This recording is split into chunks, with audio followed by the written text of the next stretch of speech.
Good morning, everyone. Today is September, what is it, Ann?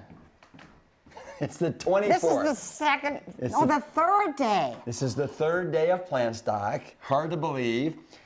And no, it's so sad. I am so sad it's going to be the end. I know. And I have to fly back to Austin. Oh.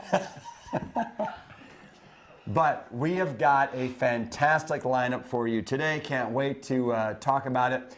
But first, what we want to do is we want to get our bodies warmed up. We want to get the muscle elasticity going. We want to get our bodies warm. We want to get our heart rates up just a little bit.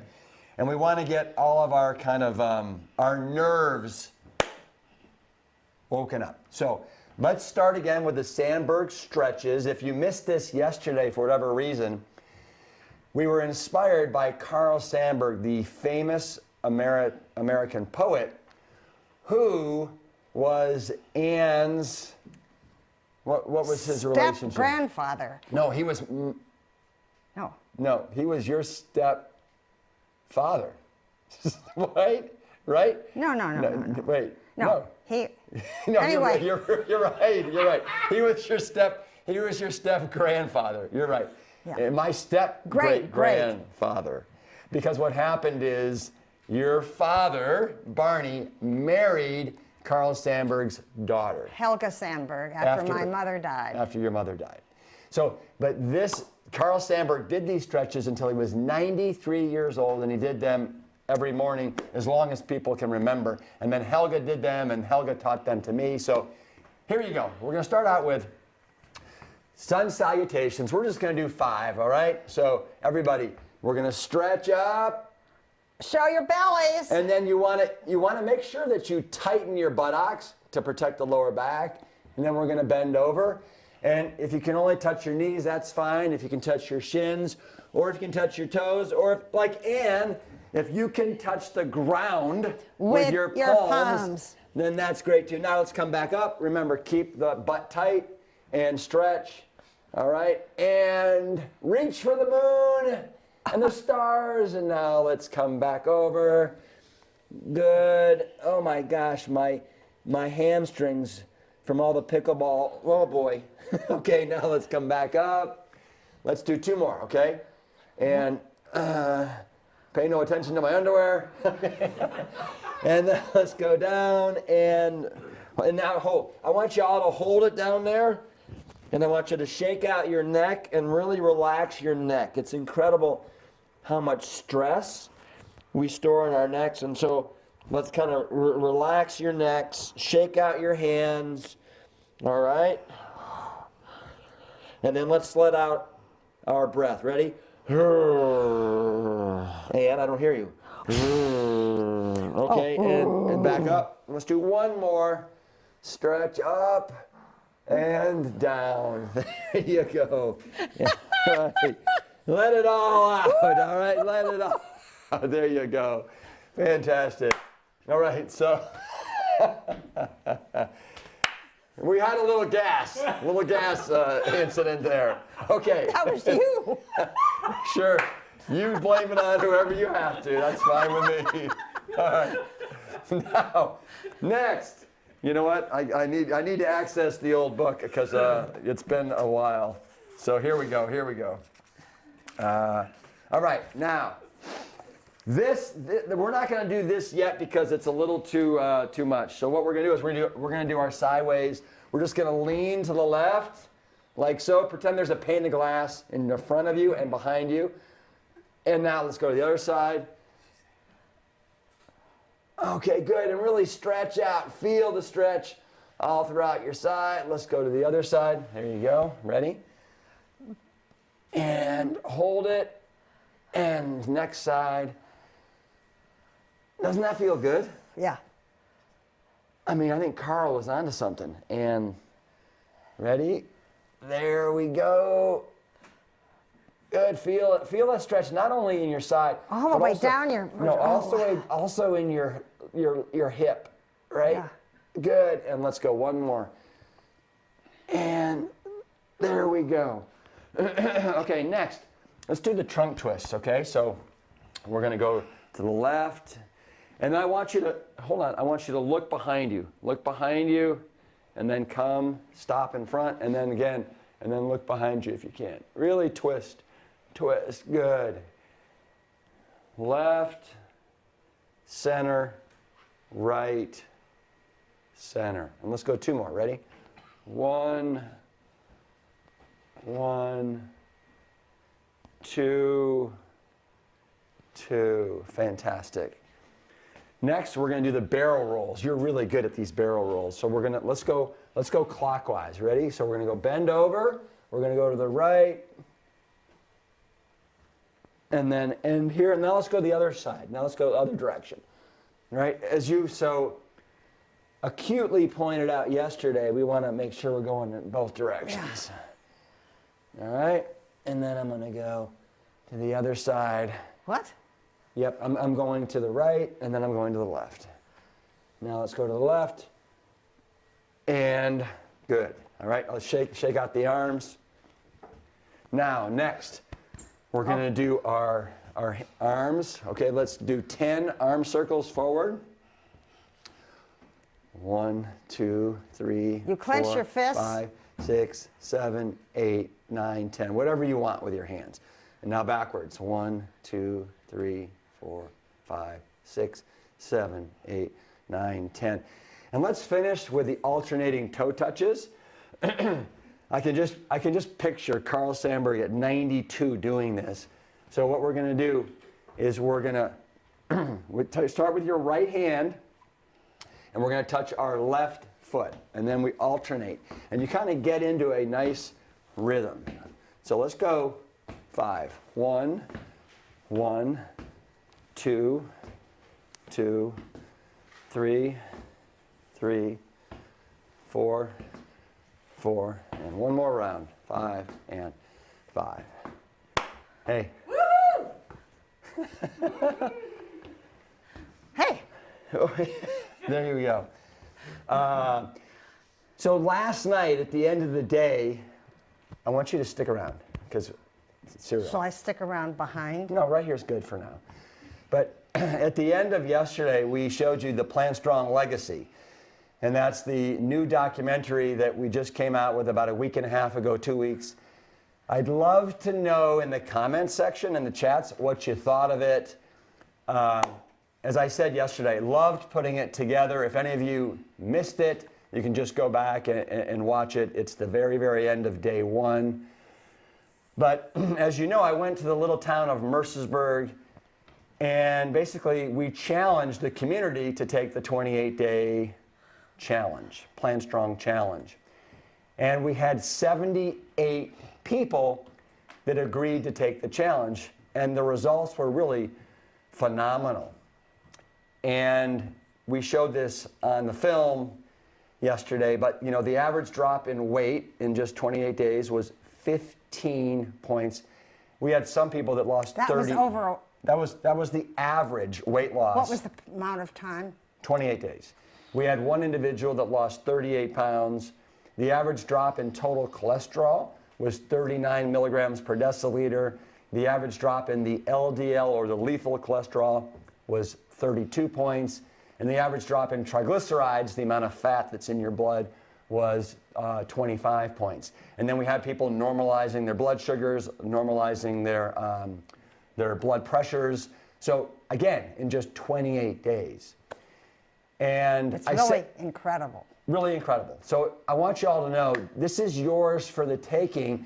And what happened when I did that movie back in 2010, did all that footage, I thought that it would take 28 days for the body to get these kind of molecular and cellular results in your blood work, in your weight loss, in your blood pressure, and all that, until I started working with Whole Foods' sickest team members, and I realized that it can happen actually in just 7 days. Now, you're not going to get the dramatic weight loss that you will in 28 days, but almost all the other numbers, it can be achieved in just 7 days. And if any of you are wanting to have a little more hand-holding, wanting more a sense of community from soup to nuts, I want to invite you, like right now, personally, to come to our Sedona immersion. They are incredible. It's in exactly 2 weeks. It's life-changing. We kick off October 9th. In fact, we had Terry Brewer sign up yesterday. Thank you, Terry. You're going to love it. We've got about 6 more spots available. That'll get us to 80, which is kind of where we like to stop because we like to keep this intimate, and you won't believe how much bonding occurs. So we got a couple spots. I hope to see some of you there. 6 spots. All right, let's try and make that happen. And then, as you probably heard yesterday, I'm going to look for my piece of paper here. Is it probably hiding? Here it is. We had the big reveal as far as the new product that we're launching at Plant Strong Foods. You all know how proud I am of what we're doing at Plant Strong Foods, really trying to create the cleanest, most nutritious, and delicious food line on the planet when it comes to packaged, boxed, and canned foods in a culture, in an industry that really doesn't really care about your shelf life. All they care about is the shelf life of their products, and that's not how we feel at Plant Strong. So some of the guesses as far as our new product, some of you thought it would be a salt substitute. That's great. That's not it. A cheese sauce. We don't need a salt substitute, really. You've got all your good A food. cheese sauce. Love it. That's not it. Hummus. We're working on the hummus. Spice blends. Love that as well. Can't read the handwriting here. A gluten-free pizza crust kit. Working on that. Salad dressings. We might have you there a little bit on this one. Oil-free chips, spaghetti sauce, and raviolis. Now, the answer, and I'd like to bring up Lori Kordowich, who is the head of our marketing and e-commerce. She's been with me for 7 years, 8 years. She's absolutely wonderful to help me with this. So here it is. Spectacularly, incredibly brilliant. This is our organic secret sauce. It is a peanut curry blend. The foundational ingredients are peanuts, ginger that's loaded with polyphenols, turmeric that's loaded with curcumin, and dates that are loaded with fiber. It's, of course, oil-free, contains no refined sugars. And what I love about this, and we talked about this yesterday, is you can be the most incredible bowl builder on the planet, which is what we love to make this lifestyle accessible. And yet it comes to putting a sauce or a dressing on top, and a lot of times you're stumped, and it becomes overwhelming to make one. And so what we love is the versatility of this sauce. So what are some of the ways that you see yourself using this sauce? Absolutely. So I just want to revisit what you said, though. That I can't agree with anything more. That I can batch cook brown rice all day. I can do a tray of sweet potatoes. I have tons of frozen veg in the freezer. But if I have to grate ginger and measure to make a sauce, I might cry, right? We're so busy. So Jess, the head of our product development team, and her husband really worked hard on this because they took a page from all of the incredible sauces that Jane and Ann have produced in the cookbooks over the years and thought, how can we make it versatile and delicious and easy and able to travel? So You're right. it is incredible. So the base of this is actually peanut flour, like it's what's found in PB2. So you have a little bit of the fat from the peanut flour, but it's been defatted, which is really incredible. And then it's loaded with tons and tons of spices that were expertly formulated to really provide this incredible warm and aromatic sauce. So go ahead. Well, I just want to say, so with the fat, so you'll find that most of your peanut curry sauce blends are sitting somewhere about 80 to 90% of the calories coming from fat. This is more like 35% of the calories, 30 to 35%. And remember, this is a condiment, and so each serving size is 45 calories. So we feel like we have really like cracked the code Yes. when it comes to creating a absolutely delicious sauce. And so you were going to say, so Yeah. how do you use this? Oh my gosh. So you just add water to it, and you can add as little or as much as you want to make it a marinade. I add a little bit more. If you're doing a skillet full of vegetables and tempeh, and you've got brown rice in the Instapot, you can make the sauce be a little thicker. You can do it for a dipping sauce, for a salad dressing. You know, you get excited when you're at Trader Joe's and you see this beautiful plant-based lineup of sauces, and then you turn them over, and they're loaded with soybean oil. They're disgusting. So finally, when you're traveling and you know you're going to go stay with family and friends and you're that weird one that's eating that weird way, you throw these in your bag and you can just very quickly mix it up and add it to your dish. Or do what I do. You have a mic on. Or, you know what? Like, I will take this to the restaurant. Yes! The restaurant, or we have a place that's called the Alamo Drafthouse Movie Theater. Yes. And I will add this to my a big glass of water, stir it up, and then pour it on top of the salad that I order. Can you imagine the that's server customized. clearing at the end? What was this guy drinking? Yeah. But finally, we can do that now, you know, and you don't have to be that weird one sitting out. And because it is a powder in the packet, you can travel with it, and the shelf life is, you know, so great. Yeah, So yeah. we're really excited about it, and we're and going to draw a name for it. Yeah, and it comes in a six-pack. Six-pack in this cute little wonderful box. All right, do we have a I am name? We did. really excited that you're using PB2 Where is it? because that is have it. such a game changer, especially if you have heart disease. or- Absolutely. Yeah. Absolutely. And so we drew a name from all of the people who registered for this weekend, and Lynn Borello is going to be getting a 6-pack of the peanut sauce. So congratulations, Lynn. Way to We go, will Lynn. send her an email. So finish up. All right. Don't forget the plate. Oh, yeah. So, Ann, let's go back here. So I'm gonna do this rather quickly here, but as you all probably know, one of the things. Want me to go over them here? Yeah, there we go. Can you move all this over a little bit? One of the things that has allowed this lifestyle to be so consistent in my life is the fact that I do the same thing 6 mornings a week for breakfast. On the 7th, I always do Sunday morning pancakes with my family, but Monday through Saturday, it is the Rips Big Bowl.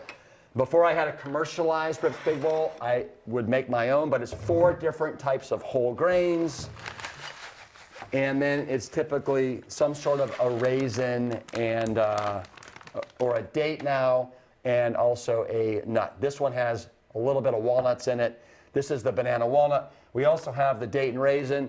We are currently sold out of the berry almond, but that'll be coming back in stock in about 2 weeks. So that is right around half a cup. I didn't work out today, so I'm gonna have a smaller version. Now I You always should see his big version. will add some sort of omega-3s depending upon what I have. This is ground flaxseed meal.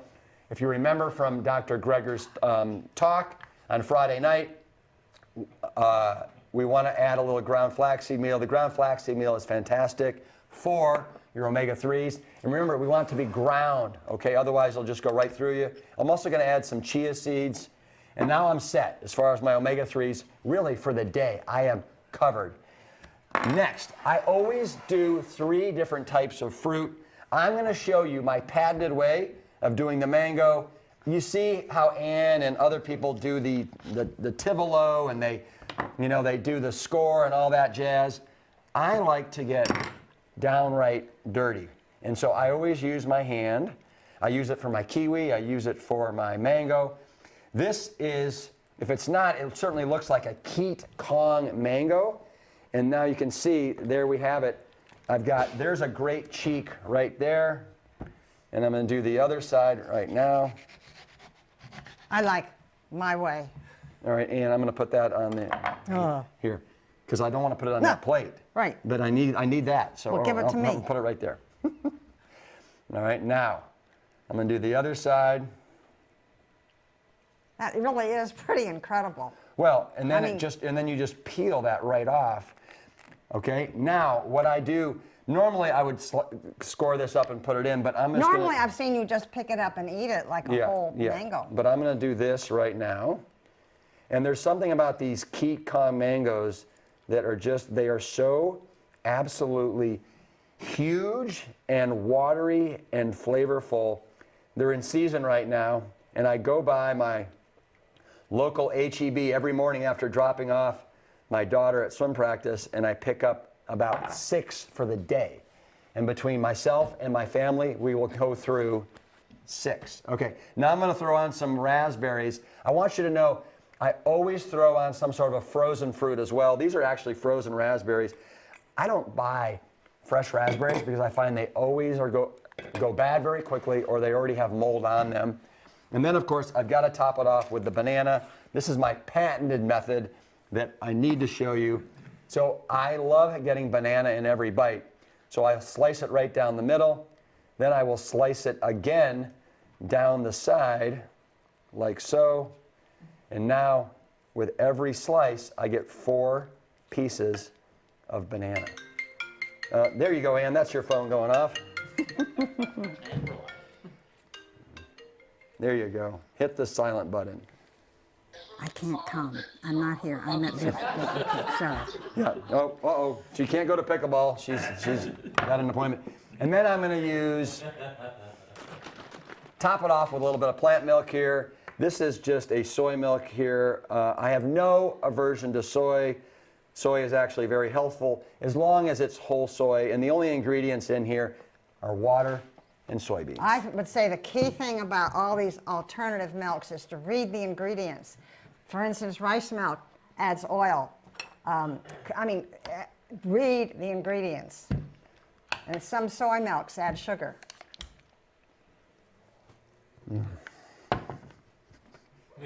All right. Let's do a drawing. Okay, can you talk about the plate while I get a So, somebody made a comment. Kay made a comment in the chat room, and she wanted to know if this particular plate was a... So yesterday it was used during the Plant Bros.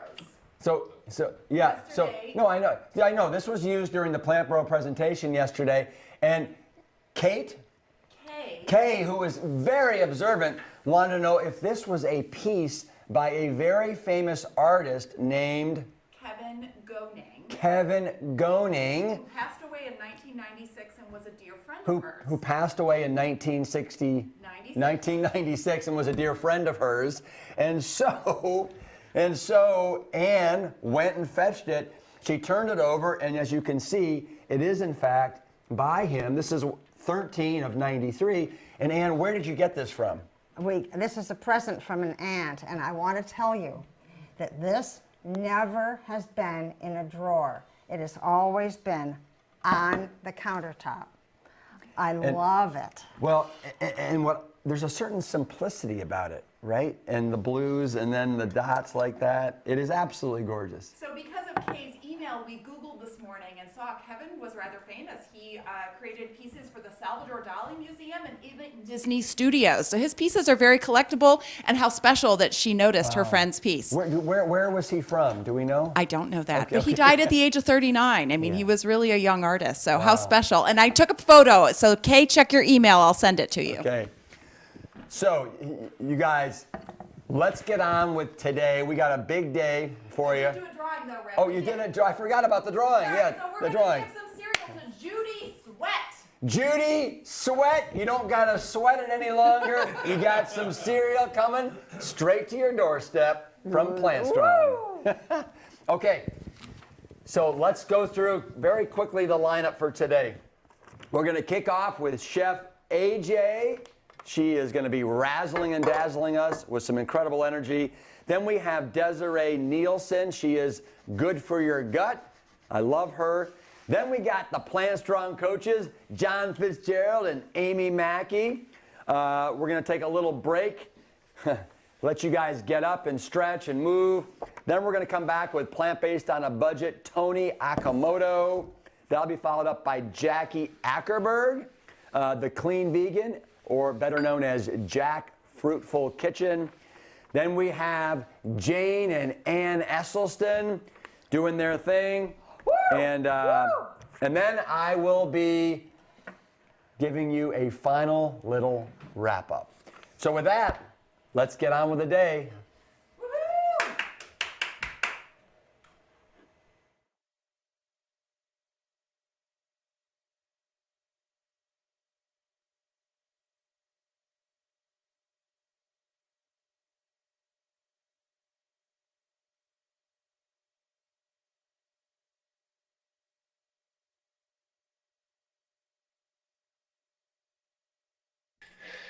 Chef AJ is back for more. AJ, it is so fantastic to have you back for another Plan Stock 2023. I want you to know, young lady, young chef with the mostest, that you and Carly Bodrug and Jane and Ann are the only people that are back from last year. I made the top 3. That is great company. Those 3 are royalty as far as I'm concerned. Well, you are the maximum when it comes to royalty. Thank you. So you're going to be serving up not 1, not 2, not 3, not 4, not 5, but 6 dishes, right? Absolutely. Maybe 7 if we have time. Wow. And nobody has even attempted to do more than 3. So, I mean, you're slackers. Just kidding. You are in a league of your own. So, why don't you go to it? I'm going to certainly be jumping in and asking you questions. But boy, this is such a treat to have you back. Thank you, AJ. Well, thank you. And it's my pleasure because I like to do a lot of recipes just to show people it's not rocket science, that they can make delicious, plant-strong, healthy food really in not much time. So here we go. Well, we're going to start with the chili. So Rip, everybody loves chili, whether they're plant-strong or not. And my red lentil chili has always remained one of my most popular recipes, and it's really easy to make. We're going to serve it up with some cornbread muffins. Before we dump everything into the pressure cooker, not the pleasure cooker, although it could be a pleasure cooker. We're going to just blend a few things in the blender. And any blender will do. I just happen to have the Vitamix and the Blendtec. So first thing I'm going to do is put in 2 cans of my favorite fire roasted tomatoes by Muir Glen. I get salt-free, but feel free to get any kind you want. So we've got 2 cans. You don't even have to get fire roasted, but they have a little bit more flavor than just the canned tomatoes. 1 whole can of tomato paste. Most tomato paste, I believe, is naturally salt-free, not sodium-free, because almost everything has some sodium, but this is salt-free. And you know what I do is I buy these things, all of these things in bulk at Costco or big box stores, and then you actually can save a lot of money that way. So we've got the whole can there. I believe a can of tomato paste is 8 tablespoons. You are always about being frugal. I love it. I'm cheap. Let's just face it, I'm cheap. I like to stretch the buck. So this is a little bit of a sweet and sour chili. So for sweetness, instead of sugar, I'm relying on dates, which are a whole food with fiber, vitamins, minerals, phytochemicals, antioxidants, micronutrients. These are Deglet Nor, because Deglet Nor really are the cheapest ones. But the sweet and sour component is from a little bit of apple cider vinegar. No recipe is complete without garlic. And I buy my garlic already peeled. I'm too lazy to peel it, and I end up just freezing it because it's actually cheaper when you buy it, in big bags. So and with the dates, it's always the whole fruit and nothing but the fruit, right? The fruit, the whole fruit, and nothing but the fruit. Now, we are going to be using 2 red bell peppers. I prefer red bell peppers to the green, the orange, the yellow. The green ones are unripe. And so sometimes when people get a little bit of indigestion from green peppers, it's because they're green. They are unripe. So always let them ripen to this color. And so what I'm going to do, I could have done this in advance, but, I just cut it around the seed packet, both red bell peppers. Yeah. Use all of it. Some people save this not just to compost, but they use it in what's called a scrap bag to make broth. Oh. I'm going to take 2 of these, and I just always look for the biggest ones I can find. You have the exact recipes. It says about 1 pound, but I just look for the biggest ones. And red bell peppers sometimes come striped, and they're red and white. Those are really beautiful. But for this, it's going to be blended. It doesn't really matter. I love watching you do your magic and how you cut and how you do all that. It's so fun. I'm not, even though I have a chef coat and a name chef in my name, I'm not a chefy chef. So I'm putting everything in the blender. Make sure the top is on. And we always start it a little bit low first.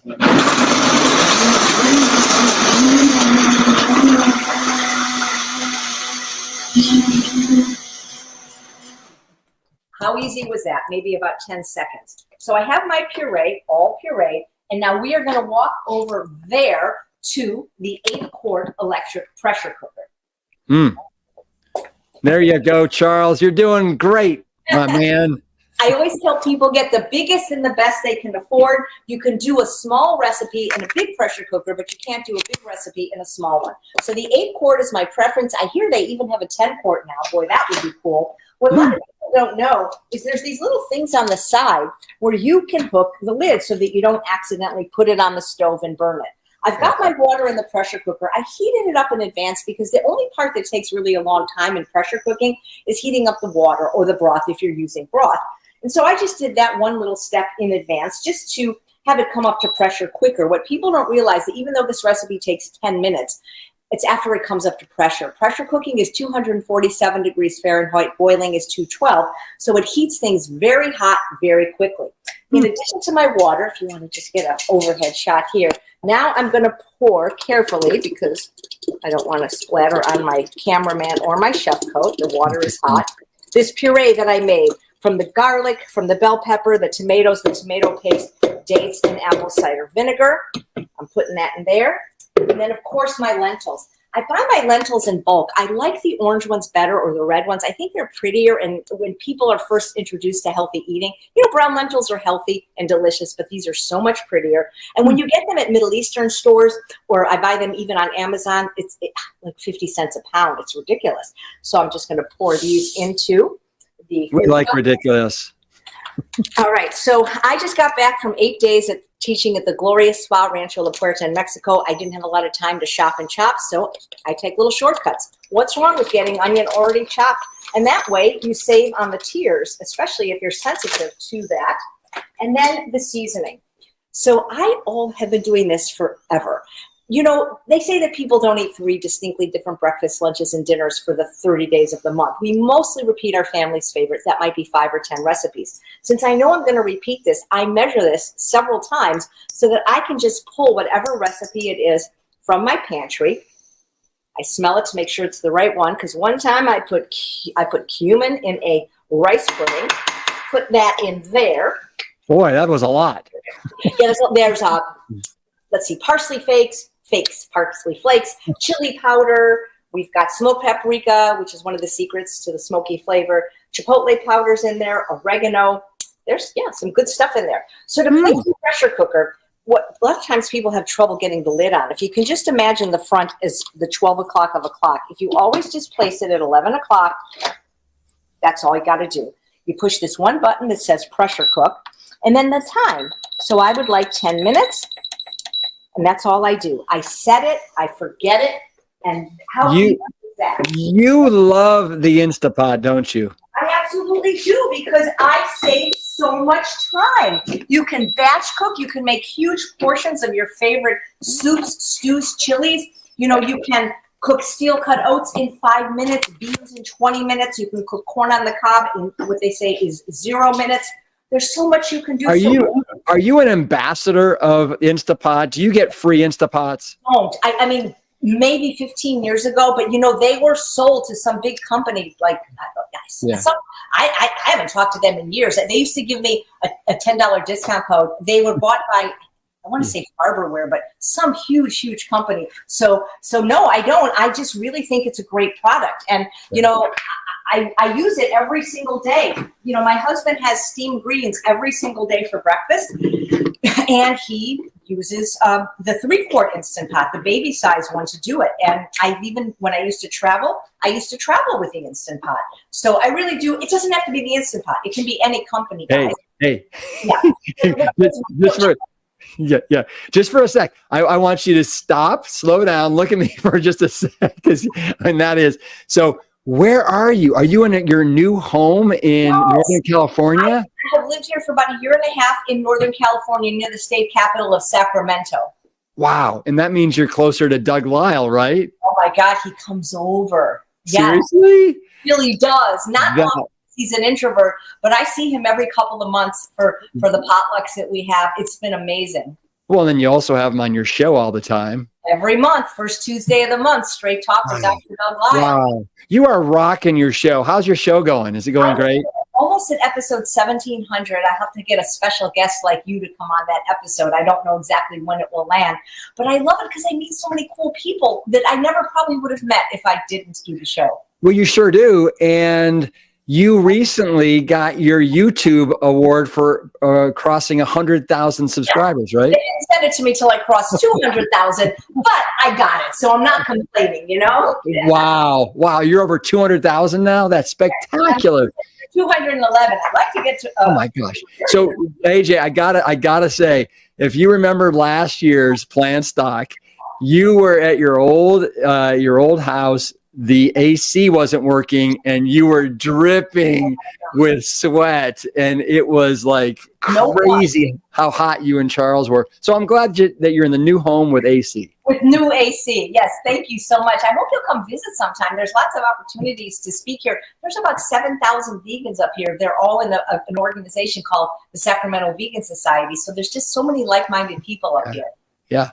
Well, what's amazing to me too is that you've recently started doing stand-up again. Yeah, I had to bring it back. You know, it's always been my first love, comedy, really improv over stand-up. But improv is much harder to do online than stand-up. Yeah, I love it. What can I tell you?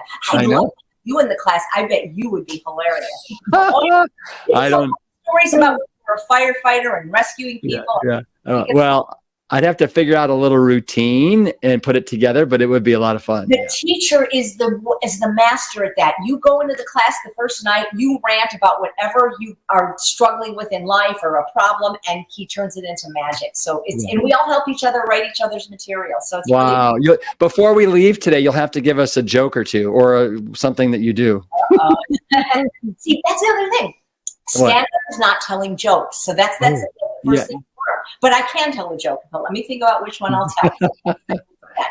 So my next recipe is a sprinkle. It's called Enlightened Faux Parmesan, and we're going to use this just to sprinkle on the chili as if people would Parmesan cheese. But of course, there's not going to be any dairy. Many years ago, when I wrote my book on processed, I made this with walnuts, and it was delicious, but it was very, very high in fat. So I found by substituting oats, I could get the same texture as this little sprinkle with considerably less fat and calories. So I've already measured out my rolled oats. I'm gluten-free. These are gluten-free rolled oats and nutritional yeast. They are in equal amounts. You must have a dry blender to do this, because if there was even a little drop of water in here, we would have a pesto paste instead of a sprinkle. Yeah. I just learned this year from my friend Rebecca, because I would wait for the blender to dry. If it's not dry, just take your blow dryer and it will dry every little last drop. So that was a cool tip.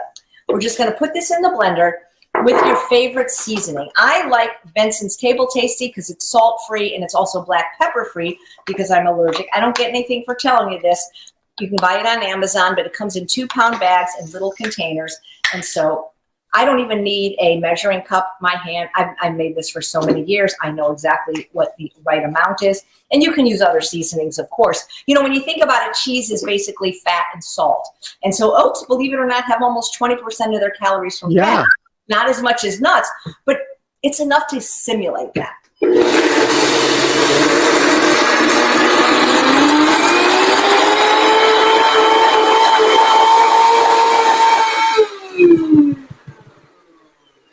Less than 10 seconds. What I like about this Blendtec is it tells you how long things take. Let me get the one that I have in my fridge, because this is something I always have on hand. For soups, stews, chilies, when we have tostadas, it's just a little sprinkle. I'm just going to add this to the already existing one. What do you mean the Blendtec tells you how much longer you have? What do you mean? The Vitamix in the Blendtec are both great, and they both have different features that are excellent. So, for example, what the Vitamix has going for it is the tamper, which people love, especially if they're making nice creams. But this tells you exactly how many seconds have elapsed since you started blending, in case a recipe says, blend for 30 seconds. It's also a lot easier to read the measurements on the side. So that's another thing. In the square shape and the small shape, it's easier to fit under your cabinet.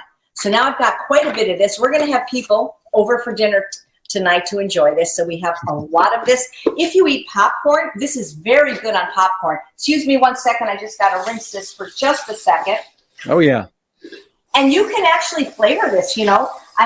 You can put sun-dried tomatoes in there. You can do jalapeno powder. So you can actually flavor your faux Parmesan. But it lasts a long time, and it's just kind of a fun thing to have a little sprinkle like that. So now what I'm going to do is make the cornbread muffins. These are so ridiculously easy to make. I'm just going to preheat the oven. Are you a big fan of preheating the oven? Yes, I should have done that in advance. I wish I could tell, I don't want to say her name, but Alexa. I wish I could tell her to do it, you know? Right, right. She would, I don't know. Well, what about Bailey? Is that something Bailey could do? I don't think so. She's too short. You know, I don't know if you ever go to the grocery store. I remember when I was little, my mom used to make cornbread out of this, I think it was called Jif. It was like 9 cents or 19 cents. Yeah. They actually still have that. And the ingredients aren't so terrible, but they're not as healthy as you would like. So what I like to do when I make cornbread is instead of putting it in a pan, which you could, I mean, if you wanted to, no problem doing that. I love silicone for baking, by the way, because when you don't use oil and you have silicone, nothing sticks. You can just pop it out. I like to do individual little muffins. I just think they're cute and fun. And then, you know, that's how I do it. A silicone is oven safe to about 450 degrees. So what we're going to do is we're going to start with some unsweetened apple juice. I like the unfiltered, but any kind would do. We're going to add some applesauce. Applesauce is the secret in oil-free baking. It takes the place of oil, but you probably knew that. And do you have a background? Do you have any kind of a background in baking? Well, actually, I do. I was a pastry chef for 5 years at Sante Restaurant in Los Angeles, and I've been baking really since I was 7 because I got an easy bake oven one year for Hanukkah. I like baking better than cooking for a couple of reasons. One, desserts always make people happy. Not that regular food doesn't, but everybody loves desserts. And two, with cooking, you kind of have to pay attention, except for with the Instant Pot. You got to like watch the stove and all this kind of stuff. But with baking, you know, you do it and then it's done, sort of, if that makes sense. So I prefer baking to cooking. But it's more of an exact science too, right? Yes, exactly. They always say that cooking is an art and baking is a science. And so with cooking, you can color outside the lines. The only way you can really ruin a recipe, I think, with cooking, too much salt, too much spice. But with baking, yeah, it's always best to follow a recipe. That's why it took so long for my dessert compilation book, which is coming out next July, which you endorsed to come out, because it does have to be precise if you want the recipe to come out. Wow, right. That's coming out next July. Can't wait. I can't wait. I remember the first time you and your family came over for dinner. I think there were 7 desserts. So there were. Yeah, that was fun. So we have already the apple juice, the applesauce. I'm going to add my rolled oats and then my cornmeal. I'm using the medium ground. One time I was out of it and I used polenta and it worked. And then my baking powder and baking soda. Always make sure to get aluminum-free baking powder. Sodium-free is harder to find. If you can find it, great. If not, that's okay too. And then for sweetener, instead of using maple syrup, yeah, is good. Is that date syrup? I like date syrup better. Oh, date lady. Because you can make date syrup in your own kitchen. I don't because it's labor intensive, but they actually sell it at Walmart now. And on Amazon, it's so easy to get it. So we're just going to use a half a cup. And when you think about it, a half a cup is what? It's 8 tablespoons, 24 teaspoons. So there's only 2 teaspoons of date syrup in every muffin. And I'm okay with that. So we're going to put that in. And tell everybody, why do you use baking soda and baking powder? Well, my understanding from Chef Eric Lechasseur, who used to have a wonderful restaurant in LA, is that powder with a P, poofs, soda with an S, spreads. All I know is that when you use baking powder and or baking soda together, or even separately, and you add the next ingredient, which is vinegar, in this case apple cider vinegar, it creates some kind of chemical reaction. It's almost as if there were eggs in it. If you look back or Google depression cakes, they didn't eat eggs during the Depression, not because they were trying to be healthy, they couldn't afford them. And they have all these cake recipes where they use things like flour, vinegar, and baking powder or baking soda. It just it just works. I don't know why. So, Right. you know, I have found that in certain recipes, if you take it out, it might work. But if you want it to rise, if you don't have the powder, it won't rise. I know that for sure. So anyway, these are going to bake for 30 minutes at 350 that I'm preheating. Now I'm going to blend this.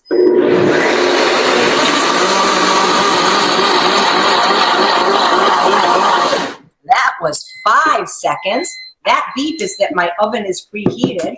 That's a good oven. Wow. What kind of oven you got?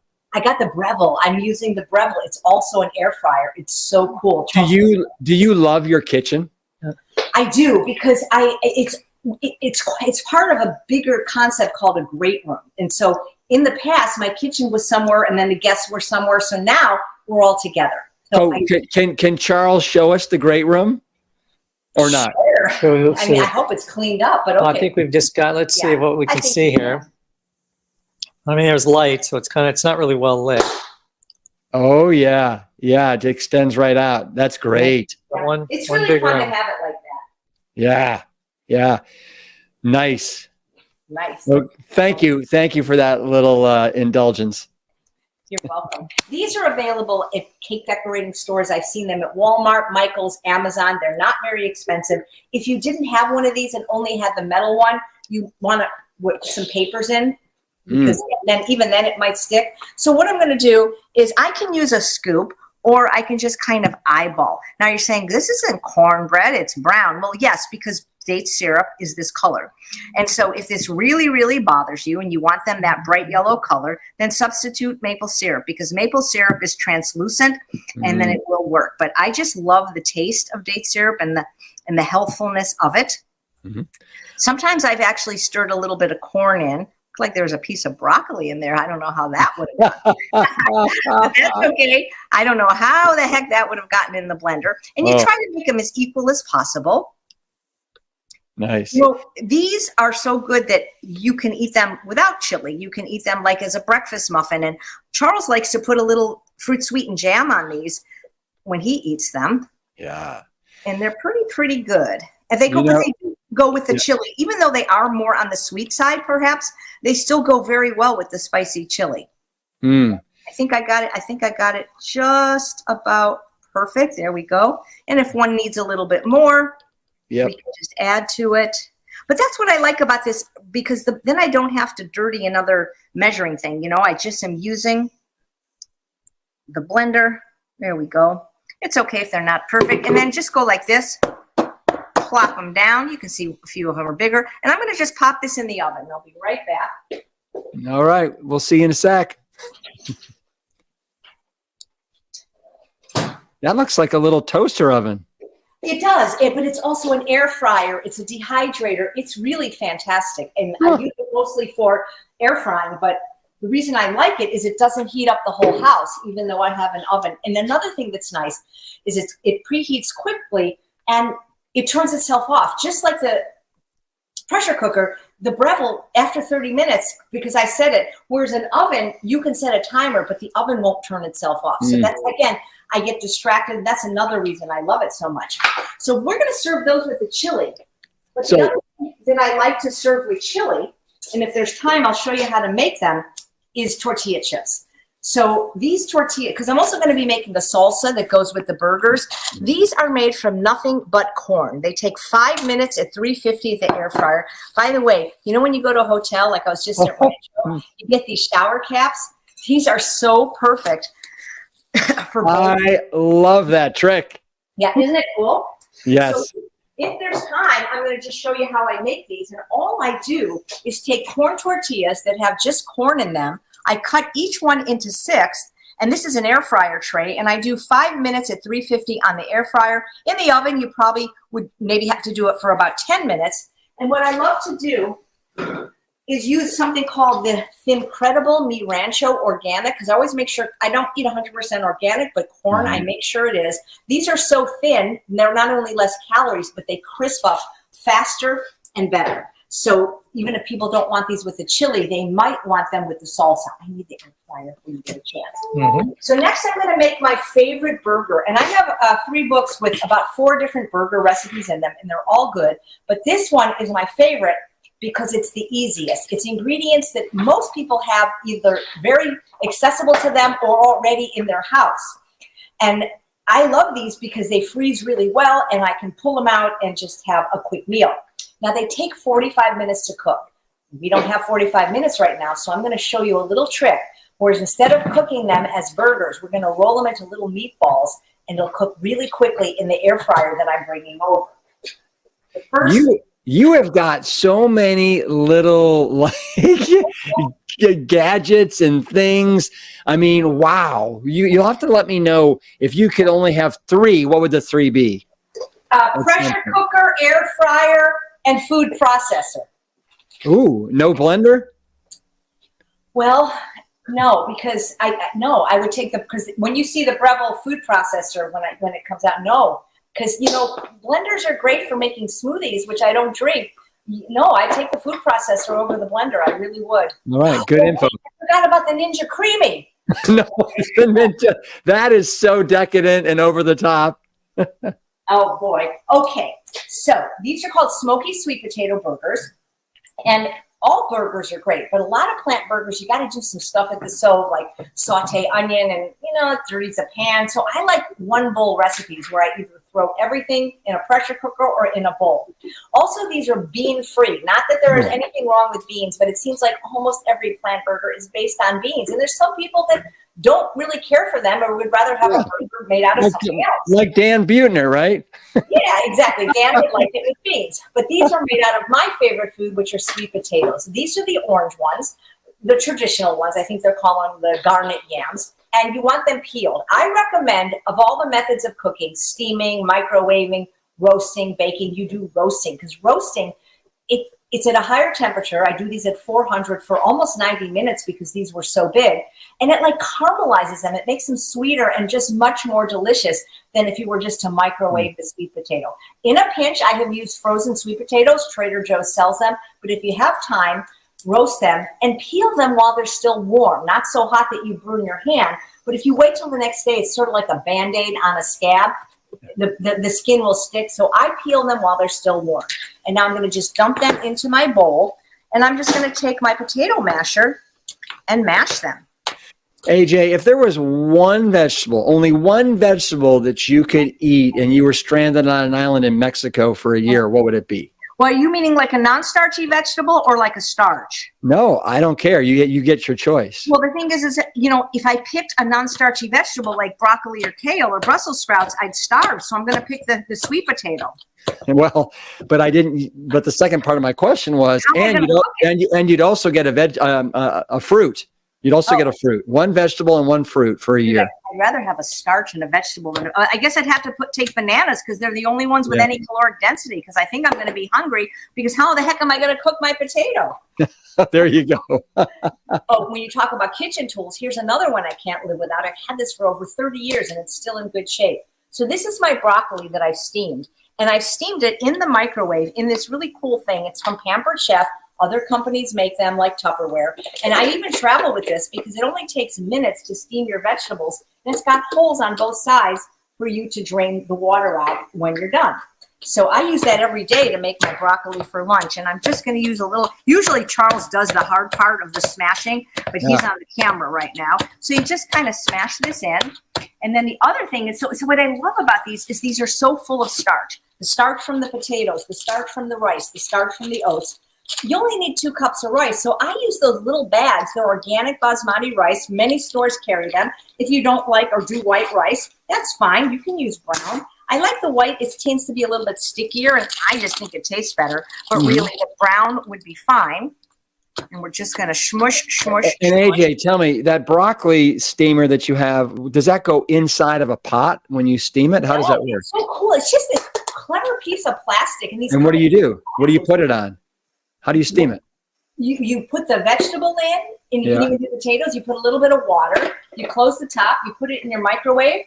It takes about 4 minutes, and that's it. And it doesn't get hot. You can hold the sides, and it's wonderful. I used to be a Pampered Chef representative when I was in my 30s, and it was my favorite thing. People that go camping, if you have a microwave, it's just wonderful. What's the name of that again?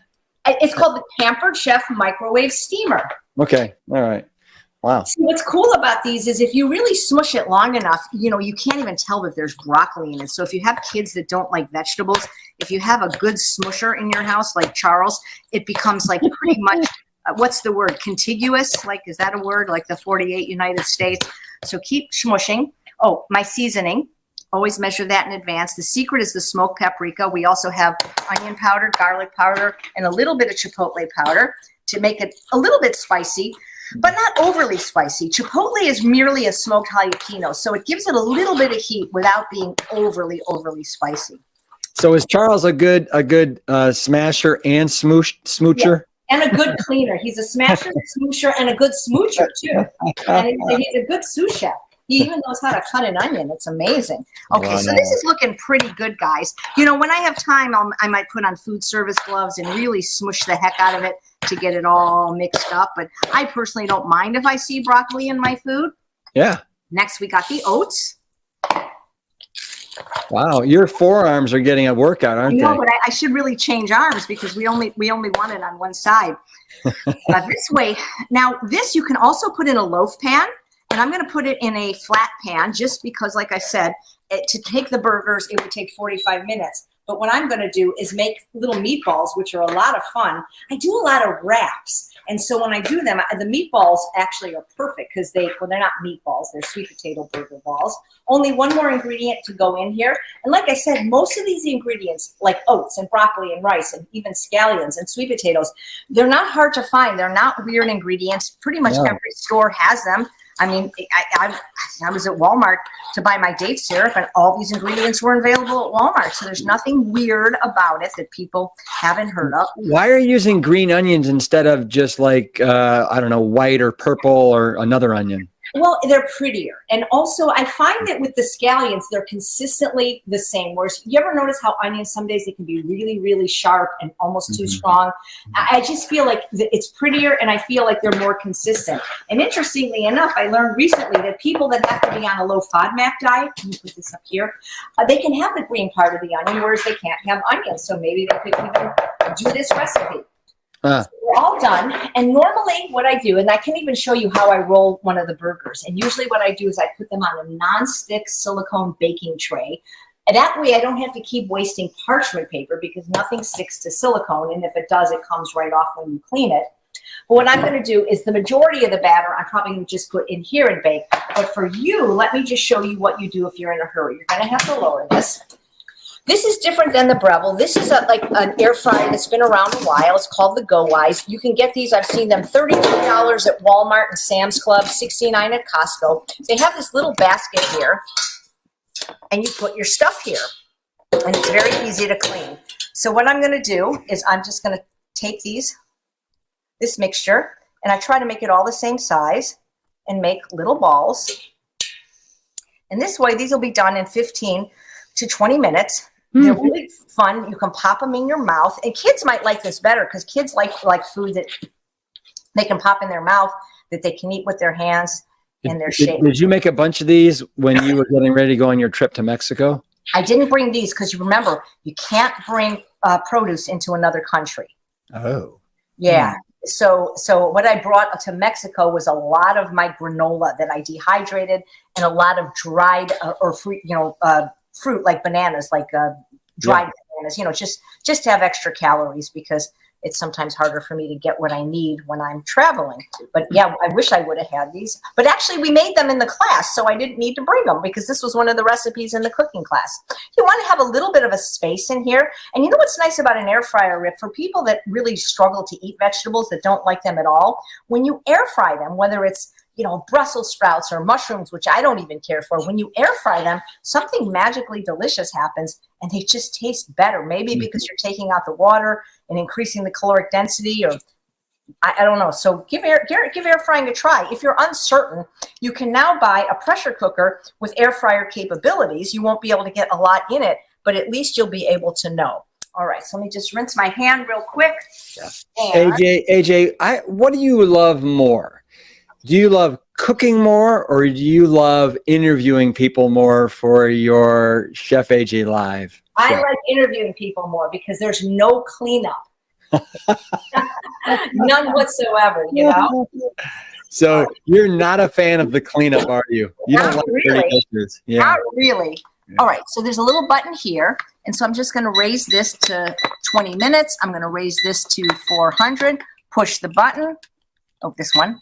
And then we'll come back and show you what it looks like. But in the meantime, I want to make a mango salsa. Because I love to put salsa on my food. And on these burgers, it goes especially well. But the salsa can be a standalone recipe because remember, we've got all those chips that we're going to eat. So let me show you how easy this is. And it's going to be even easier because I'm taking some shortcuts because I just got back in town. All right. Make sure you're speaking up because I want to be able to hear you. Yep. And you know what, AJ, I need to show you something. Look what I got. Look what I got. This is a Keat Kong mango. Whoa. It is the King Kong of mangoes. It is so good. This is my snack for the afternoon. Well, mangoes are wonderful. And they're a lot of people's favorite fruit. And as you know, there's a pit in there, and some people have to learn how to walk around the pit. I just didn't have time for that, so I bought pre-cut mango at Trader Joe's. It's not a crime to take shortcuts, guys, and I do that from time to time. You can also get frozen mango and just defrost it for this recipe.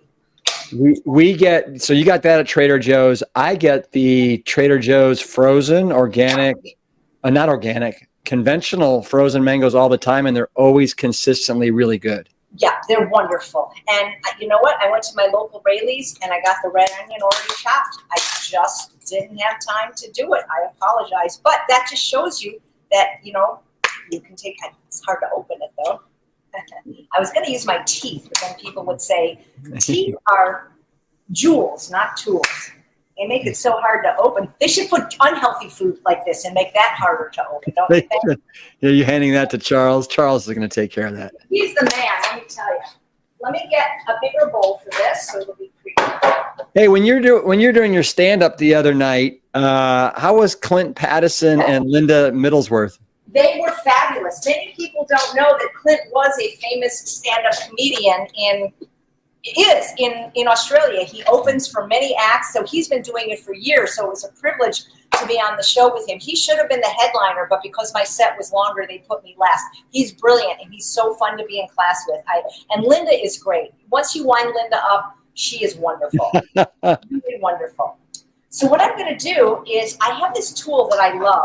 It's called the Vidalia Chop Wizard. It was $20 at Bed Bath & Beyond, but you can get these on Amazon, Sharper Image, and they come with different size grates. That's a medium one. This one is small, and this just makes chopping really easy. So I'm going to take my pieces of pre-cut mango and just put it through this, and this way every piece is the same size. And what's really cool is it's a measuring thing on the side, so I know exactly if a recipe says, for example, you need 3 cups of mango, I would know by looking at the side. Wow. Right there. So that's what I love about this. So I'm just going to chop all the mango. And this is nice and soft. This is a really, really good ripe one.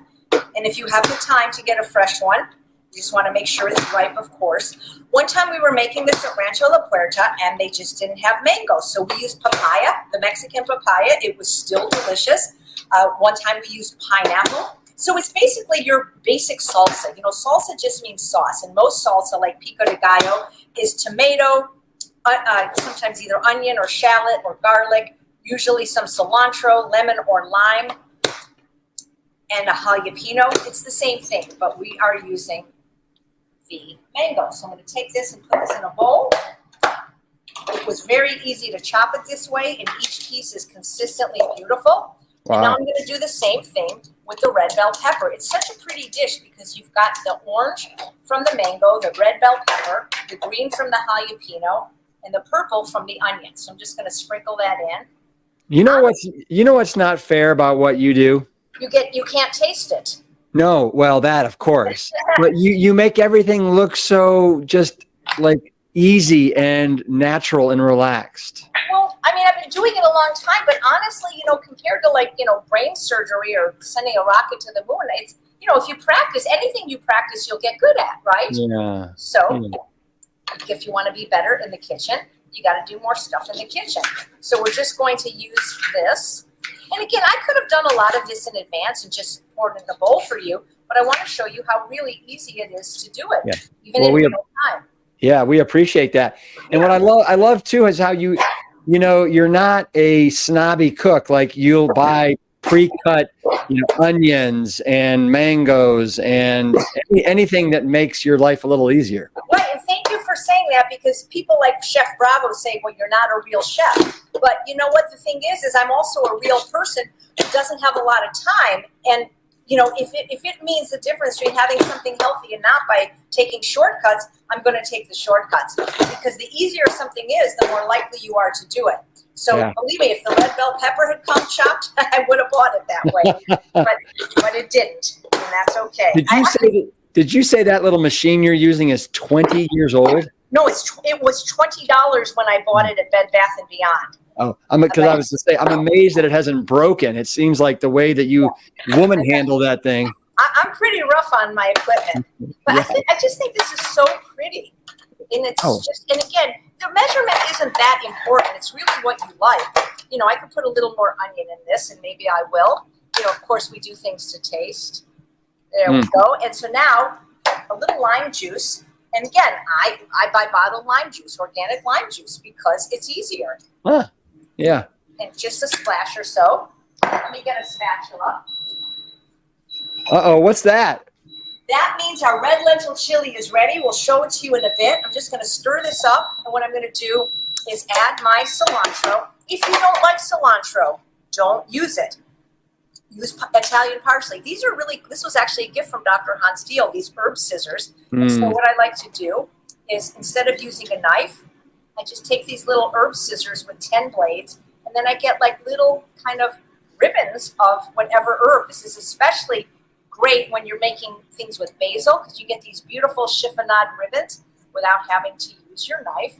So again, if you have a kid helping, maybe it's a little bit safer. And again, with cilantro, as much or as little as you like. I gave you exact measurements in the recipes, but I don't follow these type of recipes exactly anyway, because I just never do, because too lazy to measure. AJ, you mentioned Hans Deal, who, what a beautiful, beautiful man who did so much for plant-based movement, who passed away, I think it was August 3rd. And you were very, very close friends with him. He used to say, and you mentioned it in your tribute to him, eat food as grown, which is, a beautiful thing. Anything you'd like to say about Hans? Well, first of all, wherever you are, we love you and miss you. But you know what else he used to say, Rip? The bigger your snacks, the bigger your slacks. and he would say, eat food from a plant, not food that's manufactured in a plant. Yes. Yeah, I learned a lot from him, the founder of the CHIP program. Yeah. Okay, so we got that in. So this is fine. For kids, you may not want to put the jalapeno in, but if you want it to be more traditional, take a jalapeno pepper. Wow. And are you starting to sweat on me? A little bit, because there's a lot of bright lights here. So what we're going to do is we're going to cut the tip off, and then I'm going to just cut the side, because I'm going to avoid the seed pocket. If you want it hot, include the seeds. If you want it more mild, then avoid the seeds. So I'm going to avoid the seeds because Charles is not a fan of spicy things. When she gets in, it's okay. And then what I'm going to do is I'm going to change the grate to the small grate. I love this tool. That's why when you say I can only have 3 things, it's like it. 3 things. Okay, so I'm going to use it for the baby size now. Uh-oh. That doesn't want to go, does it? I'm weak. I got to do some upper body stuff, I'll tell you. Well, there we go. So do you not like lining those up and then just taking a chopping knife and just? I don't know why. I guess maybe because I had trigger thumb for so long and I was in a brace for so long, I couldn't use a knife with my right hand, and so I got used to using some of these adaptive tools, and it just kind of stuck, Yeah. But also, Rip, look at how perfect each one is. Can you really do that with a knife? I don't think most people can. I love that it's just, I love that everything is the same. But yes, of course you can use a knife. But hey, if you got a tool for it, what the heck? It gets stuck in these little grates sometimes. But they even give you a tool that comes with it to clean it. So there we have it. This is going to be absolutely delicious. It's so beautiful. We serve this on the burgers and on the side with chips. And it's just so much funner, I think, than your traditional pico de gallo because you got the burst of the sweetness from the mango. That's gorgeous. So you've just knocked out 5 dishes: the red lentil chili, the cornbread, the faux parmesan. Look, there they are, the smoky sweet potato burgers. I'm going to let them go another 10 minutes, but yeah, I just wanted to show you what they look like. And I just have to kind of clear a few things away to do the final Please. recipe. The pièce de résistance, the strawberry pie. The rustic strawberry fruit tart. All right, so I just need to move a few things over. So talk amongst yourselves. Okay. Well, I'm going to ask you a question while you're doing that. Sure. So since we're going to be rounding the corner to dessert, has it really been 20 years that you've abstained from sugar? More than 20 years. 46 years as a vegan, and July 6, 2003, I have not had any processed sugar, not even maple syrup. I do have dates, but for the longest time, I didn't even have them. So yeah, it'd be more than 20 years.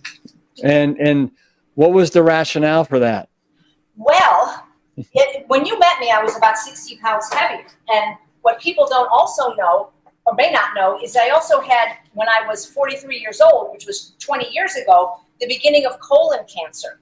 Because I ate a junk food vegan diet for the first 23 years of being vegan. And so I had precancerous polyps. And they couldn't remove them during the colonoscopy because my colon was in such a bad state. So they said I had to come back for real surgery. And I said, no way. So instead, I went to the Optimum Health Institute and I completely reversed them just with diet, going, whole food, plant-based, no sugar, oil, salt, flour, caffeine, alcohol, and I didn't need to have surgery. So, sugar, if you can do it in moderation, it's probably not bad. But how many people do any of us know that can be moderate in the United States? I don't know these people. And my husband, maybe, Doug Lyle, maybe you, but most people, they just can't resist the pleasure trap. Yeah. So if you're one of those people, I've always said, if it's in your house, it's in your mouth. Yeah. Yes, you do say that, don't you? I say it a lot. So let me ask you this. So in your dessert book that's coming out, is it finalized? Do you have all the recipes done yet? I do. I could actually get you an ARC, an advanced reader copy, because you're one of the endorsers. Oh, I get an ARC. That's awesome. So let me ask you, do you have your peanut butter paradise parfait in there? Yes. I do. It's so good. It's one of the newest recipes. And I have an even newer one with peanut butter. I actually taught a dessert class at Rancho. They've never let me do all desserts anymore. But AJ, do you have Goodman's peanut chews in there? Yes, I do. You're actually, I think, looking at some recipes that I sent you by mistake, aren't you? No, I'm not. I'm not. That's so funny that you know that. I know, and that's your maiden name is Goodman, right? My name is Goodman. Wow, and you went to the University of Pennsylvania, and that's where you used to indulge in all the naughty original. But they were vegan, right? You must have been a little smarty pants going to University of Pennsylvania. Yeah, the operative word is smart. Oh, by the way, the chili's ready. We'll just wait on that till we finish the recipes. So what I'm going to do is I'm going to make one of my favorite desserts because I don't eat the rich things with the peanut butter and the chocolate because they're just too high in caloric density. But this one I do because it's basically fruit and oats. And it's one of my favorites. I call it the rustic fruit tart. And today we're going to be using strawberries because they're my favorite fruit. So you can make it in a tart pan like this. And a tart pan is kind of cool. It's got the removable bottom. And it's very pretty when you make it like this. But then when you cut it, it's not as pretty. I like to make it into individual tartlets because then everybody can pick up and eat their own. So what I'm going to do first is just chop some strawberries. I really could have and should have done this in advance. I didn't. But, hey, Michael Greger eats the tops of these. I've had dinner with him, and he eats the top. So I could use my little tool for this. I can cut them into slices or into little pieces. Whatever you like. It doesn't have to be strawberries. It could be raspberries, blueberries, blackberries. I've done this with peaches. I've done this with pears, even pineapple, whatever your favorite. But strawberries are so pretty, and like I said, they're my favorite fruit. So we're just gonna make they are. Hey, the other day, on your Chef AJ Live, you had Gladys McGarry, who's 102. What was that like? What's she like? I think you should have her on.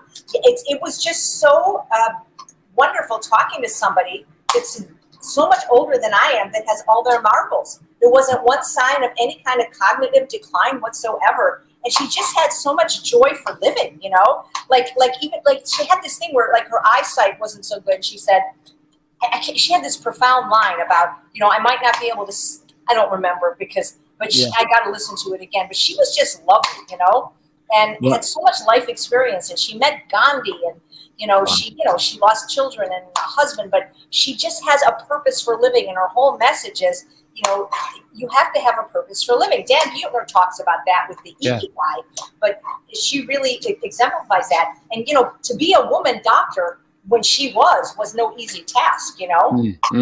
Is she plant-based? You know, we didn't go there. She's probably not. Her breakfast is plant-based. She's had the same breakfast her whole life, raisin bran and prunes. You know, and she says, as every now and then I'll have a hamburger or a piece of cake, but for the most part, she says, eat from the earth. So my guess is that she's not eating it in and out a lot. You know what I mean? Right. But, yeah. Right. So, you know, hey. But you know who is plant-based in 100? And again, you should interview him, is Dr. John Scharfenberg. Ah, great. Because he's on our team. So we can cut as many or as few as you want because we're not going to have to fill all of them. So what we do is we've got our fruit. And so what we're going to do now is macerate it. What macerate means is to soften with liquid. So a lot of times restaurants will have ice cream with macerated berries and they have sugar, but you don't need sugar to macerate, you need liquid. If we use frozen strawberries, we wouldn't need to macerate because frozen defrosted fruit has the liquid. So what liquid could we use? Well, we could use date syrup, but if the strawberries are sweet, there's no need to. You can macerate in water or fruit juice. But what I like to do is just add a tiny bit of a fruity flavored balsamic vinegar. I know that your mother loves some of these balsamic vinegars. This one is peach. If you want to just lower it. And again, we're talking just a tiny, tiny bit. And a tiny bit of liquid, when it sits, it will cause the strawberries to seep all their juice. And then we have this wonderful filling without even having to cook it. Let's see how our burgers are done. I'll plate these for you in a little bit. Oh, great. Yep, it does stick a tiny, tiny bit with this pressure cooker, but let me get a little spatula. Is that a plaque that's there behind your range there that says Chef AJ? My friend Sharon McRae gave that to me. It's actually something you walk on. It's like a what's it called? Doormat. It's a doormat, but I didn't want to walk all over myself. You know? No, that's great. Yeah, too many people do that. Okay. So, you know, these always work except when there we go. I'll get these on a plate in just a minute. So you can unplug this, Charles, and we're going to go make the crust now. Oh, this is great. Everything's hitting at once. The muffins are ready. Oh, you can unplug the air fryer. So what we're going to do is make the crust now. It's really, really easy to make. It literally has 3 ingredients: dates, oats, and a little bit of vanilla powder. Actually, vanilla bean powder. Things taste so much better when you add vanilla bean powder over vanilla because vanilla either has alcohol or glycerin in it, and it's so watered down. You get much truer flavor with the powder. You can use the whole vanilla bean, but this is much more cost effective to buy the bean powder, and it's fabulous. We're going to take our oats and put it in a dry food processor fitted with the S-Blade. And this is my Breville, which I love. They don't give me anything. They don't even answer the phone when I call. We're going to process this.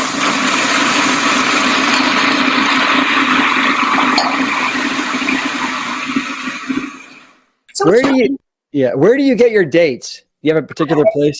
Costco. I find the best prices on organic pitted dates are at Costco. So we're just kind of making this into a coarse kind of grind. We're not grinding it all the way into a flour. I guess you could use oat flour, but then it would be much more coarsely ground. But I like it to be a little bit more toothsome. What's that you're adding?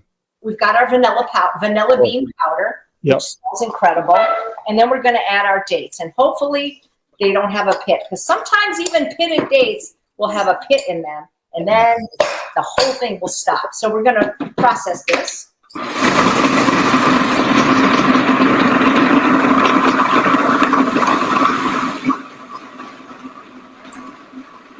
There we go.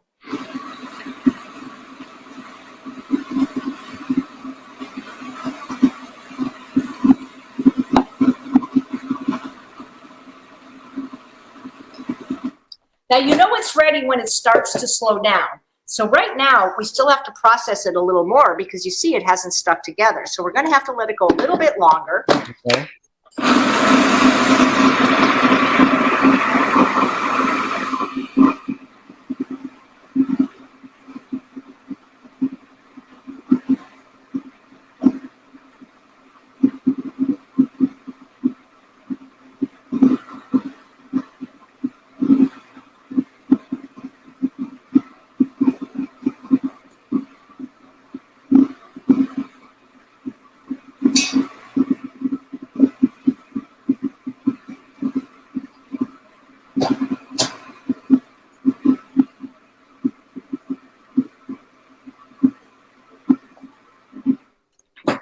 Checking it again.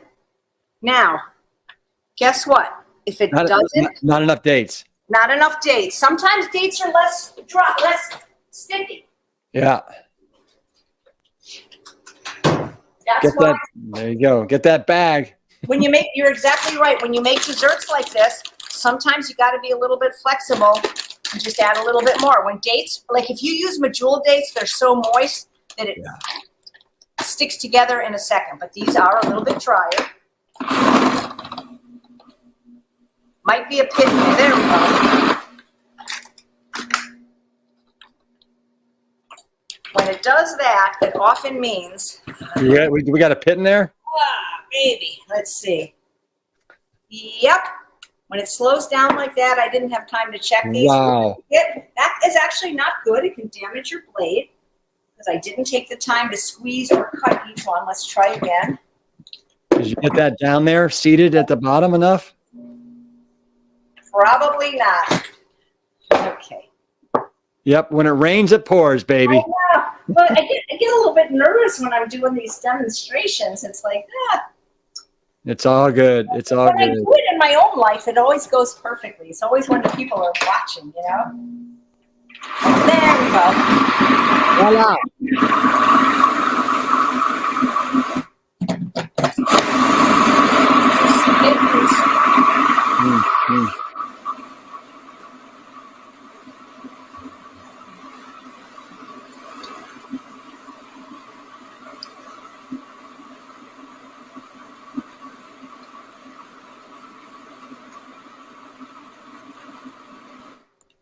So once we can smush it together in our hand like this, and it Yes. doesn't crumble, if we can smush it and it comes together apart, it's called the break point. It's almost ready. A little bit more. Hey, AJ, can you hear me? Were you talking to me? No. Yeah, I just said, yeah, go ahead and finish, and then I'm going to ask you a question. Okay, great. So it looks like it's ready. Yeah. So this can be a cookie right now. You don't have to cook this. It can be an uncooked. It's technically not raw, but this is perfect. This little ball. Yeah.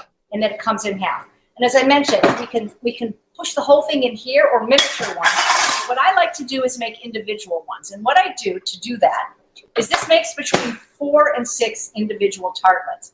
As I smush it into a ball, we're using the word smush a lot today, more than ever before in the history of plant stock. So I roll it into a little ball like this.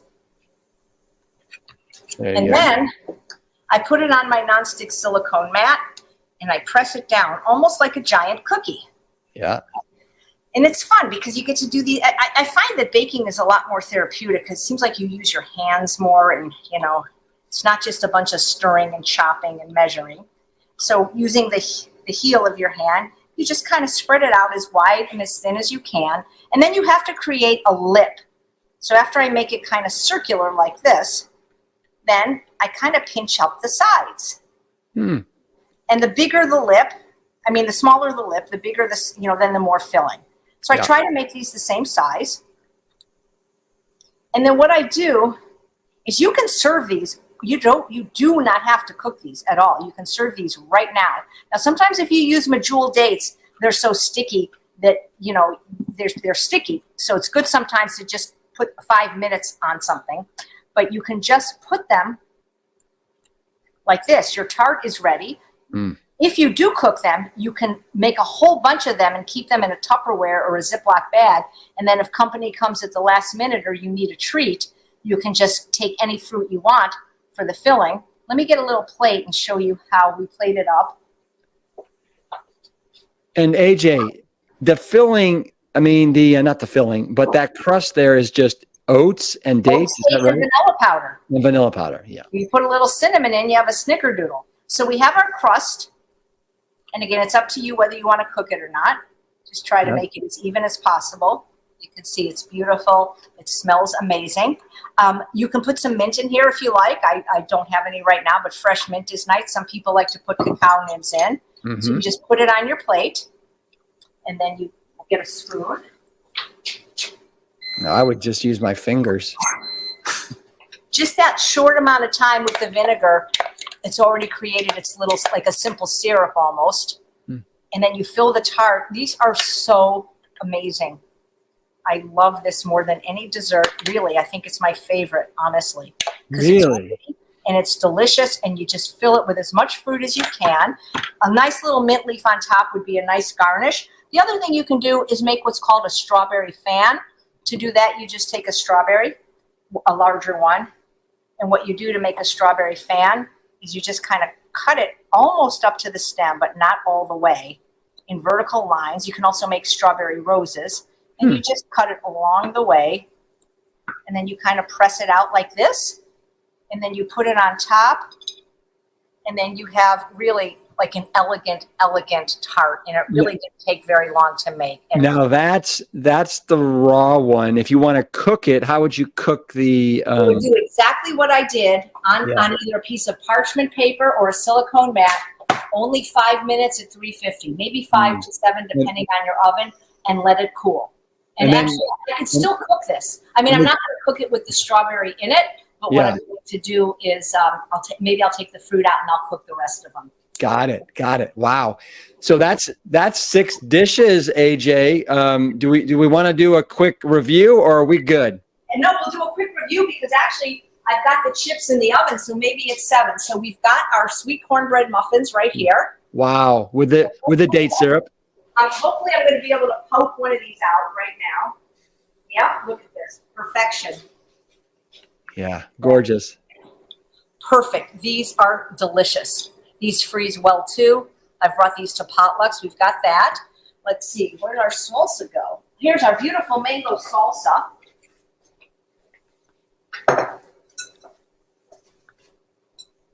That can be served with our baked tortilla chips or on top of the smoky sweet potato burgers.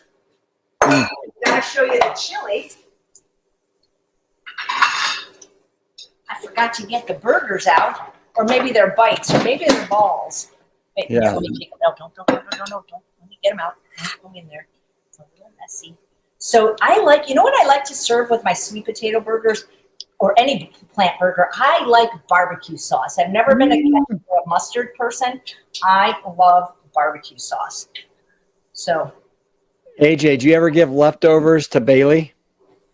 Not really leftovers. She will eat rice and sweet potatoes, but she doesn't really eat complicated food like this. So we've got our little meatballs or whatever you want to call them from our smoky sweet potato burger. And if Charles comes over there, we can show you the red lentil chili that we'll sprinkle with the faux parmesan. Come on, Charles, let's go check it out. Now, first thing we got to do is release the pressure, because what's nice about a pressure cooker is it's been 22 minutes since it came up to pressure, and it's turned itself into what's like a crock pot. So if you don't want to get your cabinet or your ceiling sprayed, you can just put a towel over it like that. What did you touch that made it do that? The little release valve. The little valve right there, because we want this little thing that's red to go down. That means because right now it's still under pressure, we can't open it. And it's at 247 degrees, you said? Yes, you could burn yourself, so be careful. But it smells really, really, really good. And we like to serve this over, believe it or not, rice, because we like starch with starch. We also sometimes serve it over the chips or a Yukon roll potato. How long that it takes for the pressure to release depends on how full it was. Oh, show them that as long as you're What? having a big problem here with your computer. No, just have to keep plugged in is all. Can you show them that? As long as you've got it, show them that. Show them that. What's that? Who's that? Oh, Oh. make that for me. It's a poster. Superhero. So let's look inside the pressure cooker. I'm telling you, this chili is so good. Lentils are just so pretty. Is it to live for? It really is. I mean, you know, when your dad was on my TV show, Healthy Living with Chef AJ, like I think that was 7-8 years ago, this was the recipe we made on his episode. And this recipe is fit for an Esselstyn, let me tell you. It's thick, it's smoky, and I'm telling you, regular people will like it, guys. So, AJ, I got a question for you as we leave, and that is this. You seem to go 1,000,000 miles an hour. yeah. When your head hits the pillow, do you have a good night's sleep? Can you sleep? I sometimes fall asleep just sitting up, you know? I'm like, I'll be looking at my phone and, you know, you'll find me there the next morning like this. I know we should look at our phone, but my phone is playing some kind of hypnosis type of things. And I'm like, yeah, I'm a good sleeper. Sleep is really important. And I always go to bed by 10 o'clock, no matter what. That's great. And Hey. non-negotiable. Man, I want to thank you so much for joining us at Plant Stock this year, for rocking the house again, as usual. Huge congrats on everything you're doing with your show, with the new dessert book that's coming out in 24. Come on, give us a little reveal. Show me what you got. Let me tell you, I wore this shirt for you because I didn't want to wear the one that you gave me because it's long sleeve, but Got kale. Yeah. Woo. Oh, and it's even really sexy on the back. yeah. Thank you so much. Wish you every success with Plant Stock. And hey, everybody, eat more kale.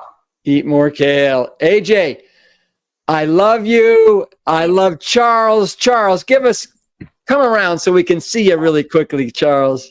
He had his funky glasses on. That's all right. Hey, you guys are the best. Thank you. Rock stars. See you next time. Thank you, guys. Best of health to everyone. Bye.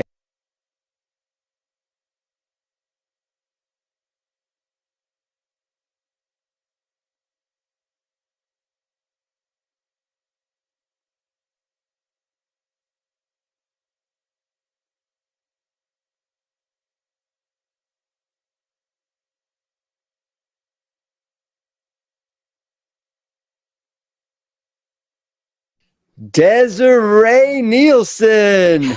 Woo! Hey, welcome to Plant Stock 2023. So grateful to have you as part of the Brockstar lineup of chefs this year. This is one for the ages. And let everybody know, where are you located right now? Somewhere incredible in Canada, I'm sure. I was going to say in exotic Canada. So I'm on the West Coast in Vancouver.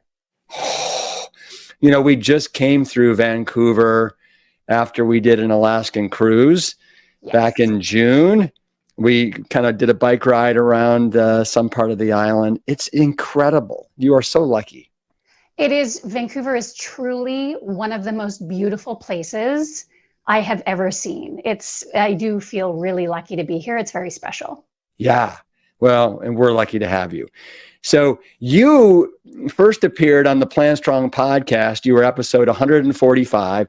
We talked all about your book, Good for Your Gut, that came out, right?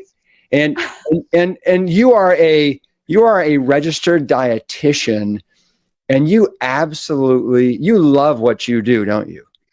I love it. I could not think of another line of work that I would ever want to pursue. I wake up and of course there are things you don't like. You know, sometimes you have to wake up early, or sometimes you have to do your bookkeeping. That's not fun.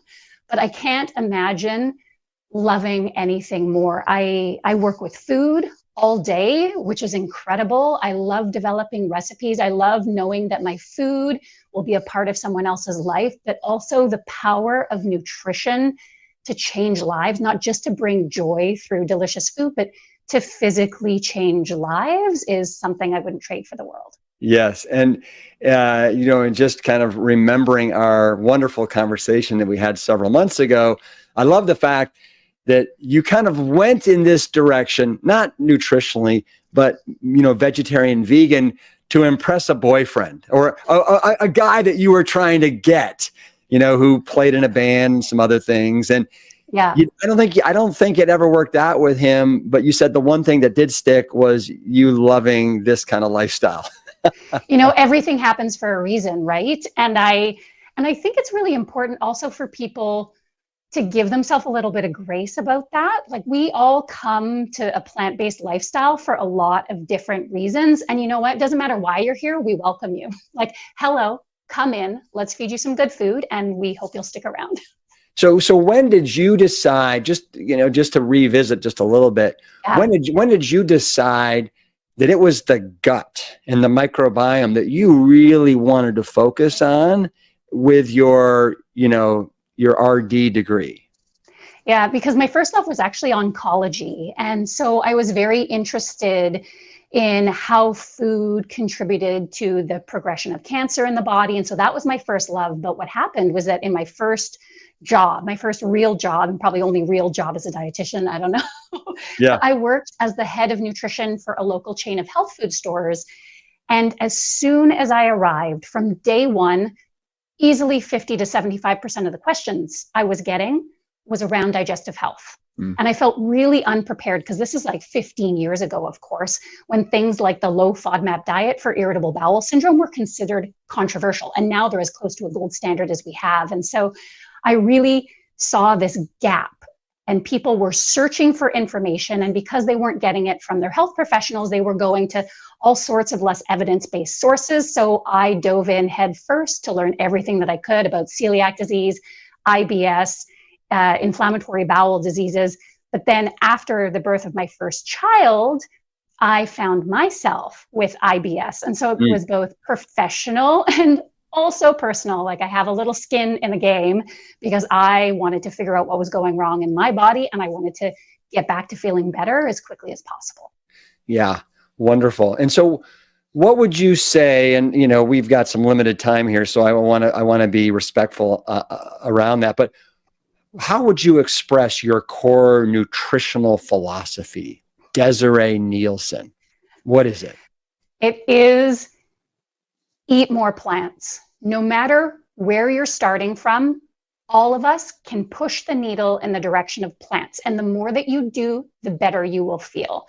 I tend to focus on what I call positive additive nutrition, because when we tell each other no, our brains are like, we grip onto no. But when we say, oh, hey, I could just eat this really plant-based meal for dinner tonight, I could add those plants to my day, our brain loves more. Our brain loves yes. So I'm always helping people. It's like, oh, how can we add plants into this? How can we swap plants for this?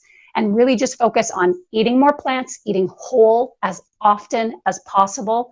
The more we eat whole, the better we'll feel, and focus on adding. So you're not about eliminating, you're not about restricting, you're about adding and kind of crowding out kind of the not so strong foods. Exactly, because I think we are raised in this culture of dieting. And so many of us are used to feeling this restrictive mindset around food. And for that reason, many people think of healthy eating as soulless or joyless. And I want to show people that eating a plant-based diet is the opposite of that. It's abundant, it's filled with joy, it's filled with flavor. And eating this way isn't a compromise. Eating this way is super delicious. Yeah. Well, and if I recall from our conversation, you grew up in a Portuguese household. Yeah. You said food was life, and there was no concept of, good versus bad food. And do people in your family still feel that way? Yes, we really work hard on that with our own kids, because I think that relationship with food is one of the core foundations of living a healthy life. And I feel really grateful that I had that upbringing, because I ate salad and French fries on sort of equal measure. And I think when we are taught to sort of like uphold things like ice cream or chips or chocolate as quote unquote bad, quote unquote treats or special food, the thing that happens is that we look at a salad as, oh, that's sad. That's what I eat because I have to, because it's healthy but not delicious. I love a salad, is one of my favorite foods ever. Like I would happily eat a salad every day because I see the flavor, I see the joy, and it isn't a food I'm using to restrict myself. It's a food that I'm using to nourish myself. Nice. I like that. So we're going to jump into, you're going to make 2 recipes for us today. They're from your book, Good for Your Gut. And your recipes, you got 90 recipes in here to help protect, soothe, and heal our gut health. And you've broken up each recipe in one of 3 categories, right? It either is will protect, soothe, or heal. So what's the first recipe that you're going to make for us? And is it a healing, soothing, or protecting? So we are making a savory miso porridge with massaged kale, which came from the heal section of the book. And the heal section of the book is low FODMAP for people with irritable bowel syndrome. But we're going to turn it into a protect recipe. And we're going to do that by increasing the amount of chickpeas that are in it. So when it comes to gut health, one of the most powerful foods you can eat is legumes. They're very high in fiber, which is incredible to keep digestion chugging along. They're also high in fermentable carbohydrates that feed the gut microbiome. So in IBS, if we're low FODMAP, we may pare back on those for a little while we are healing. But for long-term gut health, the ideal is to eat them daily and in abundance. And so we are starting with oats, which are another incredible gut healthy food. They're very rich in a soluble fiber called beta glucan, which helps to feed the gut microbiome, and it's great for regulating digestion. Right here on my stove, I have 2 cups of water, which I'm setting to the boil. And then I have 1 cup of rolled oats and just a tiny pinch of salt. And we're going to boil them just like oats, just like we typically do. And it's going to take about 5 to 7 minutes. So why is this called a porridge and not an oatmeal? You know, I love the word porridge. It's just a very like old, when I grew up, we didn't call it, I actually didn't grow up with rolled oats. So my grandmother would make me, because she came to Canada in 1959. And so it was a very 60s thing. We ate cream of wheat growing up. And so the idea that porridge is, it can be rice, it can be wheat, it can be oats. Porridge is sort of like the vessel. We just call it oatmeal because we're always making oats, but many other cultures are making a porridge out of rice and other things. So that's why. So porridge is a much more versatile kind of, instrument. It's like saying pasta versus spaghetti versus rotini, right? Yes. Pasta's the sort of like category of foods, but this is also a savory porridge too, which I know not everybody is familiar with. And it's going to feature 2 of my favorite ingredients. So sesame tahini, which is essentially, it's like peanut butter, but instead of peanuts, it's made with sesame seeds, and white miso, which is a fermented food. And we're not going to be cooking the miso. It's just going to go in right at the end, but I have to mix the miso into the tahini. And that's what's going to give this porridge a more porridge-like texture. It's going to be very creamy and rich. And so I'm just going to mix the 2 of those up. And this is going to go in at the end when it's all cooked. It's sort of like the finishing. Is there an element about the tahini that is more healthful than the, let's say, a peanut butter or something like that? You know what? Peanut butter gets such a bad rap, but peanuts are incredibly nutritious. They're high in protein. They're high in minerals. Of course, if you're allergic to them, that's not great. But sesame is, in particular, very high in calcium. So when we're trying to build strong bones on a plant-based diet, tahini is one of those foods that I try and like work in as often as I can, whether we're stirring it into a porridge, we can add it to a smoothie, we can make sauces and salad dressings from it. It's great because it is nice and creamy. But then of course, if you're not consuming oil, it's a great option to get that creamy texture without oil. So you're not a fan of the sweet breakfast. You're more of a savory breakfast type of person, huh? I am a savory breakfast person. I'm just a savory person in general. Like an ice cream every once in a while. Ice cream's great, but I love savory food. Like I'm the kind of person, if you leave me alone with like a big bowl of dip and some veggies, it's gone in 10 minutes. Right.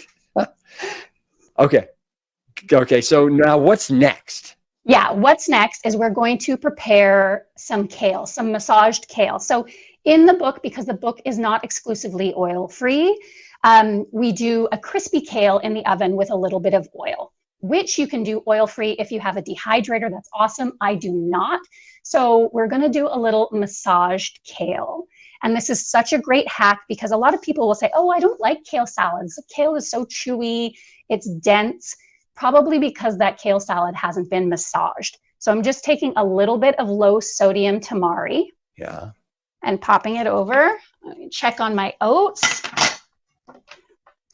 Look at, you're doing all this real time. Exactly, real time. So let's not burn the oats because, you know, I've been known to do such a thing from time to time. Oh, for shame. So we've got our kale, we've got our tamari, and then all we're doing is, it seems a little bit weird to give your kale a massage, but it's had a hard day. So, you know.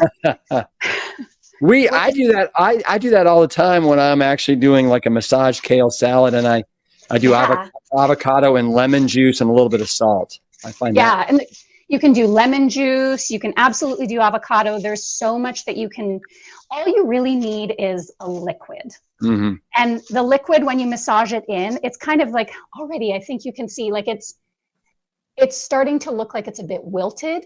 Yeah. And it's tenderized, so it actually drops in volume by about 50% when it's well massaged. And then it's become so much more tender, so much more delightful to chew through. And this is going to be a nice little green garnish. So are you going to throw that in to the porridge at the end and then just mix it in? This is going to go, so you could absolutely stir it in, or you could just do it on top. So you've got a little like, sort of almost like side salad going on your savory porridge. Mm-hmm. All right. And that's really how easy this is. So the hardest part is waiting the 5 to 7 minutes for the oats to cook. And we're getting pretty close here. And it really depends. Some people like their oats cooked more so that they've broken down quite a bit. Others like a little bit more texture. Oh, but that's looking great. Do you ever make this dish with steel cut oats instead of rolled oats? You absolutely can. If you've got the time, or if you've got like a rice cooker that you can set it and forget it. The other thing that I like for steel cut oats is when you can bring it to the boil the night before and then just leave it soak overnight. Yeah. And then all you need to do is reheat it in the morning. So it's so fast. So yeah, so we've got like, this is a bit harder to show, but nice creamy oats. And then I'm going to take my little mixture of tahini and miso. Pop that in. And then, oops, there we go. And then our chickpeas. And that's how much chickpeas is that? That's a cup of chickpeas. So, you know, one of the things, I have this thing called the Daily 3 because I want to encourage people to eat more legumes, greens, and omega-3 rich seeds daily. And so I always tell people you have to choose your own adventure when it comes to legumes. So if you're new to that legume life, you might just start with a 1/4 cup serving. You know, not too fermenty, build up your tolerance. And then when you're ready, you move to a 1/2 cup. And then when you're ready to do that, you move to 3/4 cup. So we are going to plate this. This makes 2 portions. And it's nice and filling. There's a ton of fiber here, lots of plant-based protein as well. I'm going to take, so we've got our porridge, a little bit of the kale on the side. I also like some green onions here. Nice.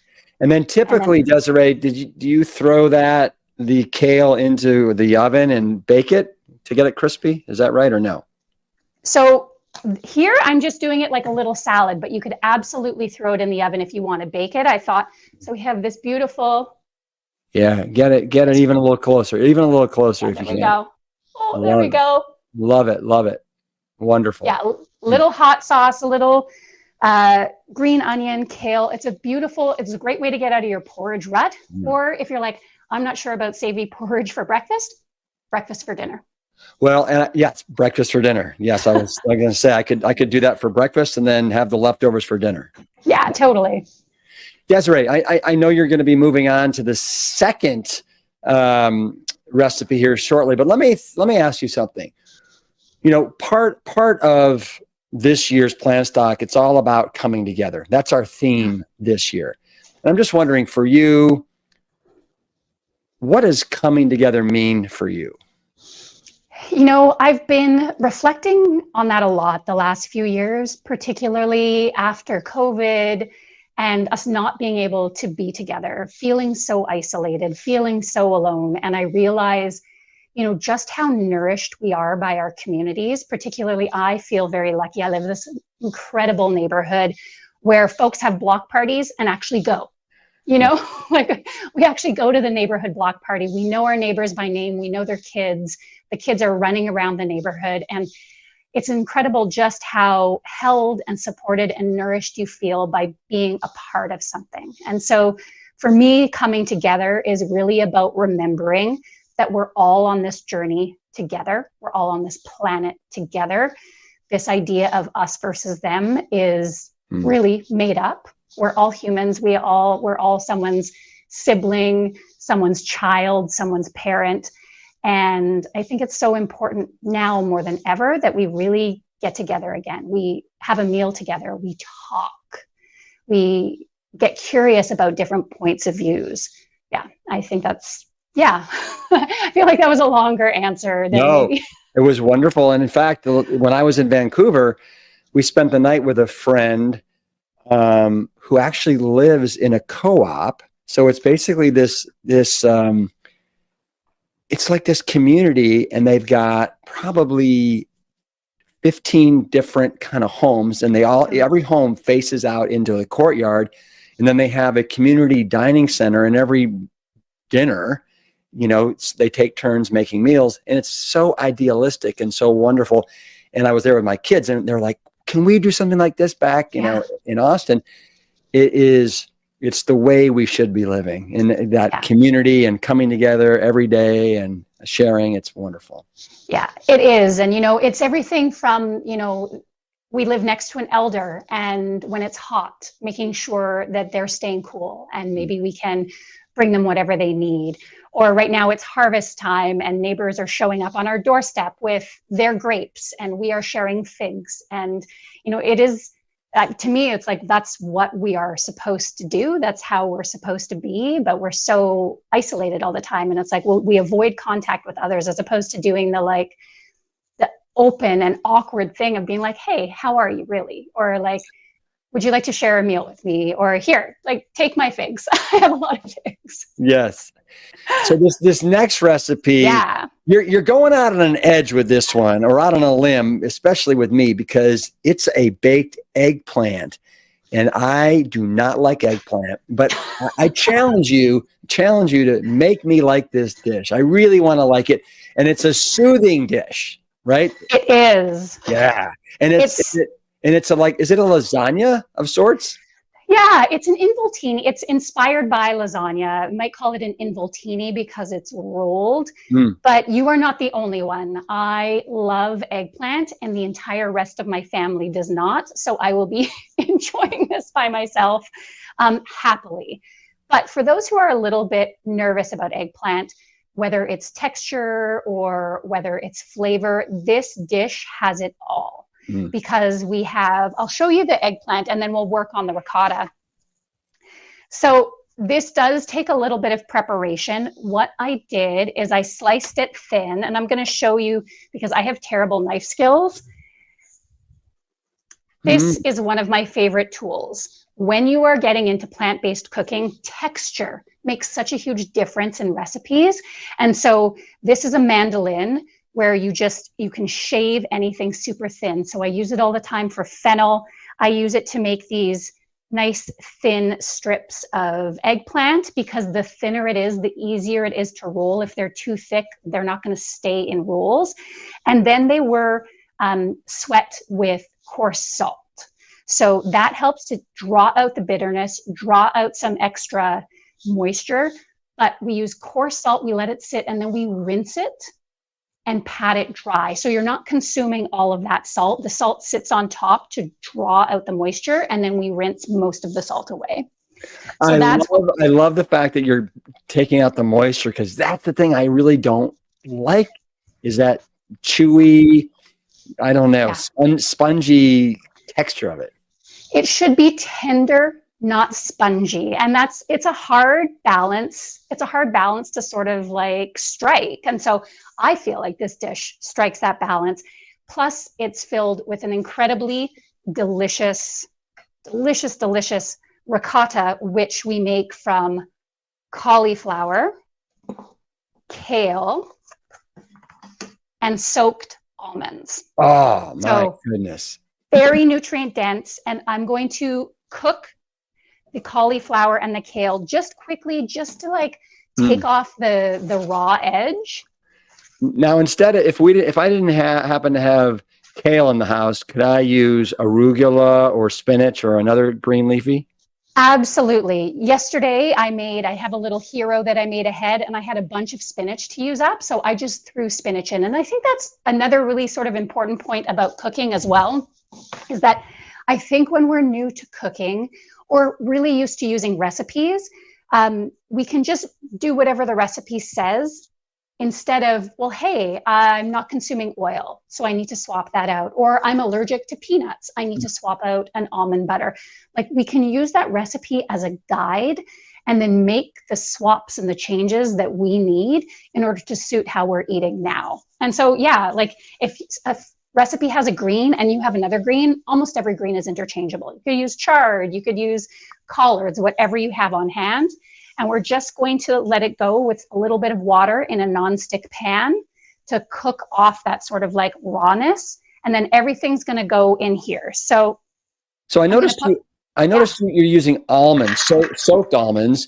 Is there a particular reason why you're using almonds instead of cashews or walnuts? Yeah, I'm using almonds in part because they have that ricotta color. Their flesh is very white and creamy looking.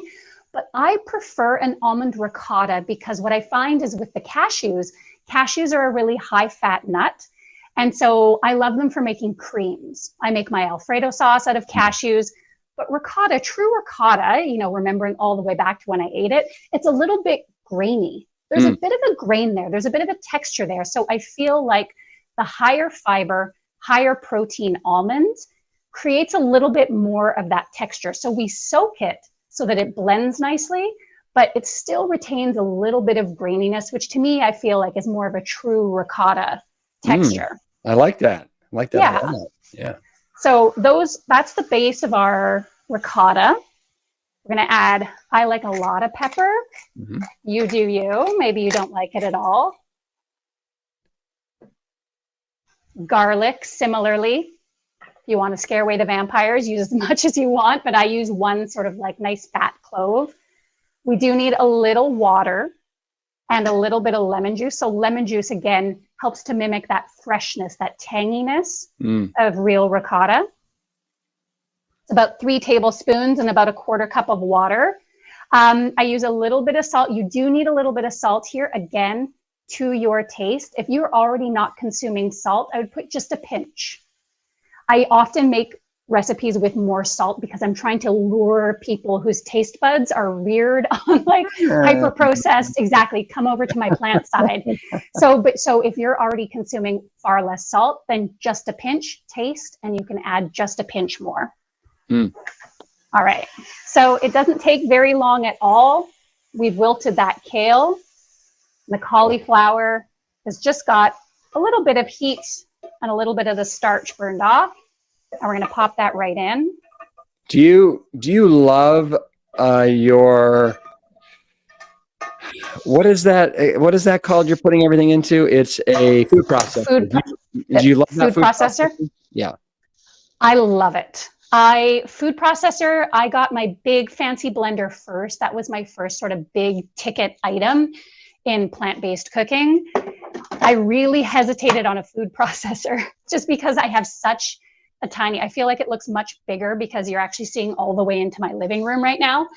I have a tiny kitchen with so little space, but the food processor does some things that a blender doesn't do well unless you're getting all of the attachments. Yeah. And so for this, I find that it works really well. So we're just going to start pureeing this.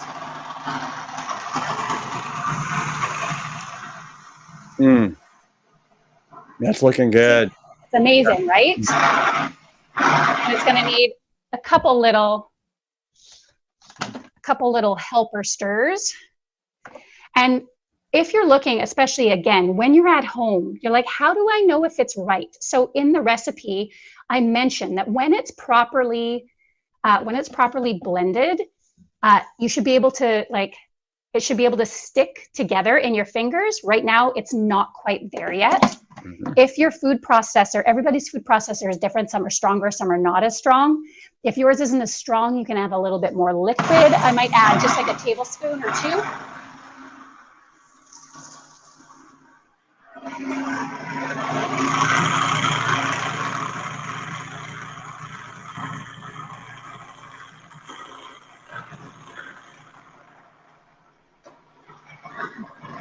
Desiree, can you hear me? I can. So while you're doing that, I have a question for you. You talk about how the gut is the second brain. Yes. Can you describe for me why you're saying that? Yeah. So, I was not the first person to coin that term. The second brain was coined by a physician called Dr. Michael Gershon, like back in the 90s. I read his book and it was like just mind blowing. Really sort of like fascinated me about this whole world. The reason why we call the gut the second brain is because it has a highly developed and intense nervous system all of its own. So when we learn about the nervous system in like high school, we learn about our fight or flight and our rest and digest. So our sympathetic and our parasympathetic. But we also have our enteric nervous system. And enteric means of the gut. And it's our nervous system that's moving food through the gut, making sure that it goes at the right pace for digestion and absorption and elimination. The nervous system is communicating with our immune system. Like 70% of the immune system is centered along the gut. So our nervous system and our immune system are in constant communication as well. It's really fascinating. We think of the gut as this very simple organ, like just put the food in, mash it up, digest what you want, eliminate the rest. But there's so much more going on. It's really this intersection between digestive, immune, and nervous system health. And, for things like irritable bowel syndrome, we call that a condition of gut-brain communication. And so we know that when the communication between our first brain and our second brain isn't going well, it can result in these issues like irritable bowel syndrome, which roughly 10% of us in North America have. Just going to run this again.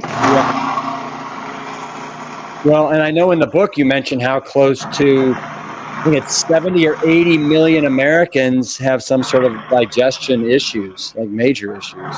It is major, and it makes perfect sense because we don't typically eat in the way our digestive tract was designed. We were designed for roughage, so much roughage.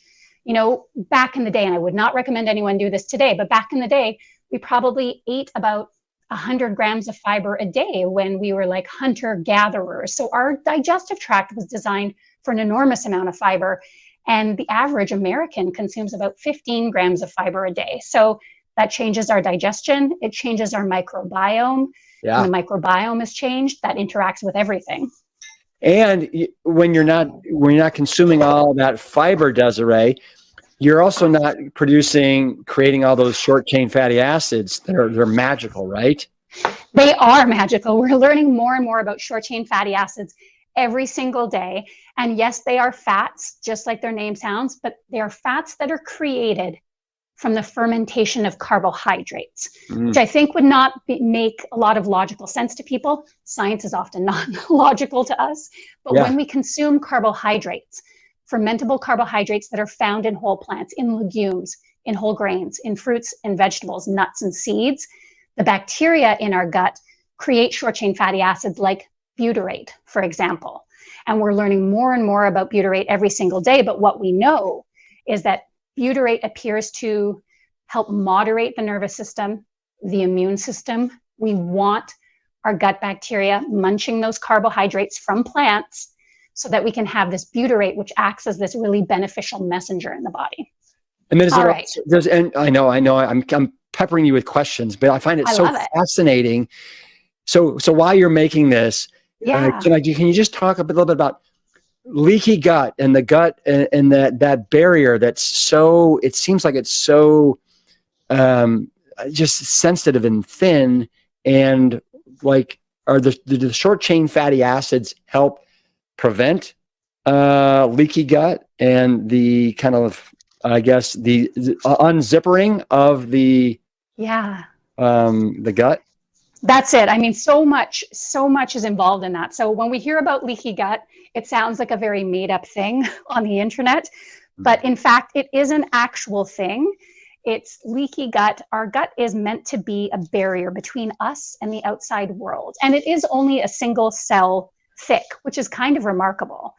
But that single cell is supported by a whole host of means. The first is that we have these tight junctions that help almost act like a zipper to keep those gut cells tight.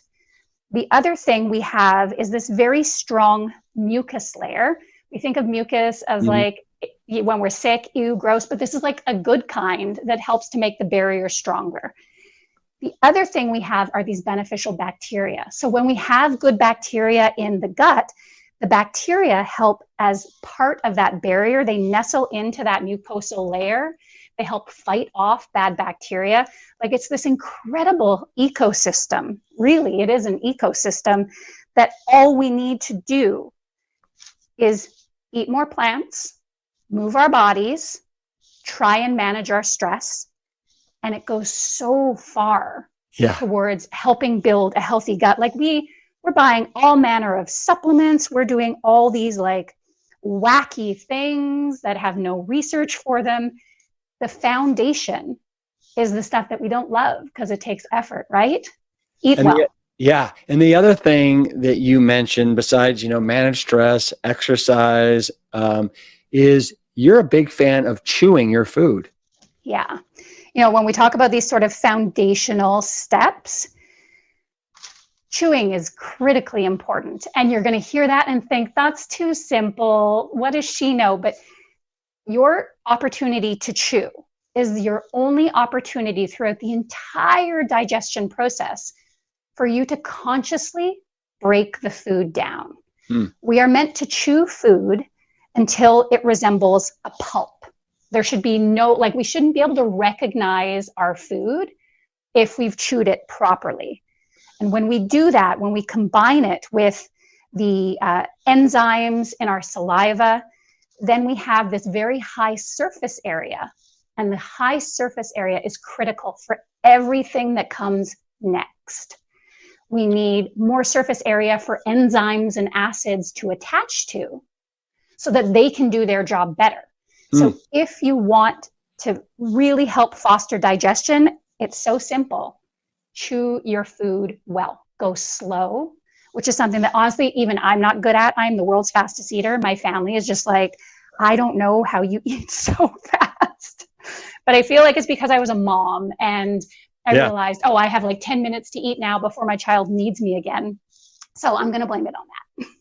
So you're putting those rolled up slices of eggplant that you're filling with the ricotta, almond cheese, and then what are the greens on your left side you're putting in? So let's talk about that. So see how flexible, super flexible these are. We're going to put it down. We're taking basil, fresh basil from my garden, as much as you wish, and then a little scoop of the ricotta, placing that on the basil, and then just rolling it away from us, and then popping it in, honestly, whatever vessel you have. So I've got a round cake tray. It's just like a normal 9-inch cake pan. If you have like a smaller lasagna dish, that's going to work. And then once we've done that, then we are going to pour over passata. So when it comes to looking for a tomato product with no oil, you can get pure canned tomato sauce. This is really nice as well. So this is an Italian style passata. It's a strained tomato sauce. So it has a really fine, silky texture, and I prefer it to a lot of the canned. It's still really inexpensive as well, and you can find them with low salt and no salt. Is that like the Pommy brand? I know Pommy makes one in a Tetra Pak. Yeah, and we have a bunch of, I live in an Italian neighborhood, so I have a bunch of Italian brands that our local supermarket has as well. So yeah, look for passata if you want to like level up your tomato sauce game. It's great. Will do. You think they have it over here in the States? Oh yeah, absolutely. Oh, yeah? Okay. Absolutely. Look in your, in your Italian section with the rest. It's probably down on the bottom. So like the less expensive, simpler items, you've got the big national brands that pay for their shelf space. Be curious about what's on the bottom shelf. That's a little like former grocery store RD tip. Be really curious about what's on the bottom because they don't pay for that space. So they're often more affordable products. Good tip. All right. Okay. So you're going to keep rolling and I'm going to keep rolling up that pan. Yeah. And then you're going to pour on the sauce, the passata, and then are you done then? And then you put it in the oven? Then you put it in the oven. So we're going to bake this at 375. We're going to put foil over it for 30 minutes. And then we're going to take the foil off and then we're going to bake it for 15 minutes. And I have one that I've already made. You want to see it? Oh, can't wait. Okay. Via the magic of television. Yes. So like I said, just any old cake pan. This one I used a square and we're going to plate this up. The other thing too, in terms of like baking for any recipe that calls for, like greasing your pan, I have all nonstick pans and then I just protect them with parchment paper. Parchment paper is my best friend. Not only does it protect your pans so they're going to last a little bit longer, but also it makes them so much easier to clean up. So you have parchment paper on that pan there? Yes, there's parchment in the bottom of this one, and then there's also parchment in this one. You can sort of like see there. Yeah. Okay. Hey, so I know you've made a savory porridge, and now you're doing a soothing kind of lasagna type eggplant roll up. But I think I remember you saying that you absolutely love desserts. Yeah. So if we can see, look at that, the little roll. So it's got all that delicious, like almond. Well, this one was spinach. So like I said, this one was spinach, but like kale, cauliflower, just like so nutrient, like packed with minerals, packed with vitamins, and then a delicious tomato sauce on top. And it's, it does take a little bit more of an effort. Please don't try this for the first time on a Tuesday night. But if you're eating a plant-based diet, this is one of those meals that what do you serve people, particularly your family, who it might not be on a plant-based diet on like a Sunday night. Like this is such a beautiful Sunday night dinner with a little bit of nice sourdough and a side salad. And then you can take the leftovers. It also freezes really well. So you can like prep it in advance for like a busy weeknight and then just pop it in the oven. Absolutely love it. I actually want to go home and make that tonight. I am so inspired. Desiree, this has been absolutely wonderful. So where can people find out more about you? So you can go to my website if you like free recipes and very nerdy posts on nutrition. You can go to DesireeRD.com or just Google Desiree RD. Nice thing about having like an unusual name, I'm pretty sure I'm the only dietitian Desiree at this point, so that works well. Or you can find me on Instagram. I'm at Desiree Nelson RD, and on TikTok at Desiree Nelson Nutrition. Wonderful. Well, I want to have you back on the podcast very, very soon so we can dive into some more wonderful things that I didn't even come close to broaching on our first conversation. You are so positive. You are so knowledgeable. You are such a refreshing A refreshing person. It's great to have you. Thank you, Desiree. Thank you so much Thank for you. joining us, Plant Stock. Thank you so much. I hope everyone is enjoying Plant Stock. Absolutely. Hey, give me a virtual fist bump on the way out. Boom. Thank you.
All right. Hello, everybody. Great to see you on day 3. It's Sunday.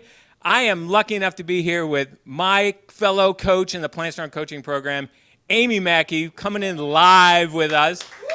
Woo! So you guys, what a weekend, right? All this stuff you're learning. And one of the things that Amy and I, we're in the chat box, as you've seen.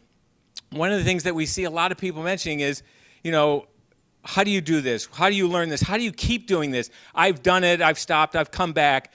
And so, like Plant Strong always does, they've come up with the perfect solution for everybody, the easy, perfect solution, and that is Plant Strong Coaching. So, Amy, say hello and tell us a little bit about Plant Strong Coaching. Hi, everybody. I'm Amy Mackey. It's so good to be here with you today on the 12th annual Plant Stock. I'm so glad that you're here with us. A little bit about coaching. While we don't use actual power tools in the Plant Strong Coaching Program, we do provide you with powerful tools that you can use. Our Plant Strong Coaching Program is about mindset. It's about habit change. It's about breaking out of the cycles that we have always used for trying to lose some weight, trying to improve our health, and doing it a new and better way. Yeah, exactly. And this isn't something new. Amy and I have been doing this for going almost on 5 years now. We've helped thousands of people just like you that are getting this type of information, reading the books, watching the videos, watching Jane and Ann on YouTube, and then, okay, great. Now I know what to cook. Now I know how to cook it, but how do I keep doing it? How do I stay motivated? And like Amy said, it's more than just knowing those things. It's knowing how to keep yourself motivated, how to, when you're lacking motivation, how to keep yourself disciplined and keep eating this way, how to make it easy, how to make it simple, but it's all the 6 inches between your ears. And for some of us, maybe 8 inches between your ears. So make sure that you guys keep in mind that, yes, all the stuff that you're learning this weekend is so important.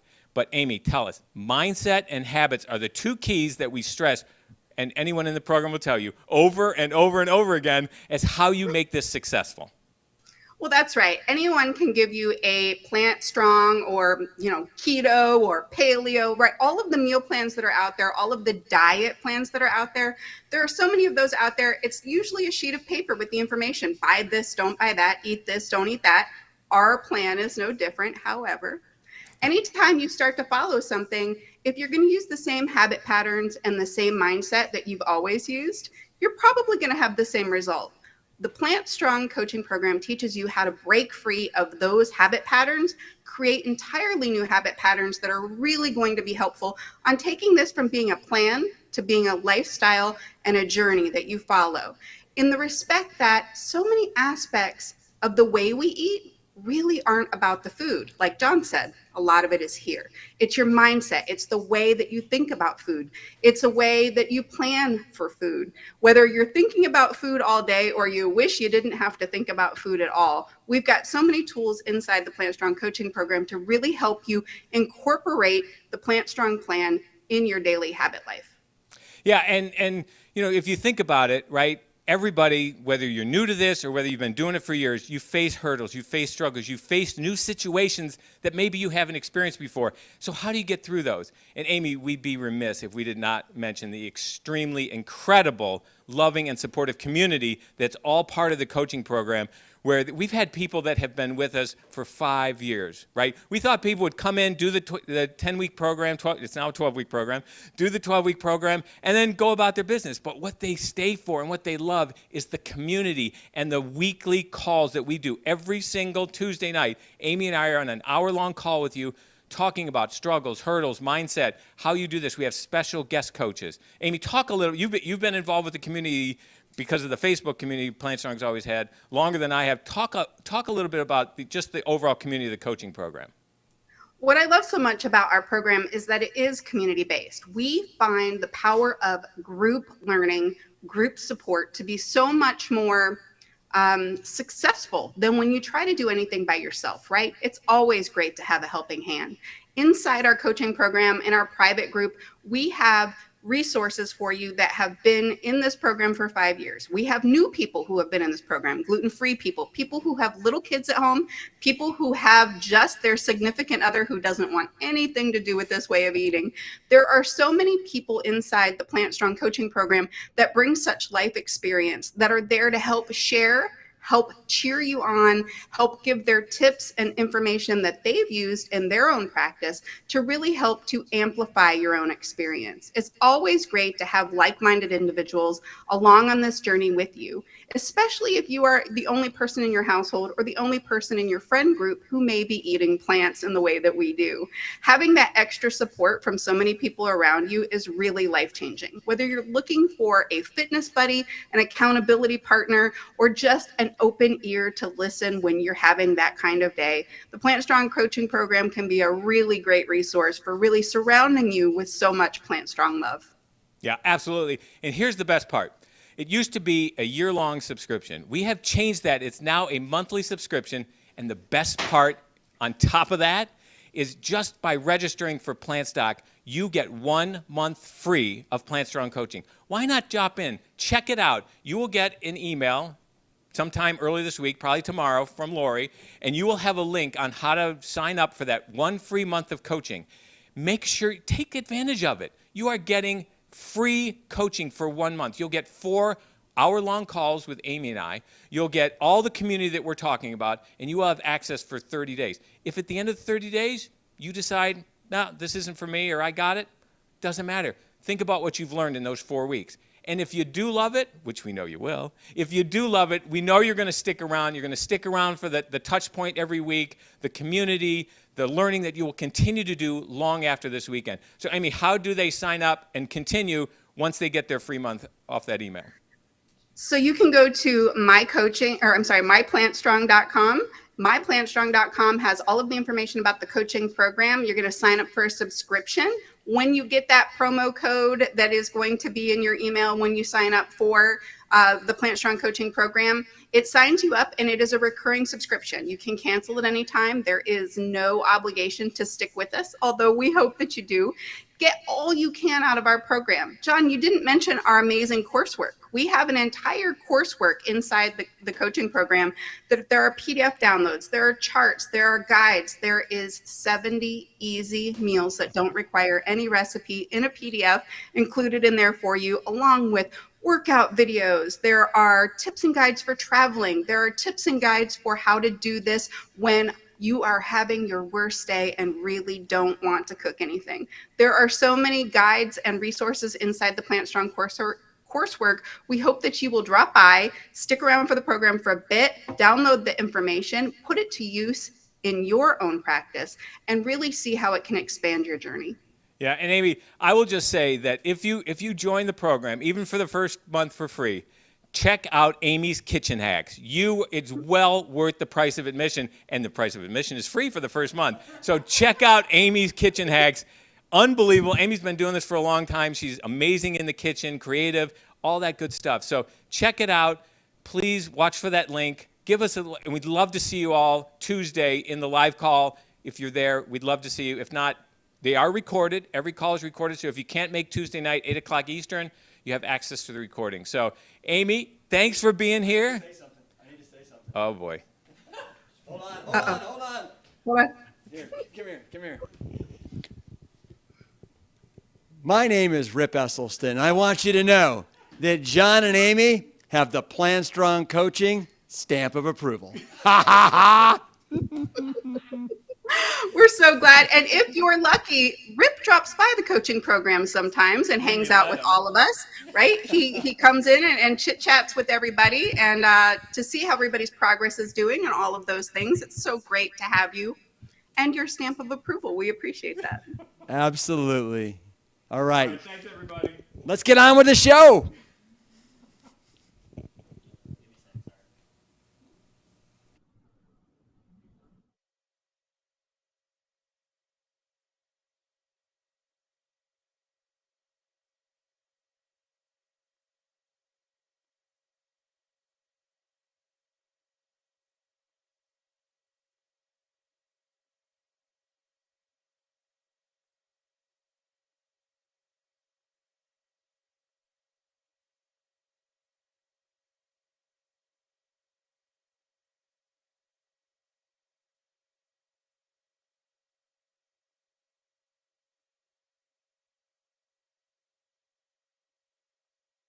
Toni Okamoto, welcome to Plant Stock 2023.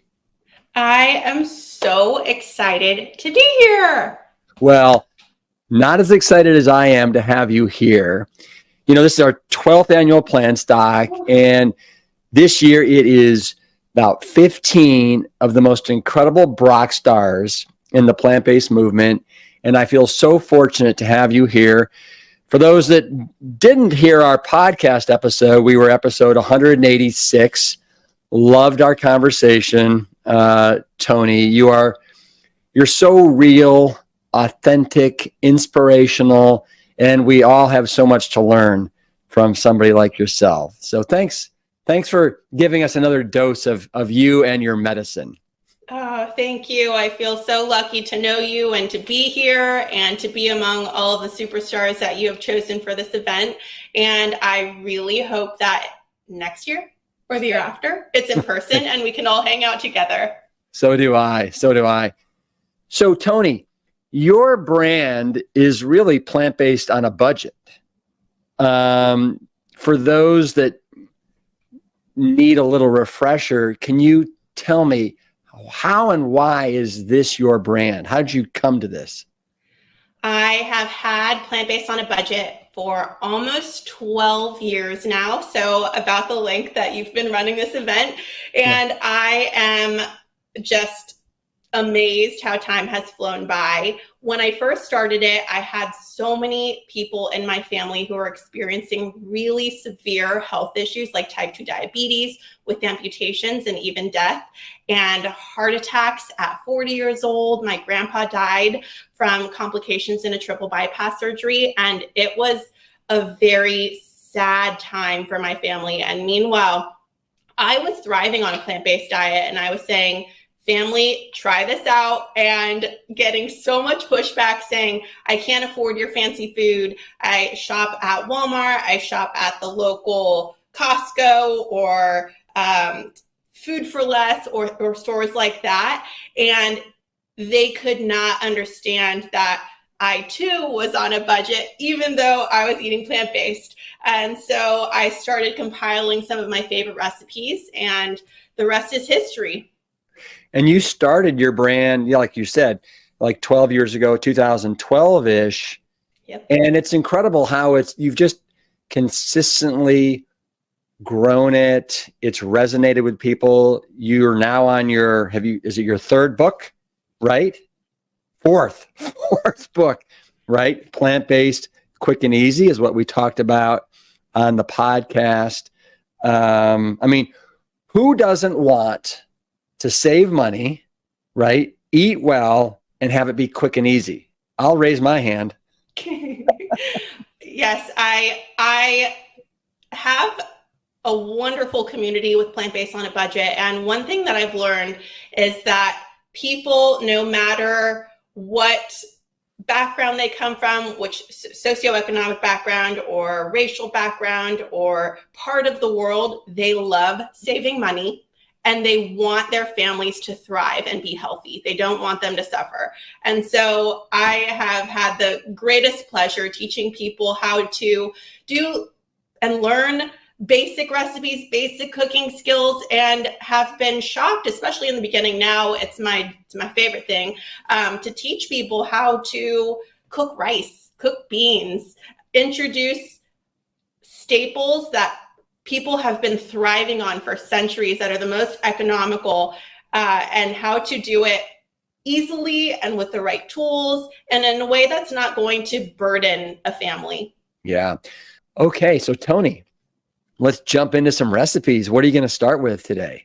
I'm going to start with a dish that is low effort. It requires minimal dishes, which is my favorite because I don't mind cooking, but I do mind doing the dishes.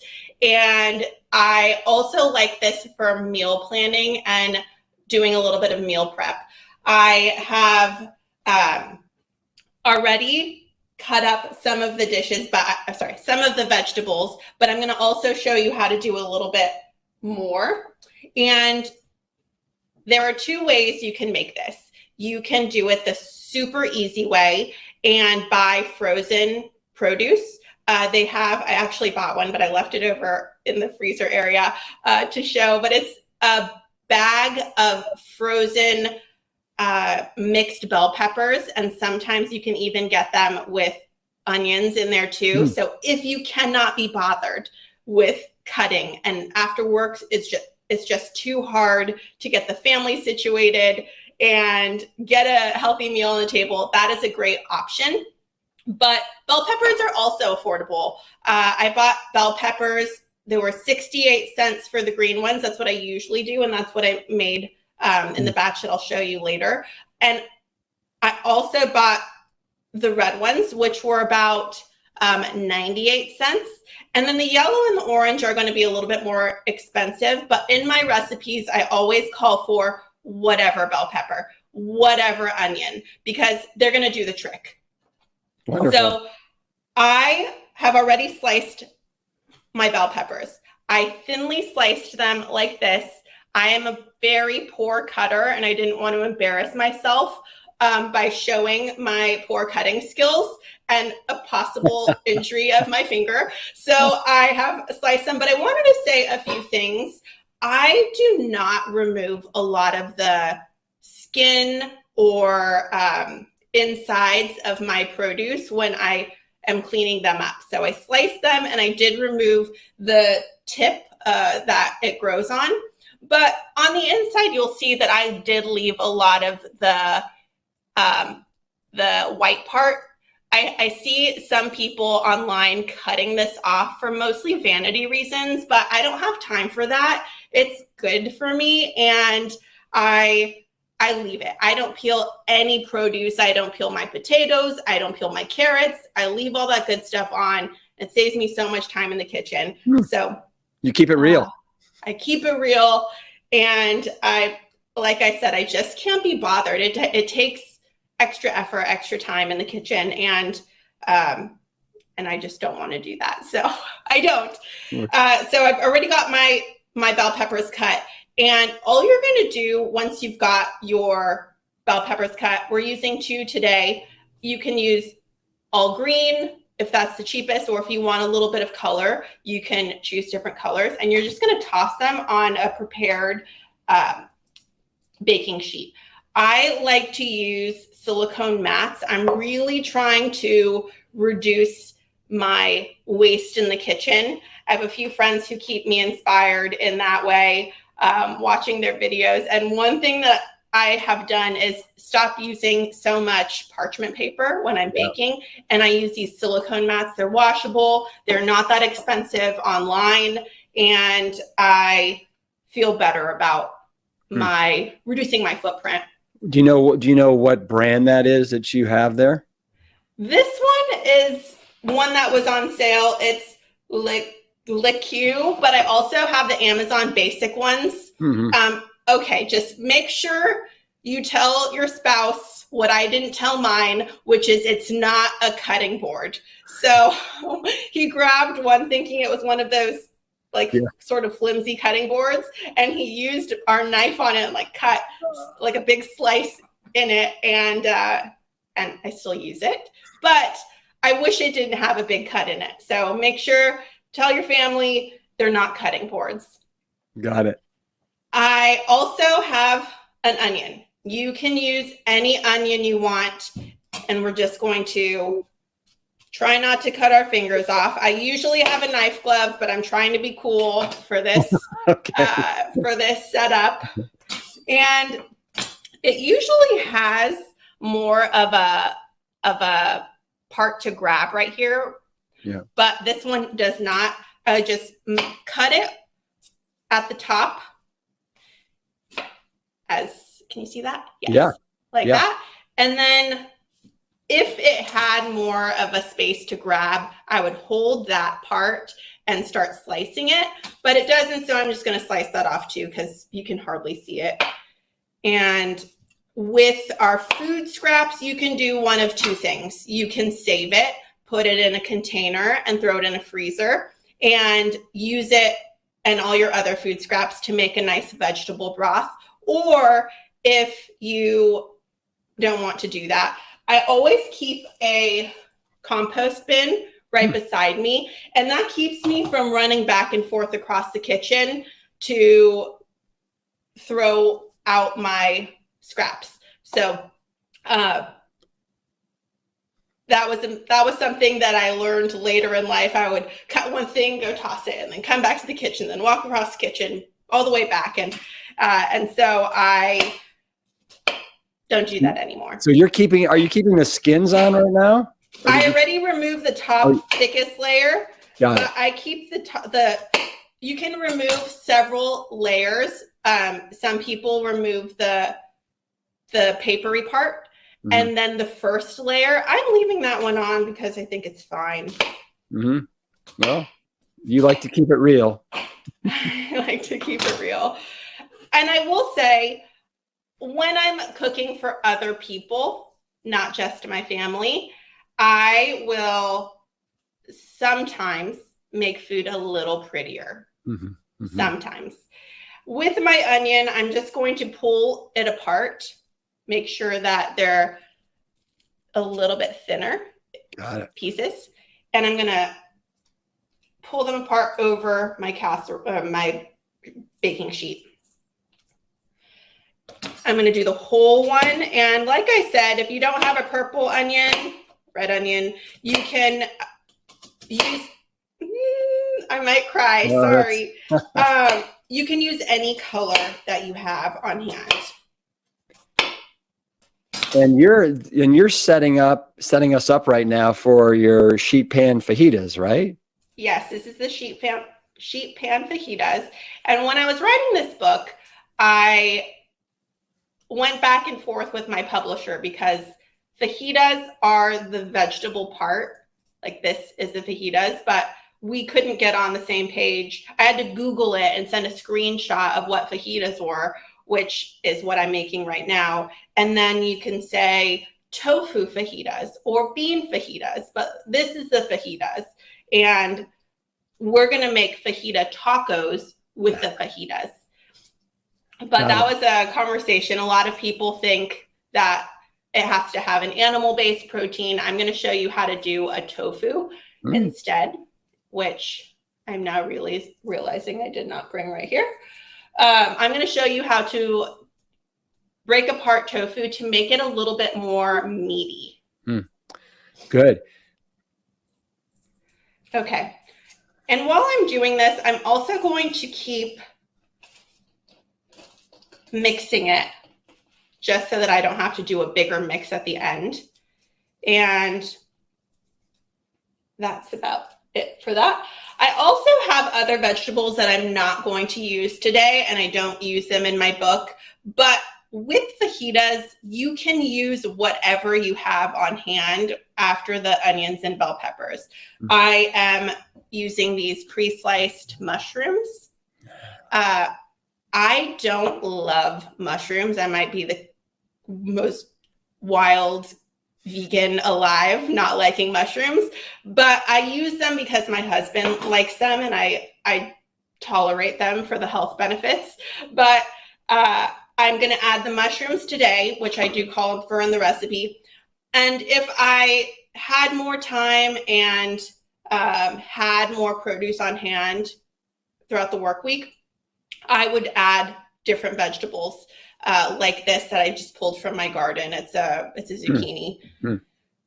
With my pre-sliced mushrooms, I buy pre-sliced because usually I'm quick in the kitchen and I want to be in and out, but you can use whatever mushrooms you have on hand. I am going to, by hand, just break them up. You can leave them whole if you like a mouthful of mushroom, but that's not my jam. So I'm going to try to get them as small as I can using my fingers. Are you a mushroom fan? You know, I am not a portobello kind of mushroom burger person, but I've gotten to the point to where I like mushrooms, but they have to be cooked really, really well and not spongy. Right? A lot of the fluid has to be removed from them.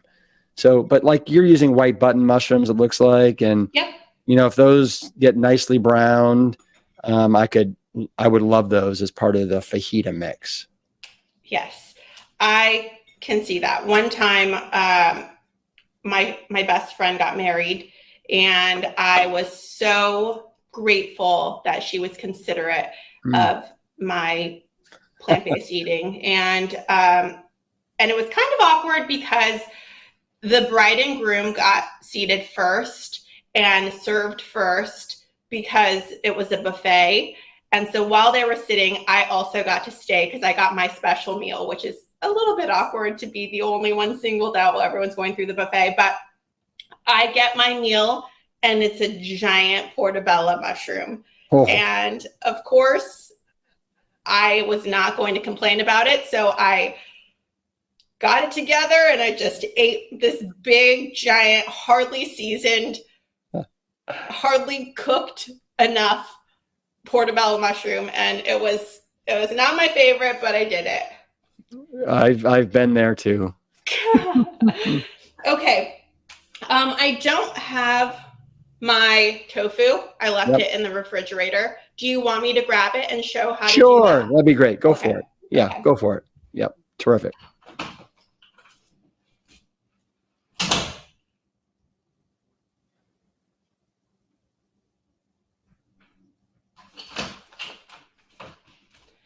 Okay, I use firm or extra firm tofu all the time. I don't often use medium firm tofu.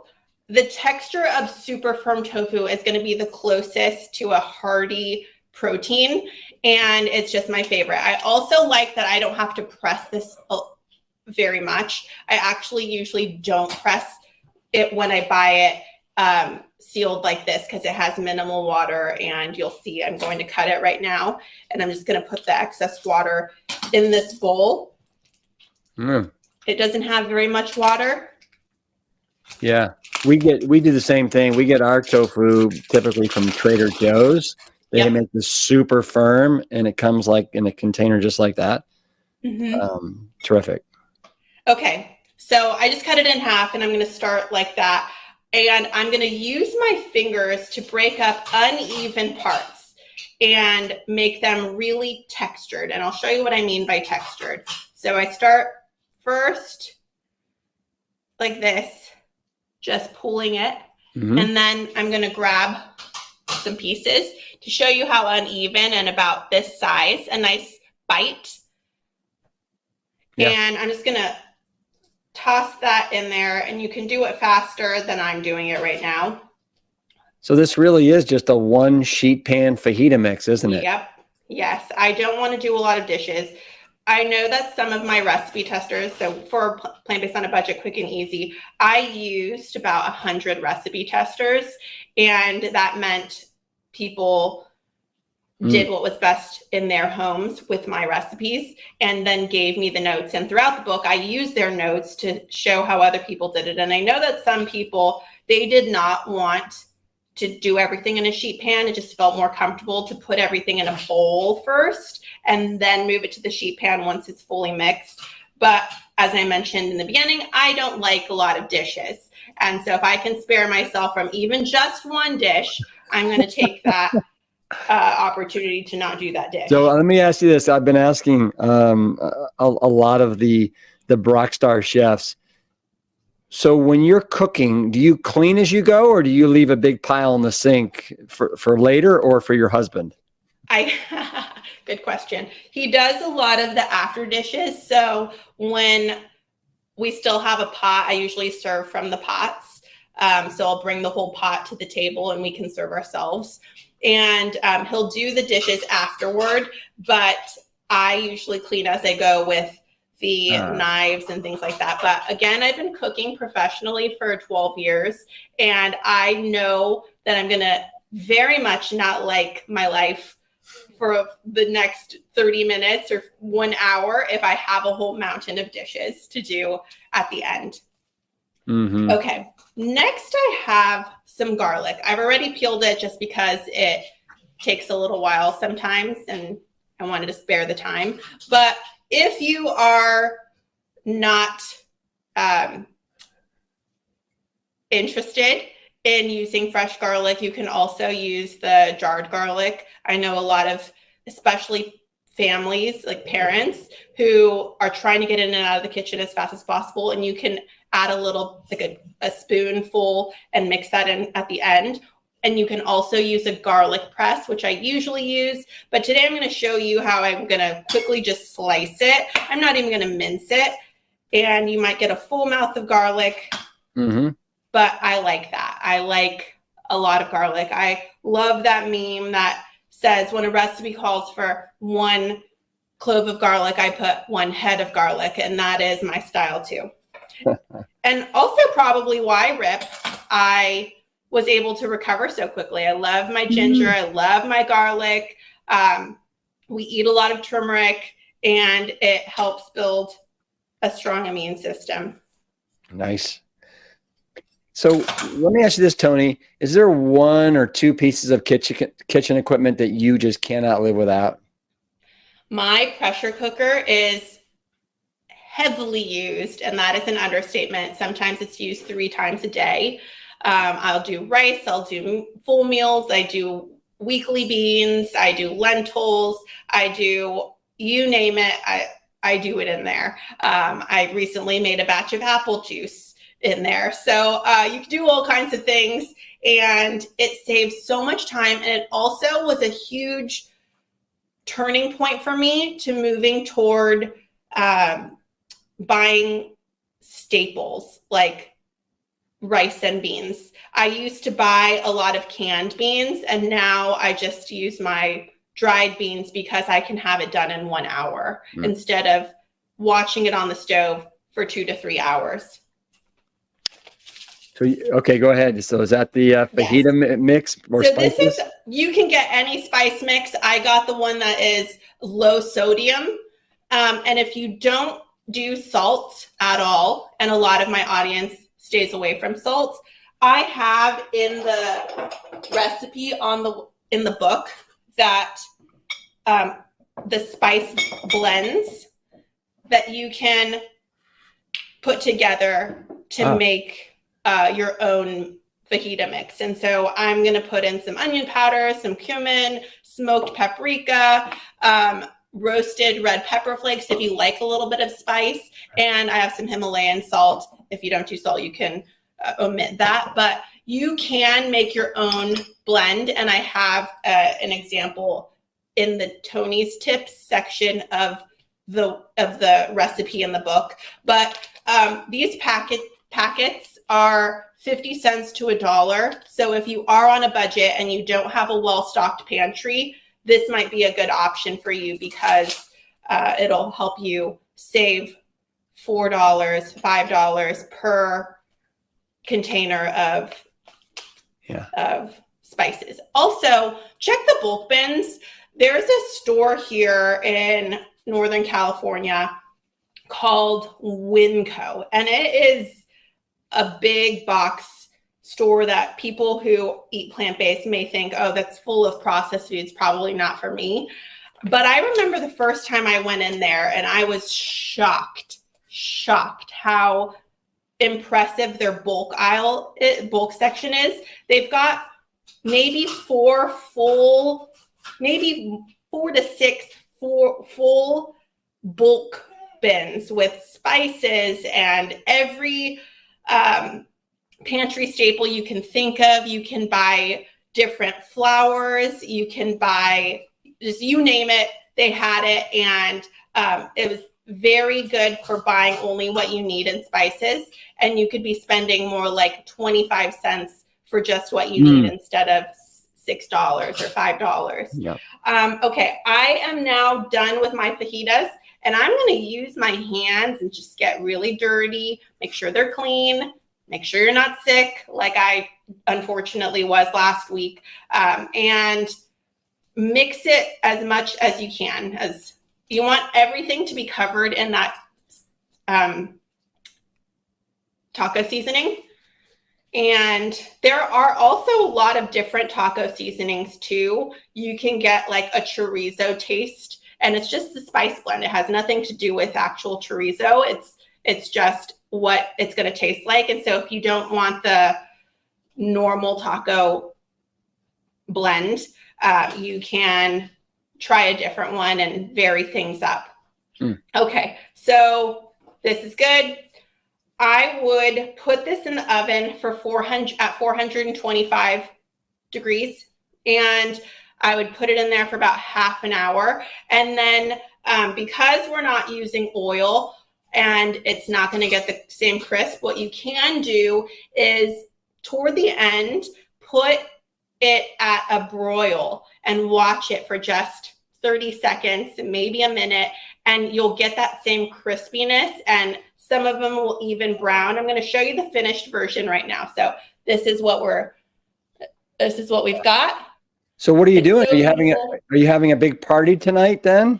Oh my gosh. Neighbors will all be eating fajitas.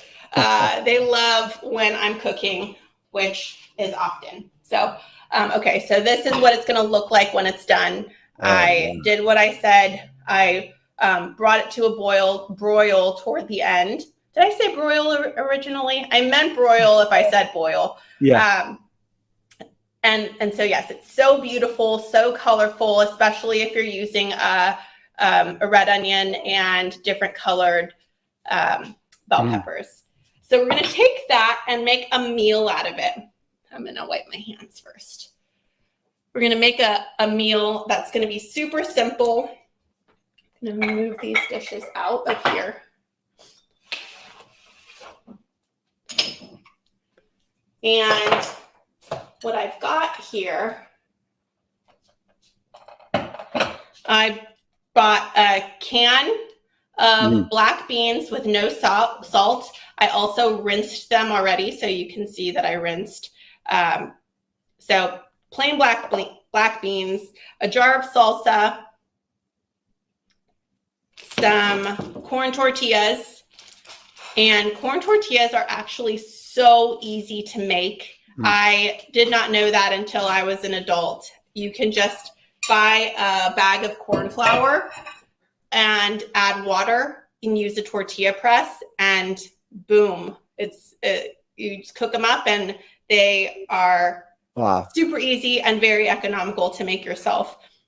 Okay. I also have an avocado. I am lucky to live in Northern California where avocados are very inexpensive. So we eat a lot of avocados. They're usually about 50 cents to $1. If they're $1, we're like, ooh, that's kind of pricey. But I know that not everyone is so lucky, and that sometimes they're $4 in other places.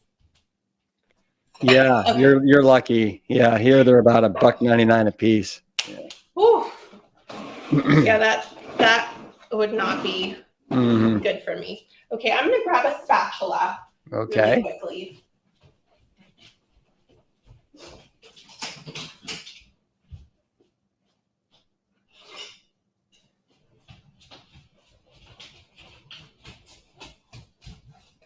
Okay, got a spoon, and I'm going to, what you can do to warm up your tortillas is, if you're making a whole bunch for your family, you could do a little bit of, there are warmers that go in the oven that you can just stick a whole batch and then put them in the oven, or you can use some, like one of these baking sheets and wrap that if you wanted to, or you could do what I like to do, is just get a skillet and warm them up on the skillet. My mom, when she was, my mom and my grandma would do it over the fire, which is a little bit more traditional if you are Mexican, which I'm Mexican and Japanese. So I was always so amazed that their fingers didn't burn off. My grandma would be having a full-on conversation, flipping tortillas, and I would just be watching in awe that her fingers were not burning. I don't do that. If I do it over the fire, I grab tongs. Yeah. Because I like my fingers. Yeah. We have a gas stove top. And so that's what we do. I usually put it on like, medium low heat, got the flame, and then I just put the tortilla on there and then turn it every 10, 15 seconds, twice, 3 times, and it's done. With your tongs? No, with my fingers. Oh, with your fingers. Whoa. Yeah. Do you lower the heat first? Yeah, no, I just keep it on medium low, and it's okay. You and my mom, you're the same. Okay, so as you see, I've scooped some of the fajita mixture on 3 tortillas, and I'm gonna scoot that over for a moment, bring my cutting board back, and you'll see that I've got my cilantro right here. I put it in water, I cut the tips off, put it in water to extend the lifespan, and I still sometimes lose. My husband, I think I may have told you this before, but my husband calls our home the place cilantro comes to die. Despite my best efforts, sometimes it does not do well. So I try very hard to eat it quickly. Okay, I've already washed this, wash the cilantro, dry it, and then I save the tips and my husband throws them in his smoothies. I'm a little bit more picky about my smoothies, but my husband does whatever is good for health benefits, and he'll just toss in a chili pepper and turmeric and make this very weird smoothie, whereas I like a more standard smoothie. But I save the tips for him and he eats them. But I'm going to only use a quarter of this, cut the end, just quickly mince it. I'm going to roughly chop it. I'm not even going to finely mix it. I don't mind if there are some stems. I can see that there are some stems in there, but they're perfectly good.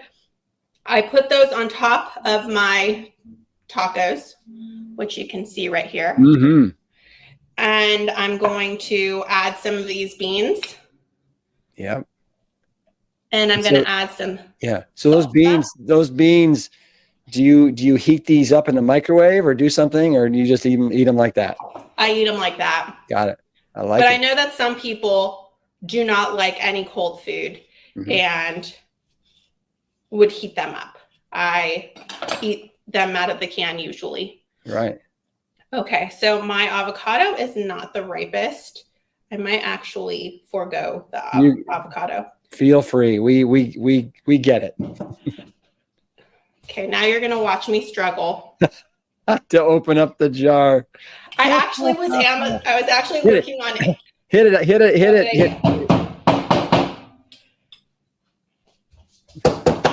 There you go. Ah! My hands are wet. That's why. I'm very strong. Yeah. Okay, you know what? I'm going to forego the salsa, but here you get it. Right, we get it. Yeah. Salsa goes on here. And look, you have a delicious meal. I have so many leftovers for lunch. And you can also put them in over nachos. You can put them in a burrito. You can eat them as is. You can make a big batch of brown rice and a big batch of beans and make like a blended salad mix or a salsa mix with fresh diced tomatoes and cilantro and onions, and have a bowl, like a nourished bowl. Pour some salsa over for your sauce, and it is going to be really, really good. Yummy. How are we doing on time, Rip? Well, you know what? We're good. Let's just keep moving it along. We're great. Yeah. Okay. I have next some apple nachos. Apple nachos. That's a Apple crazy nachos. name for a dessert. Yes. I have already warmed up my, what's it called? Chocolate and peanut butter. You can use any nut butter. Oh. I wanted to make sure that I wasn't running back and forth. I also wanted to show you this taco towel that my friend got me a long time ago. And it's because there's this, my favorite GIF on the internet is this taco, and he's walking and he's having a great day, and then he falls and all of his innards fall out. And then he looks sad, but then he puts all of his fillings back in, and then he keeps walking. And I feel like it's such a good depiction of what life is like. Just like you get down, you come back up, and you try to make the best of it. You put yourself together and have the best attitude possible. I love it. We can't get the salsa jar top off, but that's okay because we're moving on to apple nachos. Yes. Okay. I have 2 different types of apples. Use whatever apples you have. My dad got me this nifty apple slicer and corer. You can do it by hand. Again, I don't I don't peel apples or anything else, and it works just fine. Okay, let's see. Oh, here we go. This is what you do with this. You simply put the there we apple, go. There we go. And then you bring this to the bottom and you push it out. And then you take your apple slices and you simply add them to a plate. Here's one. I'm doing 2 different colors just so that they look pretty. If I had more time, or if I was serving them to a guest, I would line them up all pretty and in some uniform way, but we're a little bit behind schedule, and I'm sorry for talking so much. I love talking to you, Rip. Okay. Love what you have to say. Okay, so we have our apples. Yeah, is that a Granny Smith and a what? Cosmic apple. Oh. I just learned about them, but I like that they're crispy, and I liked that they were red. So I've already melted my peanut butter. You can melt it on the stove in a double boiler. And if you don't have one of those, you can simply just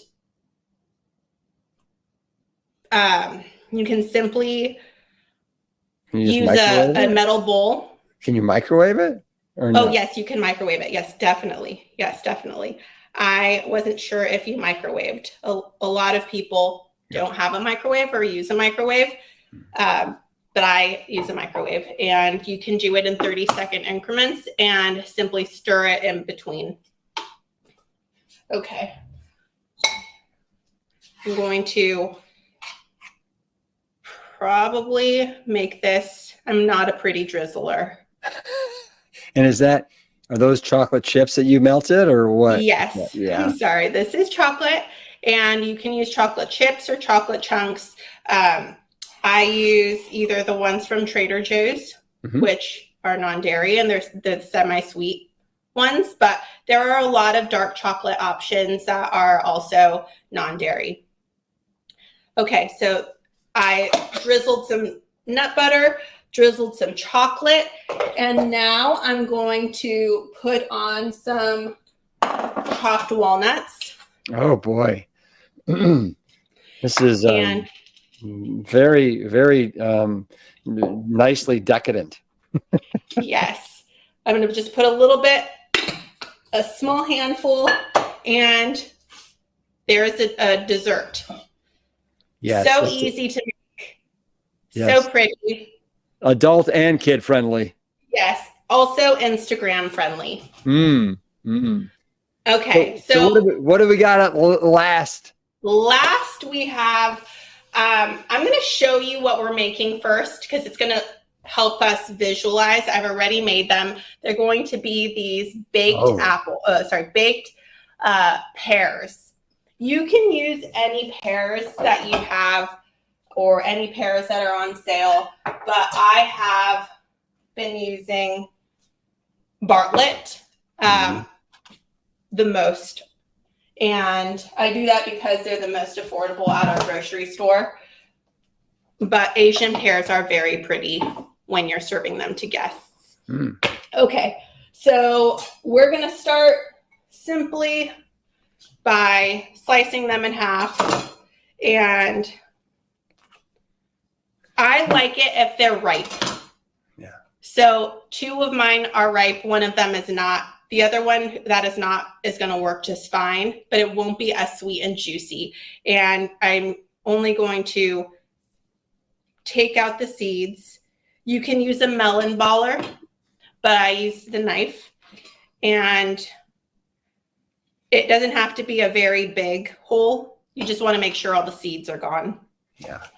Then we're going to do something that you don't have to do. It's an extra step, but I like to cut the bottom off so that they're not rolling in the baking sheet. It's a nice little trick. Yes. And then I eat those. In reading your book, I found it fascinating to find out that almost 65% of your audience is non-vegetarian.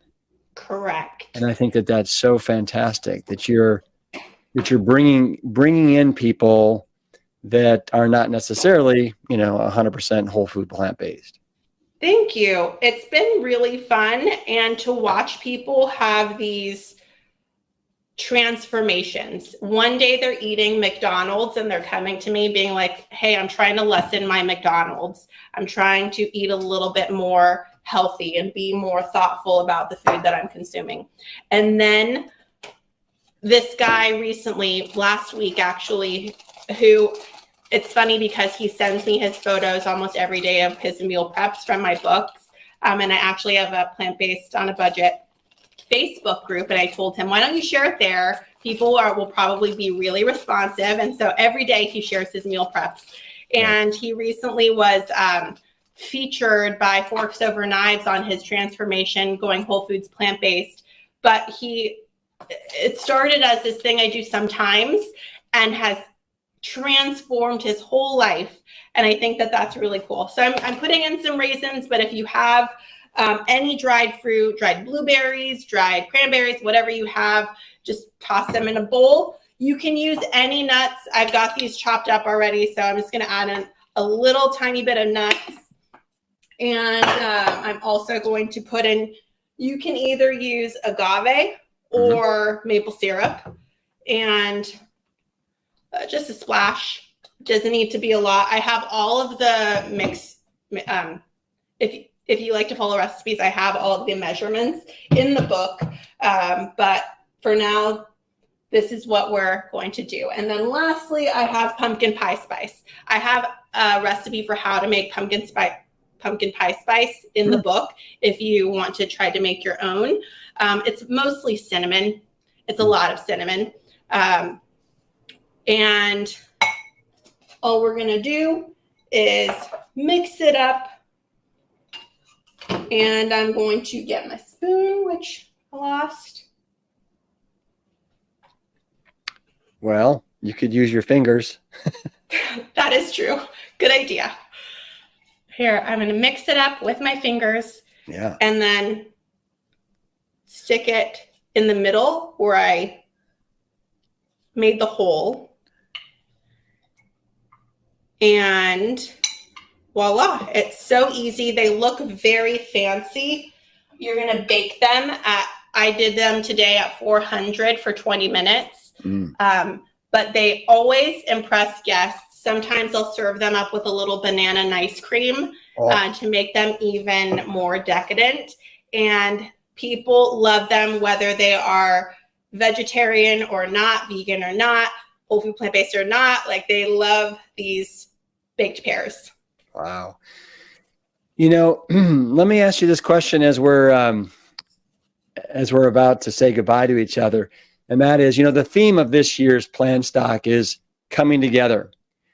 And I'd love to know, what does coming together mean to you, Toni? When you think of coming together around food, what does it mean to you in your life?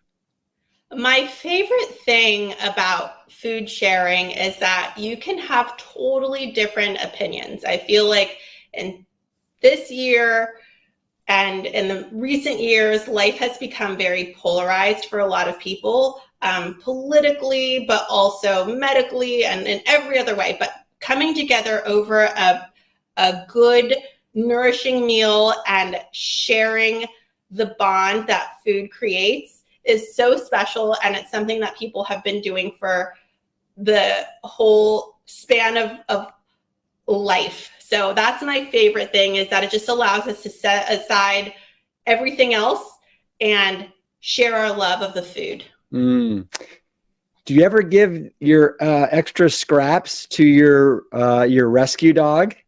Oh, I do. He is a little bit picky with what he likes to eat. When we got him, he was literally from the streets and would eat anything. And now he's like, let me smell this first. Let me quickly put my tongue out and see if I like the taste. And so he's a little bit selective, but he does like tofu.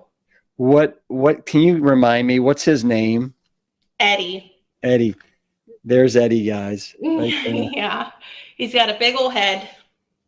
Some people call him Hetty or Big Head Ed. That's adorable.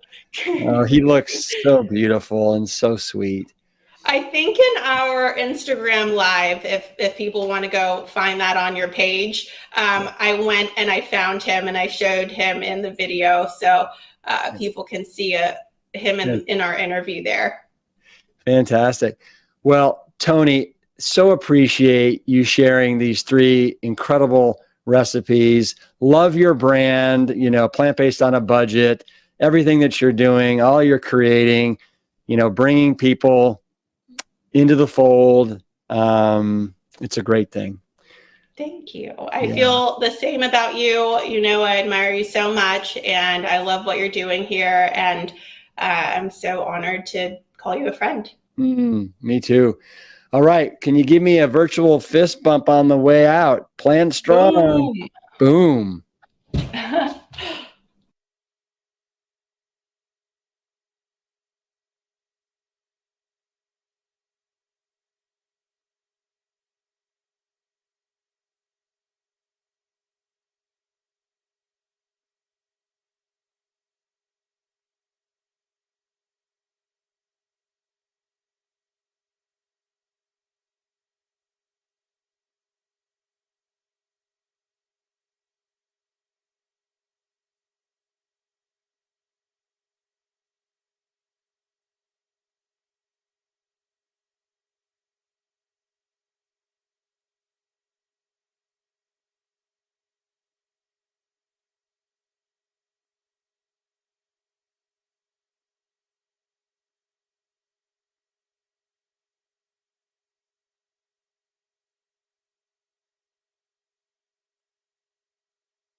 Hey, everybody.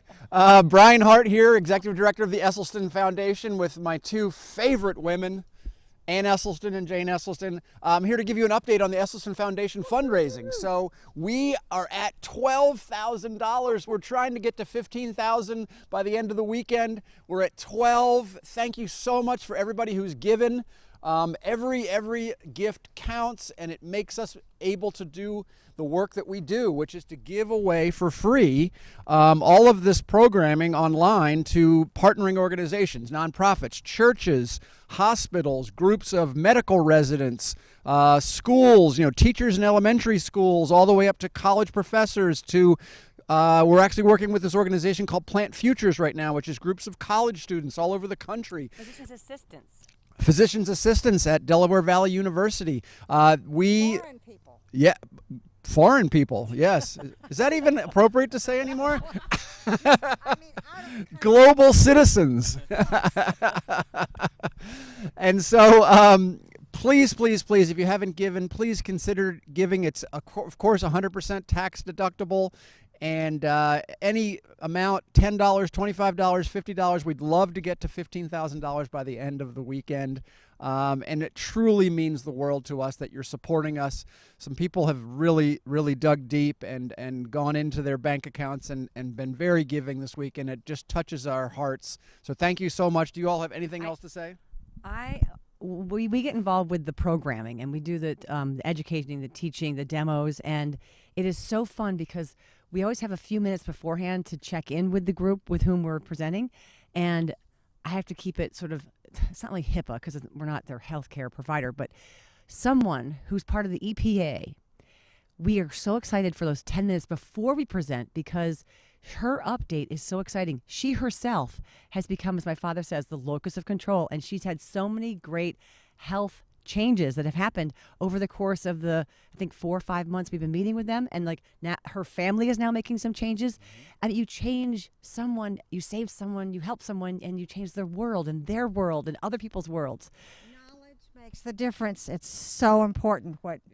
And Brian is the master. And oh my gosh, we love our Tuesday news. We're getting carried away, but the Tuesday emails that come that are short notes with all these cool different facts and ideas and approaches to plant-based eating, and then a little video. It's like perfectly designed by a middle school educator. So please be in touch. If you want to partner with us, partner with us. If you can provide a donation, fantastic.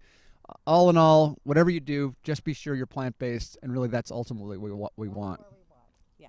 Thanks so much. Lots of love. Mwah, mwah, mwah.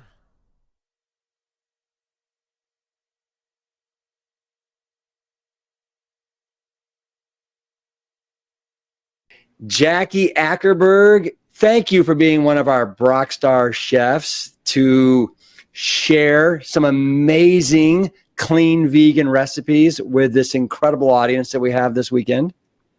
Thank you so much for having me. I could not be more excited. Yeah. So, Jackie, for people that don't know, you were on the Plant Strong podcast. You were episode number 203. We had a wonderful conversation. It was so much fun getting to know you, your background, what inspired you to go vegan and the journey that you've been on. Just like for people that haven't had the opportunity to listen to that episode yet, can you tell people a little bit about where you grew up, your parents' catering business, and then what inspired you to kind of decide to go all in with veganism? Absolutely. So I'm from Des Moines, Iowa. I still live here. That's where our house is. And I grew up here with my parents. My parents are not vegan. I did not grow up eating plant-based, but I was naturally drawn to it. I'm not someone who likes the taste of meat or enjoys eating it. So it was honestly pretty easy for me since the majority of my life I wasn't eating it anyway. As I kind of became an adult, I was having some digestive issues, some skin issues, lots of allergies. And after watching a super cool documentary, Game Changers, I decided to go plant-based for a full month and see what happened.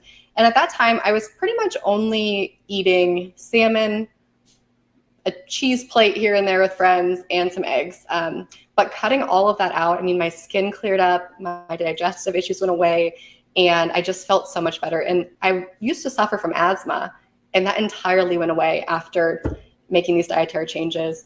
And as you know, it's not just about going vegan, it's about being a clean vegan. So cutting out all the processed foods, all the seed oils, all those things to really live the cleanest life. Yeah. Hooray, hooray. And then you came out with this not too long ago, the Clean Vegan. Yes, I did. 60 absolutely whole food plant-based recipes to nourish your body and soul. I love the recipes in here. And you're going to be sharing 3 of those recipes today, right? You got it. 3 of them. Oh, fantastic. Now, before you dive in, I do want to ask you a question, because the theme of this year's Plant Stock is coming together around food. Yeah. And I just want to know, for you, what does coming together around food mean to you? That's a great question. And my husband could tell you this better than anybody, but I love hosting people in our home, cooking for people, and just bringing people together around food. It's such a common theme in everyone's life. Everyone loves to eat. Everyone loves to feel good. And food is a great way to accomplish that. So cooking is one of my favorite things. Bravo. And that is your home kitchen behind you? Yes. Wow. It looks so light and bright and fun to create in. You are so right. And it's funny because we were looking for houses. We actually moved from about 4 blocks away, and we were looking for houses for a couple years. And every single one we looked at, the first thing we would do is look at the kitchen. And if it did not, so many houses we loved, but none of them had a kitchen like this. So this was the biggest selling point. Yeah, it's awesome. And am I correct in not assuming, because I think we talked about this on the podcast, but is this a 100-year-old house? Yes, and yours is too, right? Your Austin home? Yes. Well, this right here, yes. Yeah. Yeah. So are you going to be giving it a birthday party next year? We most definitely are. We'll be all coming together to celebrate the 100-year birthday of our house. Right. Well, does that mean like a vegan cake or potentially fudgy grain-free brownies? Hey, I think we'll probably do a vegan carrot cake, because that's my favorite cake. And then I think the grain-free brownies will have to make an appearance as well. All right. Well, let's dig in. I'm going to be kind of peppering you with questions while you're doing your thing. So if I'm not mistaken, are you going to start with the fudgy brownies? No, I'm starting with the cauliflower in case nothing gave it away. Yeah. Yeah. So, okay. And so this is a roasted cauliflower, what?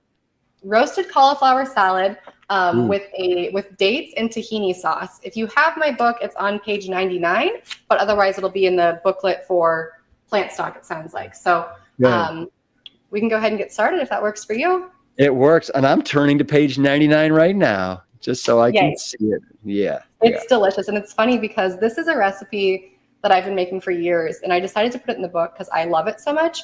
But it's quickly become a fan favorite, and I've had multiple people ask me if it's okay to eat the entire recipe in one sitting. I'm like, yeah, it's all whole food plant-based. It's delicious. I can't blame you. But I did want to start by showing how I cut cauliflower, because it's a really easy way. I know a lot of people, they'll try to peel off all the stems, peel off all the leaves and remove it. But I find it's easiest to slice it in half, and then you can actually see exactly where the leaves stop. Yeah. So if you cut right there, can you see this okay? Yes. Great. Okay. So if you cut right there, all the leaves come right off. So that's a super What a easy great trick. I always am like, I get my knife and I'm trying to pull off the bottom, and I've broken knives before and I've cut myself. Exactly. It's like a risky thing to do. So that is a super easy way to do it. And then I always keep a bowl here as well for scraps. That way you can easily take it out to your compost bin or throw it away if you don't compost. But then you're set to go. That is so great. What is it that you love so much about cauliflower? Because I love it too. It is so versatile. I feel like it got such a glow up in the past, 10 years really. But it's delicious. It can be blended to be super creamy. It can be eaten raw with dips. It can be roasted like we're doing today. I just think it has so many different uses and is so delicious. Why do you love it? Well, because one, it's a cruciferous green leafy that's white. Yeah. Right. Right. So it's kind of like a Trojan horse as far as getting in your nitrates and your, all the benefits from green leafies. Absolutely. I love, like you said, I love how versatile it is. I love roasting it. I love putting on different spices. And I love making it into a soup. Cauliflower steaks, nothing is good. Yeah. Heck yeah. I have those on page like 20, I think. Have you made those yet? From your book? No, Yeah. I haven't. Add them to your list. Okay, I shall. Now, so you're cutting those up, and then are you going to put them on parchment paper? You bet. Yes? Okay, I'm getting ahead of myself. So I'm cutting them. And with this recipe, I have found to get the crispiest edges, it's great for each piece of cauliflower to have a flat surface. So I'm not just breaking them into florets, I'm also slicing them so they have that flat surface and they'll completely connect with the pan to get nice and crispy. So, actually, let's use this bowl. Put them right in here. And then since this recipe is totally oil-free, sometimes I just roast my cauliflower totally naked, the cauliflower, not me. And otherwise sprinkled with seasonings, but today I'm gonna drizzle it with a little bit of coconut aminos. You could also use soy sauce or tamari, liquid aminos, whatever you like, but that gives it a little bit of a nice flavorful coating for the spices we're gonna use. Nice. Now, tell me this, Jackie. Your brand is, your book was the Clean Vegan Cookbook, but you're really like Jackfruitful. Yeah, a lot of my friends call me Jackfruit. Jackfruit, yeah. So what would you say, like in an elevator pitch, what is your philosophy around food, cooking, recipes? Yeah, that's a great question. I love creating plant-based food that contains zero junk that tastes delicious. Well, there you go. Bam. Can you tell I practiced that? And how did you get from being a hairstylist to a cook? That is so wild. But I guess they're both really creative, aren't they? They are, and that's actually kind of how it came to be. So I met my husband at the salon that I worked at, and I continued to work at that salon for the first few years that we were dating. And each day he would, get back from work, and we talk about kind of how the day went, et cetera, et cetera. And I kept thinking, like, there's so much in your life that I could assist you with. Like, I'm a very organized person. I'm great at creating systems.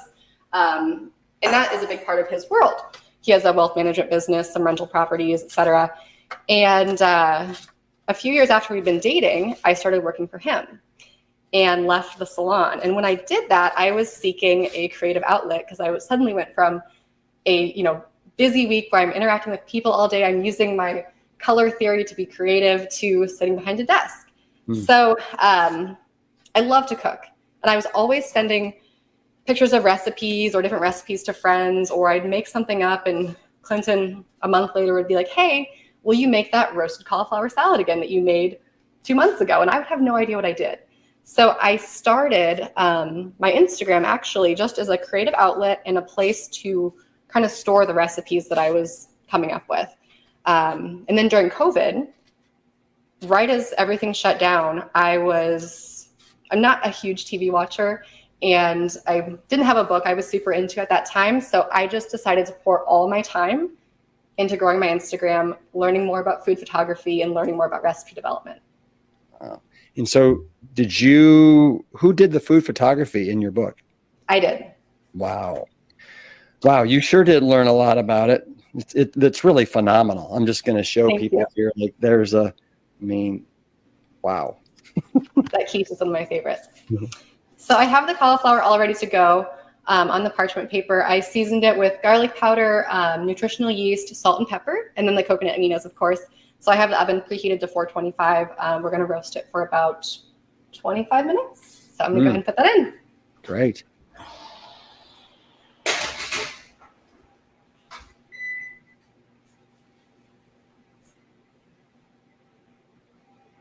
Okay. So we are going to move on to, I think we should do the brownies next. Okay. Skip the dessert because dessert's more important.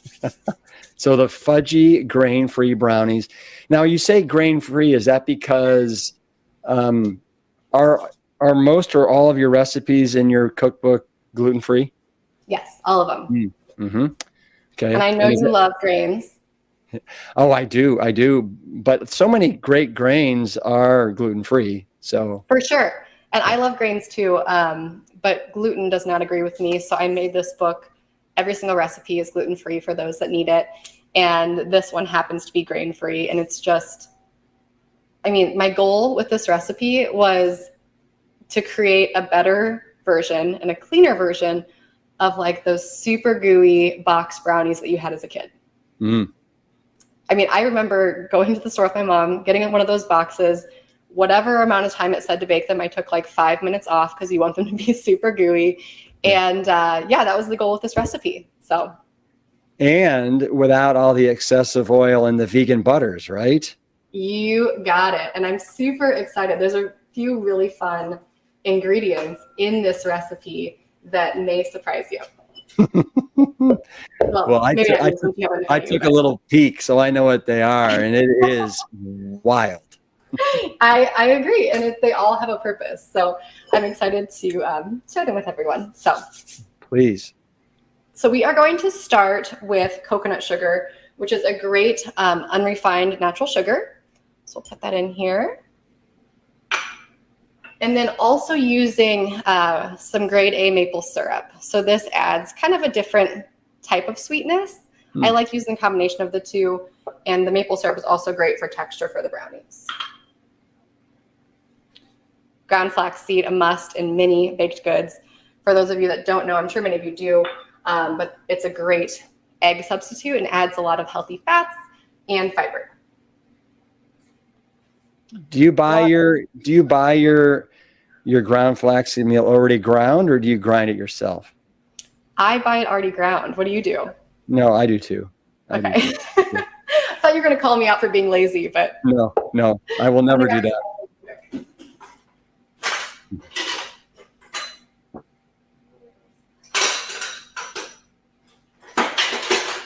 Sorry, making a bunch of noise. So this is tahini, and I talk to people about tahini a lot because I used to really not like tahini. Every brand I tried had a thick layer of like separated oil on the top. The tahini itself was like concrete, and the whole taste was very bitter. So with roasted tahini, it's pourable. Like when I pour this into the dish, for those of you that have not used roasted tahini, you won't believe how runny it is. The taste is great. It's super nutty. And this is one of the healthy fats that we're adding to the brownies in place of what would typically be like a canola oil or a butter or something like that. So. Is that a certain brand you use? Whole Foods, baby. Okay, got it. I've heard of them.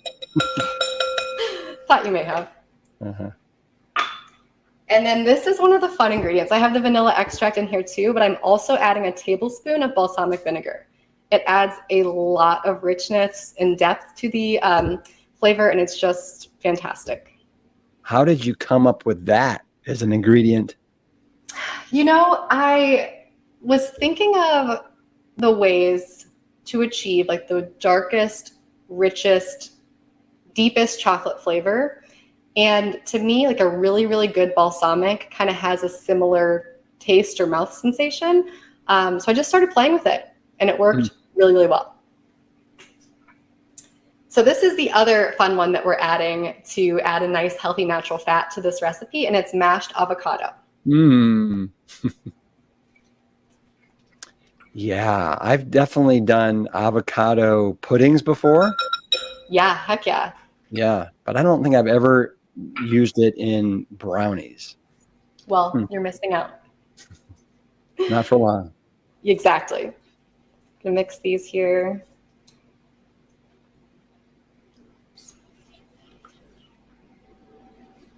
Chocolate's your favorite, right? Oh yeah. Oh yeah. Oh yeah. I'm a chocoholic for sure. Chocolate and peanut butter, right? And pancakes. That's right. That's right. That's right. And so do you bake these? Are they? Yeah. Yeah. Got it. So are you going to bake them alongside the roasted cauliflower? So the cauliflower bakes at 425 and the brownies bake at 325. So I already have them baked for you guys to show you, but we are going to mix them, pour it into the pan, and then I'll pull out the prepared finished result. So fantastic. Now we're going to add the dry ingredients. So in here I have the almond flour, the arrowroot powder, baking soda, and salt.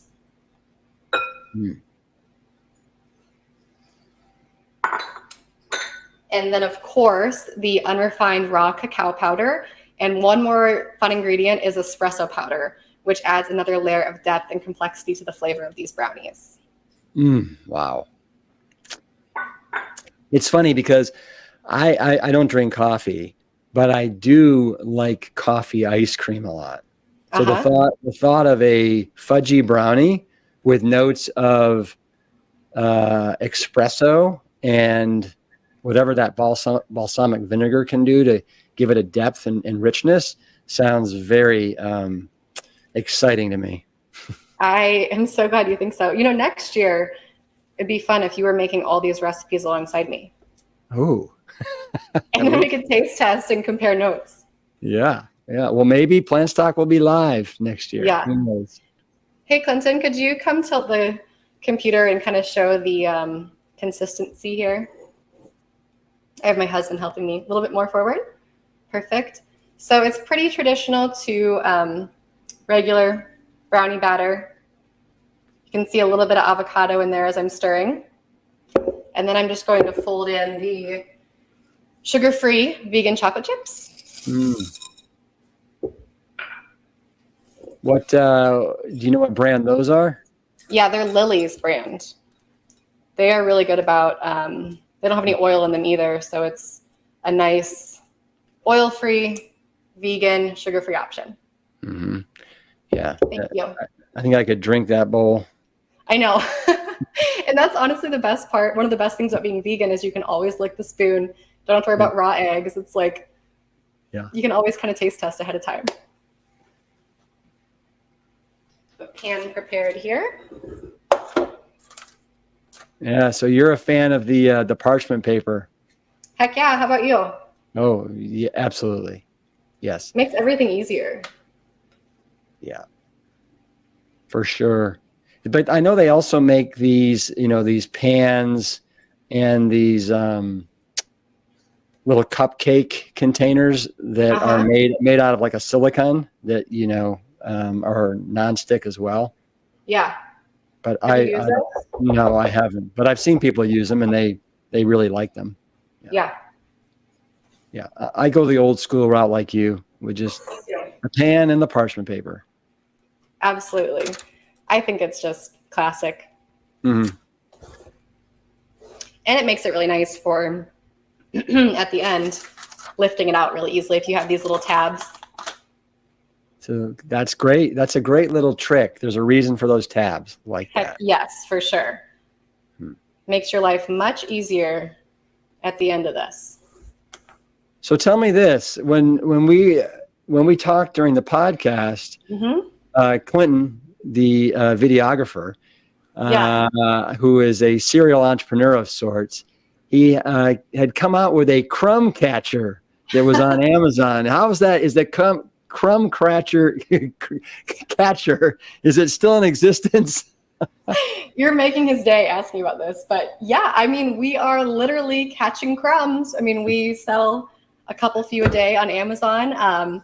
We actually, it's funny. So in our previous home, and in many of homes of the viewers listening, I'm sure, next to your stove, between your counter, there's anywhere between a 1/8 of an inch to like a 1 inch gap sometimes where crumbs can fall, debris goes down there. If you spill, God forbid, it goes right down in between the crack, and it can be a nightmare for pests, rodents, etc., or just lack of cleanliness. So one night I came home from this, and I was still working at the salon, and I came home and Clinton, he has a headlamp on. He's cutting up these like silicone or plastic, super thin cutting boards. And he's like, there's all over our kitchen. It had just exploded with cutting boards and materials. And I'm like, what are you doing? He's like, I'm inventing the crumb catcher.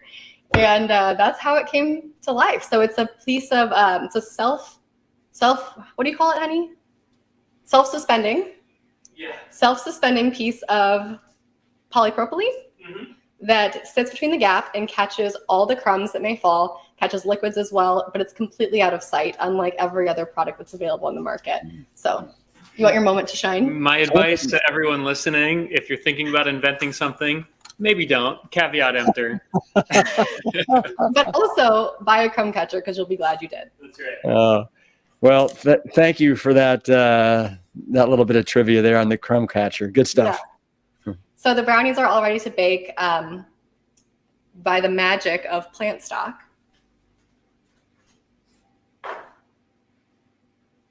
I already have them ready to go. Oh, gosh.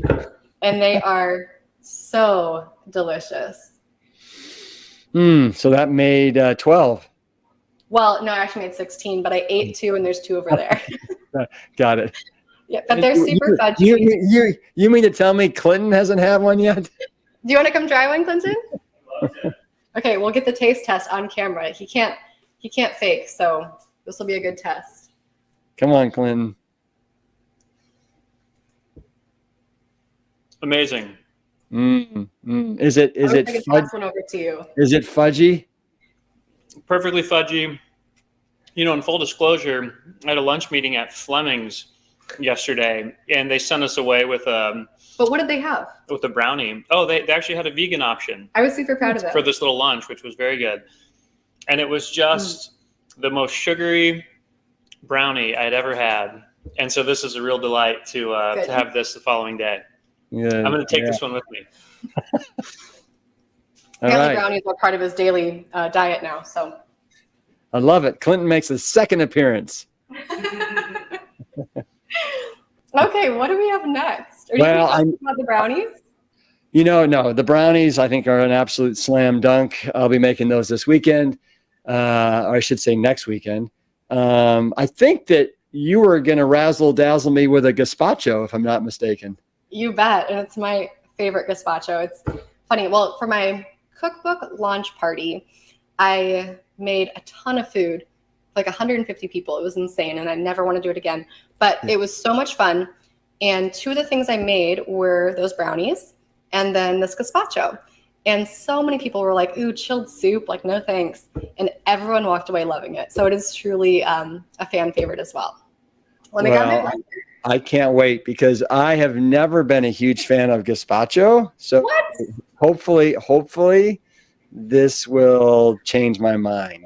I think it will. Yeah. I'm going to flip to my recipe. I have it, mostly memorized, but it's never bad to have a backup plan. Yeah. It's, what is it? Page 61. There you go. 161. Yeah. Oh, that is so gorgeous. Yeah. So it's a cucumber melon gazpacho with a pine nut pico. And it's just delicious. I don't know if you know the history of gazpacho, but it was invented in Spain by field workers that were trying to come up with something to eat that would cool them down on a hot summer day when they were working in the field. And they used stale bread, oil, and tomatoes. We're not going to use the stale bread or the oil, but we're going to substitute some healthy fats. This one's a green gazpacho, so I use tomatillos, melon, peppers, cucumbers, some herbs, and some citrus. And it just comes together beautifully. And it's one of my most favorite summer dishes. And it's so easy to whip together, unlike soup where you have to cook it for a lengthy period of time. And then typically it tastes better the second day. Gazpacho tastes amazing right away. You put it all in your blender, you blend, pour, and it's ready to eat. Well, we've had a lot of hot days here in Austin, Texas this summer. So yeah, you did. This would be the perfect recipe to try. How is it there now? You know what? We finally got a reprieve as of like yesterday. It's in the high 80s instead of 107. Oh, thank goodness. That's some relief. What'd you do to keep cool? Oh, gosh. Well, most people, they live in the AC, whether it's their car or their homes. When it comes to working out, I usually get up pretty early, 6:30ish, and get everything done before 9 when the sun is really at its peak. Beat the heat. Yeah, beat the heat, exactly. I'm sure that's something that you haven't had to do too much. Well, if you remember, I'm in Iowa, not Idaho. Yes. So it does get hot here. I mean, it's we had a couple days that were 105, 106, lots of 90 degree days, and it's very humid here. So we definitely had some heat, and luckily we have a pool, so it's a great way to keep cool. But now, I mean, this week is so beautiful. It's like 77 every day, 45 at night, like just perfect. So what are you doing? You just did squeezed a lemon in there? Yeah, so I did lemon zest, lemon juice. This was white balsamic. Now I'm going to add a garlic clove. What's next? Oh, and then raw cashews. So if you don't have a high-speed blender, I tell people if you're going to invest in good things for your kitchen, I don't think you need an Instant Pot. I don't think you need an air fryer. I mean, those are great things, but I would invest in a really great high-speed blender, a really good Dutch oven like a Le Creuset, and really good knives. And those are going to set you up for success. So if you don't have a good high-speed blender, you'll want to soak your cashews, your raw cashews, before adding them to the gazpacho. But if you do have something like a Vitamix, you can just put them right in. Good to know. So you're more a fan of a good high-speed blender than, let's say, a food processor? I use them for different reasons or different things. But if I had to choose one, it would probably be a blender. How about you? No, we don't have a food processor, and there's so many times when I wish we did. But yeah, we just have a blender. Yeah. That was just salt and pepper. Next up, I already did the garlic clove. Now we're going to do fresh mint and fresh basil, which will make this so flavorful. You have a garden, or is that store-bought? You know, it's funny. I have a little herb garden right outside the door. I mean, it's like one container that has mint, basil, rosemary, and green onions in it.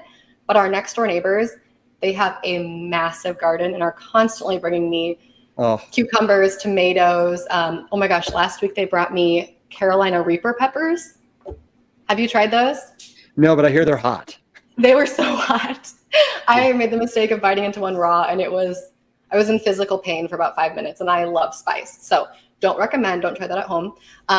But they provide me with lots of fresh herbs and veggies as well, which is so lovely. Next up is avocado, which, as I mentioned before, typically classic gazpacho uses oil and bread to kind of create the creaminess. So we're going to use avocado and cashews instead. Is that 2 avocados right there?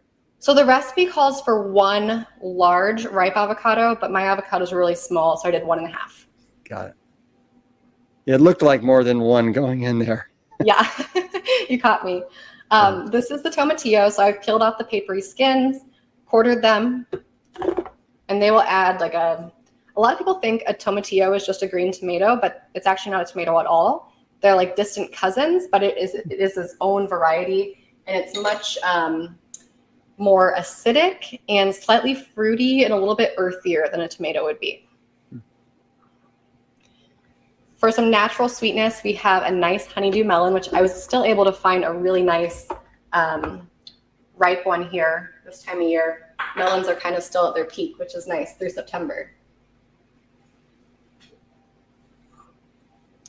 Then we'll add some English cucumber.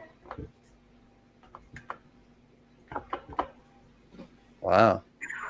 I know, it's like all the good things blended together. I don't know how you can't like gazpacho. I know. I hear you. I'm about to change your mind. Some green pepper will give it a little kick. And then depending on how thick or thin you want your gazpacho, you can add up to 1 cup of water. So I'm going to add a little bit. This also depends on how juicy your melon is. So we're going to add about half of this to start and see how it goes.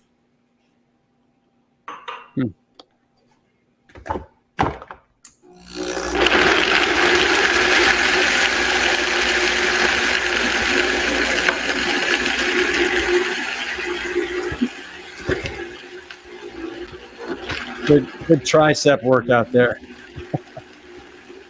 What was that? A good tricep workout. No kidding.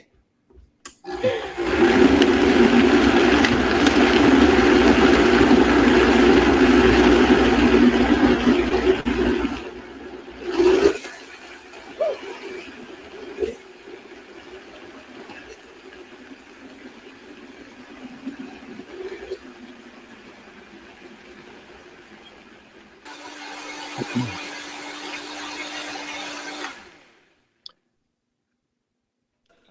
it's ready. Mm. Did you Looking mighty green. Yeah, it is mighty green. And this is the point in time when I typically like to taste it, because if you look at the ingredient list, you'll see that I say there is 1 tablespoon of maple syrup optional.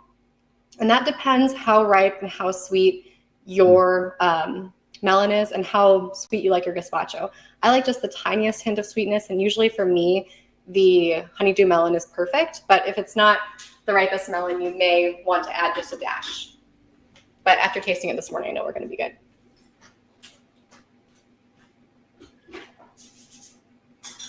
Jackie, I have a question for you. What is So it? you seem like you're very organized. And you like things just so. When you're cooking, do you clean as you're going, or do you throw everything in the kitchen sink for Clinton? Oh, that gives me anxiety. It's funny. Clean up as you go was like a saying around my house with my parents growing up. It was like non-negotiable. And it's funny because when Clinton and I first started dating, I was working at the salon. I was working till 9 o'clock every night, and it was so sweet. He's actually a really good cook. So almost every night I'd come home to like a nice dinner, and he would have it waiting for me, usually a glass of wine poured, and it was so sweet. But also every single ingredient he had used still had the lid off, still was sitting out. And I was like, okay, we got to talk about cleanup as you go, because it's going to change your world. So now we both definitely practice that. Oh, the cauliflower is looking perfect. I'm so excited. Wow.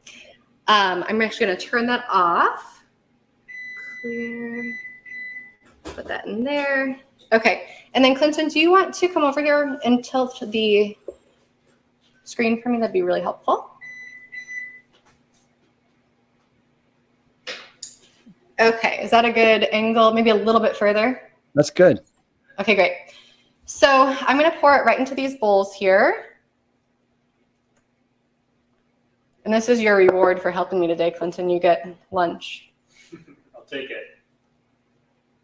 He's the best taste tester I could ask for.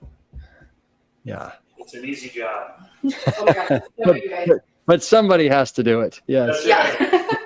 So then I like to top it with a little bit of unsweetened vegan yogurt, just to get fancy here, like so. That almost looks identical to the photo in the book. Oh, I love that. And then we're going to use that. So this is the pine nut pico. So this has tomatillo, honeydew melon, pine nuts, tomatoes, basil, chives, salt, pepper, and lemon juice. And those pine nuts just add like a really nice silky nuttiness. And it's funny, so most people think pine nuts are nuts, but they're actually seeds, and they actually come from pine cones. It's really cool. Yeah, I wonder why people think they're nuts. Same reason people think koala bears are bears. That's So right. this is what the finished product looks like. Oh, I would love to try that. I will. You want to come try it, honey? You know what? That would be great. You guys should both try it together and let us see your faces. And Clinton makes a third appearance. All right, I love it. He's gonna need his own I'm gonna keep Instagram coming after back. this. This is too fun. You know, I listened to you guys' first podcast that you guys did together. I was on a plane and I'm just laughing the whole time. You guys are hilarious. We are. It was really good. That's nice. Thank you. Okay. Cheers. Cheers. Bottoms up. You like it? It's better than the gazpacho we had at our wedding. Oh my gosh. Wow. Which was really good. That's a huge compliment. Thank you. It is so yummy. Way to go. Fantastic. All right, now what are we going to do? We're going to finish that roasted cauliflower salad? You bet. Put those there for our lunch afterwards. Okay, so yeah, I'm gonna bring out the cauliflower. Set this down, set the hot pan on. I have the cutest, funniest oven mitt. Can you read that? dropping a new recipe on your ass. Isn't that so good? Uh-huh. Yeah, good colors.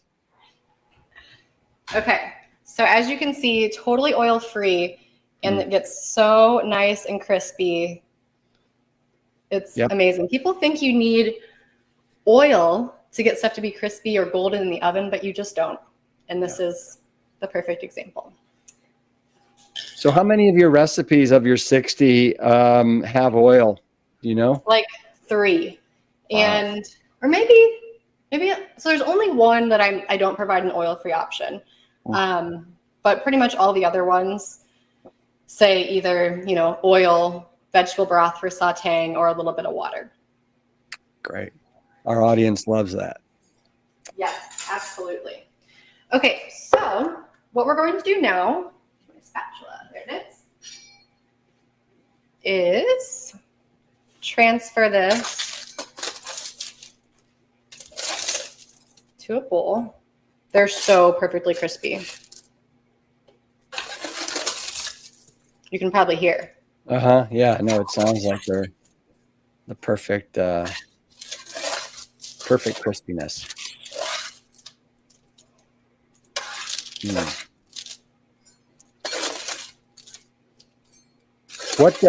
What did you guys have for breakfast today? I have been munching on samples of all of this. Got it. But our typical breakfast is a smoothie or oats or a tofu scramble or, you know, protein bites, muffins, things like that. Do you guys like oatmeal? Are you oatmeal people or not? Yeah, not really? I love oatmeal. And right now, especially with like the really good peaches, that's been my jam. The other thing I love is on page 117 of my book is my grain-free granola. And it is blow your mind good. It is so awesome. But I know you're a big oat lover. Oh yeah. I think in another life I was a horse. Oh my gosh, I met the sweetest horse last night, and it was so cute. I was standing by him, and he like came over my shoulder and I hugged a horse last night. It was the most memorable experience of my week. That's good. Yeah. Everybody go out there and hug a horse today. Yeah. Okay, so next, now if you flip back to, what page was that? 60 or? Oh, the cauliflower. 99. Yeah. 99 problems and the salad ain't one. So that's what it looks like in the bowl after it's been roasted. And, you know, I may have underestimated the size bowl I need. Give me 1 second.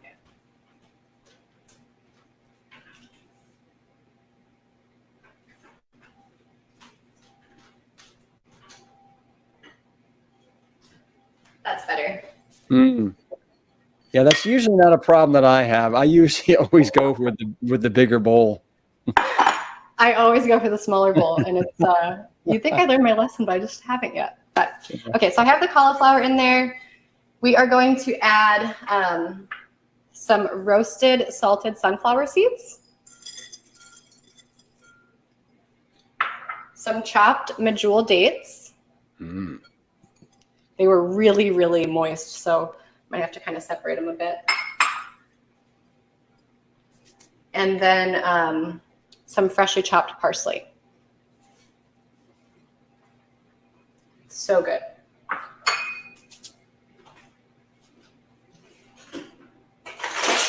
So after we have that all tossed together, do you mind tilting, Clinton? Is Clinton over there? Is he over there in his reading chair? He is. How'd you know? Just kind of a sense. Yeah. So that's how it looks before. And then I've already, you can set it down. Thank you.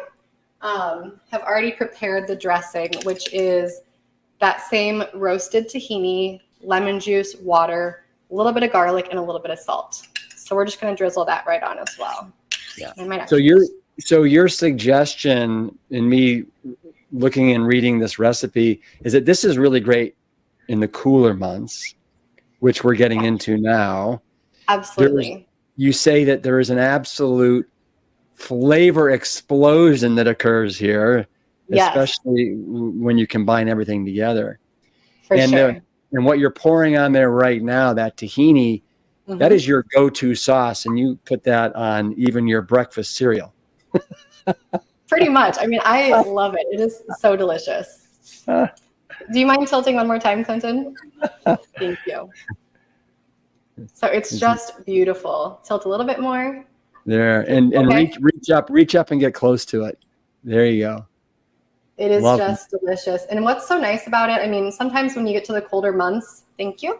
You want to come try it? You don't necessarily crave a salad as much because you want something that's cozy and comforting and warm. And this is the perfect warm salad. So Clinton makes a 4th appearance. 4th. Lucky number 4. It's incredible. I'll do this all day. Come in and being her taste tester. Okay, what a good sport. A little bit of everything. Did I get it? I think so. Yeah. Ready? Yeah. Cheers. You guys, I think you've got dinner tonight all prepared, don't you? Mm-hmm. That is so good. Wow. Delightful. Thank you. Thanks for making all of us salivate over here. You're welcome. Now, so you've just created 3 masterpieces. Thank you. Yeah. So you knocked off firstly dessert with the fudgy grain-free brownies. Yeah, I'll set them all out here. Yeah. Then you basically started the roasted and you finished the roasted cauliflower salad with dates and tahini. Yep. And you made I'm just going to call it a green goddess cucumber melon gazpacho that I would love to try someday soon. There you go. There we have it all.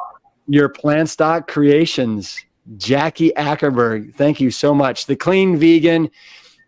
Jackie, thank you for creating such wonderful content to help show people that clean vegan food, as you like to say, can be nutritious, delicious, and full of flavor. Thanks, Rick. Yeah. All right. Hey, give me a virtual fist bump on the way out. You bet.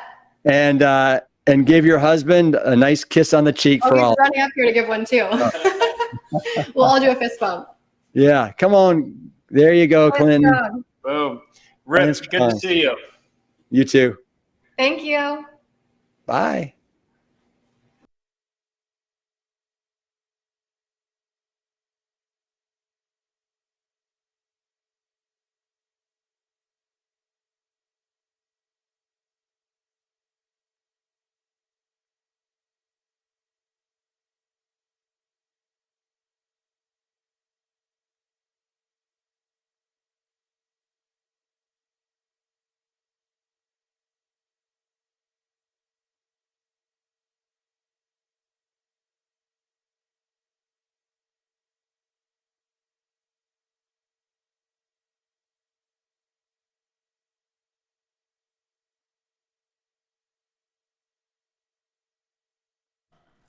Hi, back in the kitchen. I'm Jane. I'm Ann. And we are finishing up our last demo here at Plant Stock, which is kind of sad. So we have a little celebratory thing at the end, but we're having, we have so much food that we're making sort of a sandwichy thing, a soupy thing, and then 2 little treats at the end. And I love what I'm going to make first here. Oh, I love what you're making. It's my favorite thing. Whenever I have so many favorite things. My book group over, that's what I have. And that's the group you want to show off to. Yeah. Book group. Pressure's on. So this is called chick, because it's chickpeas, and salad. But when you say it quickly, it's chicken salad. Chicken salad. Chick ampersand salad. So let's go. This is Napa cabbage. I chopped a whole bunch of it last night at like half a mile away from the camera, but I figured you've seen me do that and didn't need to see me do it again. So it says here to put in, pardon me, 1 cup, but we have a lot of people here, so I'm gonna go I'm 1.5ing this recipe. So just follow the guidelines in your book, but I'm going a little bit more than usual. And here I have a little bit of white onion, and I'm going red onion because, as Dr. Greger says, the more phytochemicals you can get, the better. And then 3 long stalks of celery. And I'm just decided I would do this one little bit with you live because it's so fun when people actually do chop on a cooking show. But I had so much chopping with my addition of like sort of doubling the recipe. Ugh, I'm left-handed. So anyway, here we go. It's nice when you show off how you chop when you're a good chopper. You're a good chopper. I don't have the right skills. You're supposed to like, this isn't the way of me doing the proper support hand. But, so celery is kind of like my new obsession with fennel. It has got such like ancient. Wonderful fiber. Oh, exactly. It's like the dinosaurs ate it. You can just see them like stringing it through their mouths and just whatever. I don't know why I think it's so cool, but I think it's like ancient food. Not ancient like pre.com. It's so interesting how you can get like a long, just look at that string. Yeah. That's the stuff you want. Your microbiome makes that into your immune system basically with the omega-3, short chain fatty acids. So in the celery goes along with the onion and the cabbage, and then we have about a half cup of carrots. I know I'm going to put about a cup, but that's just that. And then we have raisins, about a quarter cup of raisins. So I made a heaping quarter cup of raisins. I know people are like, why is she putting raisins in this chicken salad? Oh, it makes it so good. It's odd how it makes it great. And speaking of some sweet stuff, we have about, I don't know, 5, what did you say? This is like 5 or 6 dried apricots. More than that. That we've 7 at least. Did you watch me? I don't think I had. That's because that's how many I put in. And then a can of chickpeas. Oddly, I didn't double the chickpeas. I probably should have. That's the base of all this. Pinch of cayenne pepper. Every time I have cayenne, I think of this recipe that Rip gave us. She's like, it says 4 tablespoons of cayenne, just do it. And I can't believe that he ever did that, but that Texas Firehouse did. I do like a 1/4 teaspoon of cayenne. Like that's probably enough. If I, oh my gosh! Did you see it? It came out like a cayenne. Like, I'm gonna use a word that starts with a T, but I won't. Okay, so a squirt of, oh gosh, can you open that? Hot sauce. We're gonna pretend that's on there. And then you do about a cup of hummus. Because I don't really think I ever had chicken salad growing up. I probably did, but probably at a friend's house, not our house. And it has mayonnaise on it, I think. Lori, I know you love mayonnaise. What else besides mayonnaise is on it? What else besides celery? Mayonnaise. What else is on chicken salad? No, it's a little lubricant. No one here knows. So, Oil. Oil. Good. And that's probably with some Just oil. mayonnaise. All right. So, again, hummus is our new mayonnaise, and so we're gonna stir this up, and then we're gonna do a little cha-cha. This is gonna be some hot chicken salad. Okay, and then what my mom would do is she uses, and I think I'm gonna, I had this here as inspiration. I use red cabbage. Yeah, she uses red cabbage instead of the napa. I like the napa in here because it's a little bit crispier and soft. Also, you add in collards. Kale. Okay, kale. And it seems to work. What it says is that you can probably put in anything, but the principles of lots of hummus and so the amounts are raisins. The amounts are really fungible. You can adjust what you'd like, and it is really just getting to the point where things are coated with the hummus and the spices. And since I put in so much cayenne, I want to really stir this around to make sure that gets all sorted. So this is it. It's just this, I don't know, hey, Top Shot, can I show you?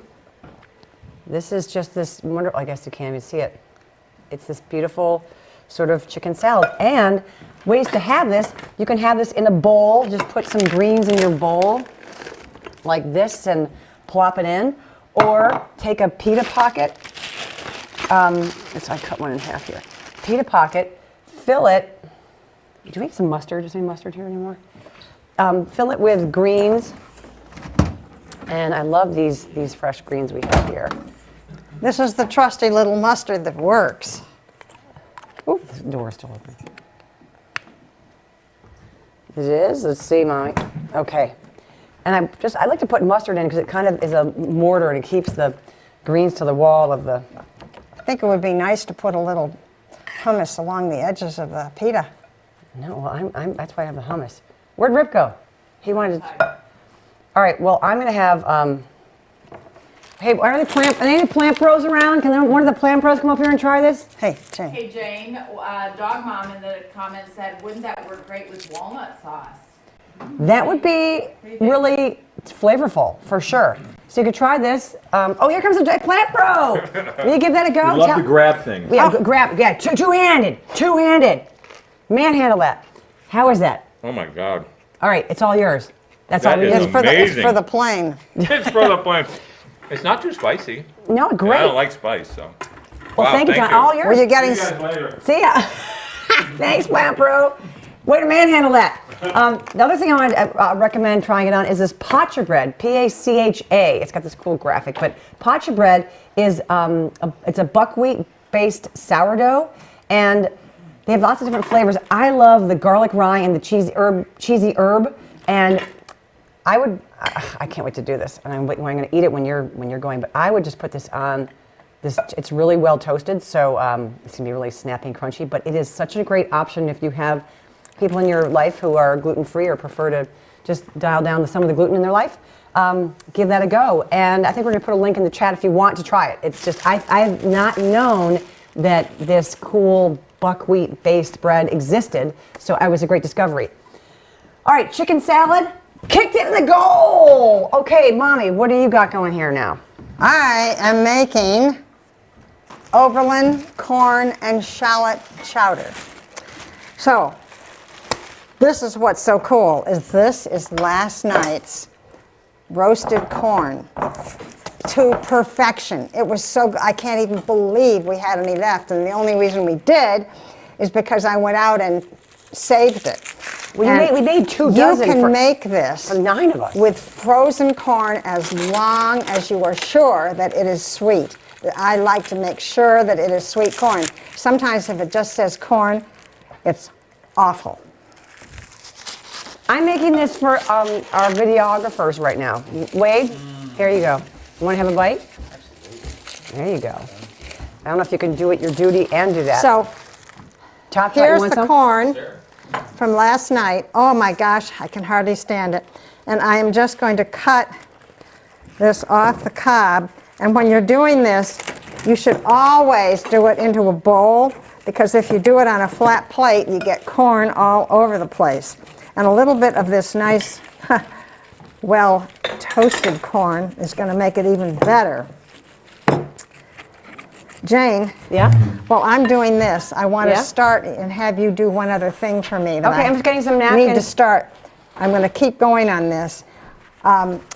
Into here, I am going to put half a cup of shallots. It is one really big part of a shallot. There's half a cup. They're so lovely how they're like lavender. Here is a half a cup of celery. And crazily, amazingly, I can't even believe this is here for me. This is Plant Strong sweet corn broth.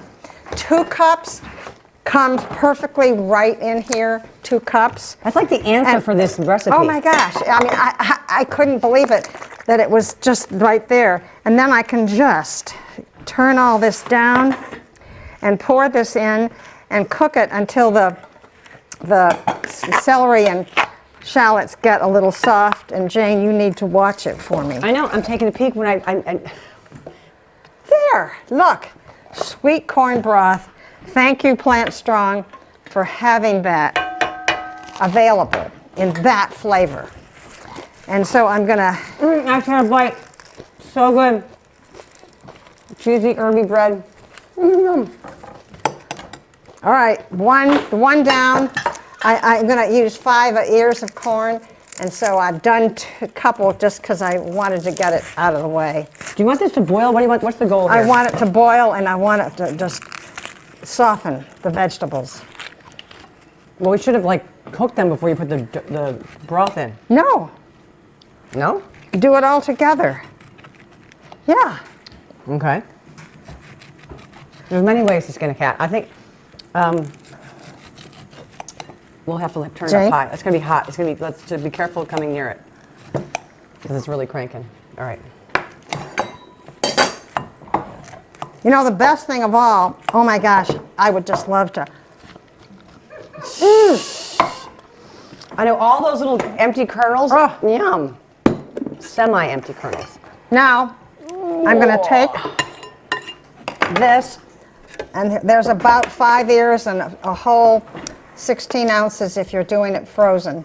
And it does work frozen because I've made this many times, even in the winter, and it still is good.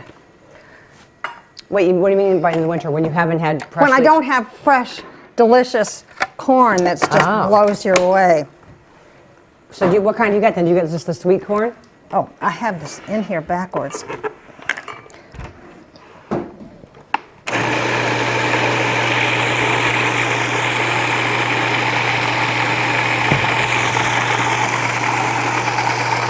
don't have much action here. We're on full gas. I've done it. Now I'm going to add a tablespoon. Where's my tablespoon? Did you take it? I didn't use the tablespoon. I had it don't here. think. Did I? I don't think I did. I'm going to put a tablespoon of white balsamic vinegar, and this happens to be by the olive tap. I like my right. And that's the tablespoon. We're gonna. You got it. We're gonna improv. The olive tap is fabulous. I love them. I love their vinegars. So many flavors. We have a little action. And you know what? It's okay if there's not a lot of action. Let's just do it. Hold. You know what? Let's try one thing. Hold on. Let's put a little. Let's see if we can keep the heat in there for just a little bit. This plate's gonna be hot now. Well, while we're doing that, I want you to notice the bear in our kitchen. This bear is keeping our kitchen safe. Oh. And I'm hoping he just appears around the corner outside. Oh, the bear. The bear. The whole bear theme that is recently in our lives was from a friend of ours, author Tom Ryan, who is a whole food plant-based eater extraordinaire and a bear lover extraordinaire. And he sent me that. Oh, okay. All right. Action. You know, maybe about 10 minutes, but I'm saying that's good enough. That's really hot. Hold on. I've got two mix matched. Hey, let me get on that. What do you want to do with this? In here. Oh, this gets poured in there? Yeah. Wow. Okay. I'm afraid that this might melt our Model 1 food processor. You are a bold cook, Mommy. This is probably going to be overflowing over. In the hand goes into the scalding bubble.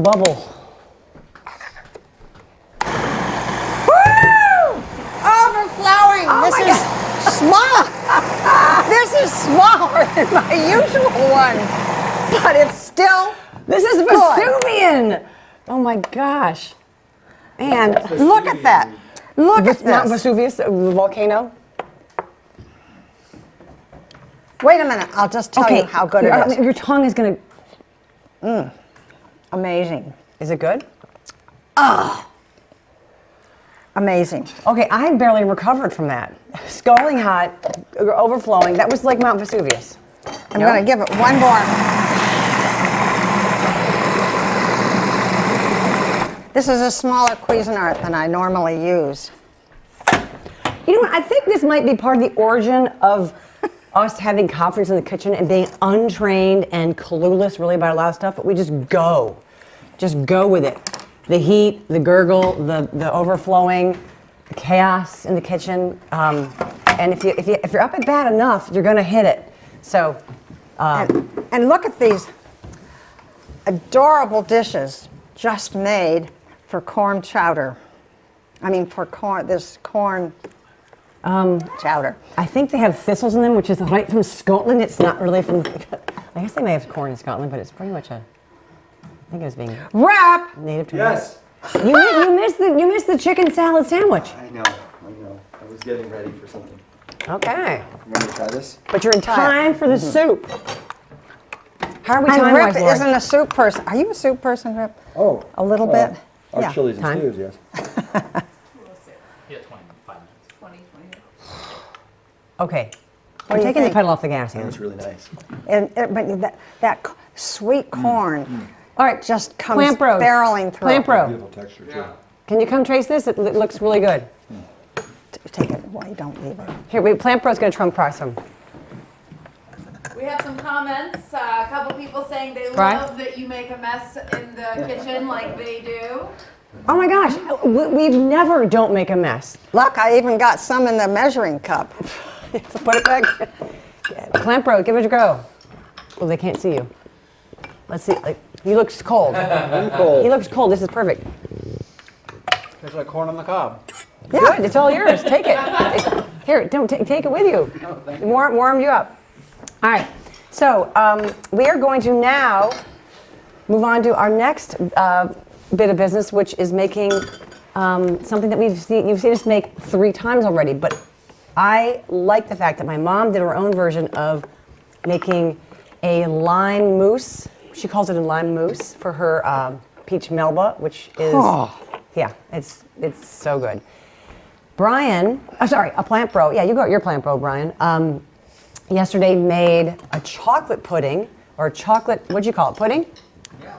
Yeah, and a bro pudding, chocolate bro pudding. A Hungry Man remix, redo. And I don't know how good it is. The reason I want to do it again is that what I think is really important to reiterate is when we are using the, this is not the tofu. When we are using our tofu from the box, the silken firm or extra firm tofu, we tend to, you can press it if you want, that's great, but I find that pressing, you don't get as much fluid out as I would like in that press time. And you think, oh, yeah, pressure's on, here we go, let's cook something. Putting them in dish towels overnight, I mean like 5, 6 dish towels overnight in the fridge really pulls out a lot of fluid. And so I'm gonna make a raspberry sort of frosting pudding right now. And, oh, this kind of crumbled in there, but it comes out, look at this texture, Wade. It is like Philadelphia It's just cream thick. cheese. It's just, look how thick that is. So I when never people- wrap mine because I want to get more, and you get less this way. But No, you I get don't- it. But it's so thick and creamy this way. No, I don't get less because I always do 2 and you do 1. Right, but that's still, Jane. I know. That math doesn't make sense. Yeah. Hey, Ann and Jane. Yes. Linda Barnes says, when I first watched your cooking videos, I wanted so much to move in right next door to you 2 adorable people. They are so kind to each other and others. Oh, But now that you see us cooking this way, you don't want to move next door to us? Is that what she's meaning?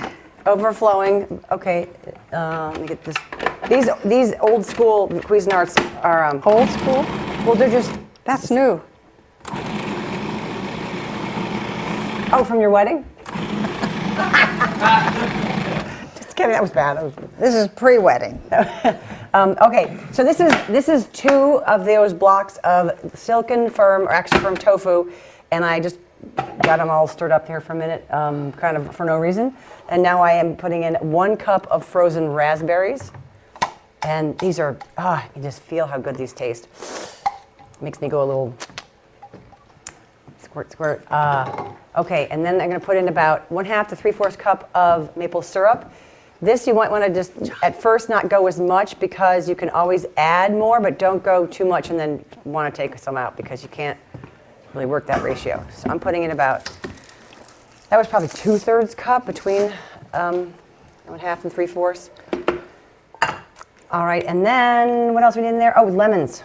About 2 tablespoons of lemon juice. So there's been some discussion about how one places a lemon in the lemon squeezer. There are holes down here for the juice to flow out and to catch the seeds. And it looks I like put it in upside looks like you down. put it in so it's facing up, and then you squeeze it. Everything shoots out. If you put it face down, the pressure's on the lemon to squeeze the juice out, and that's how we do it. Maybe we're doing it wrong, but we've discovered this is the best way to do it. And people were at one point laughing at us on YouTube, saying, "Oh, do you see how they're doing it wrong?" And I think there's many ways to squeeze a lemon. For a long time, I refused to use that. Now I love it. It makes all the difference. And you can get so much, anyway, it's terrific. So it's blood from a stone.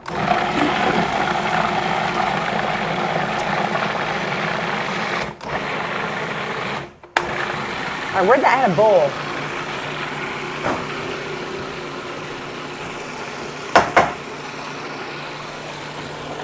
Okay, here's my bowl.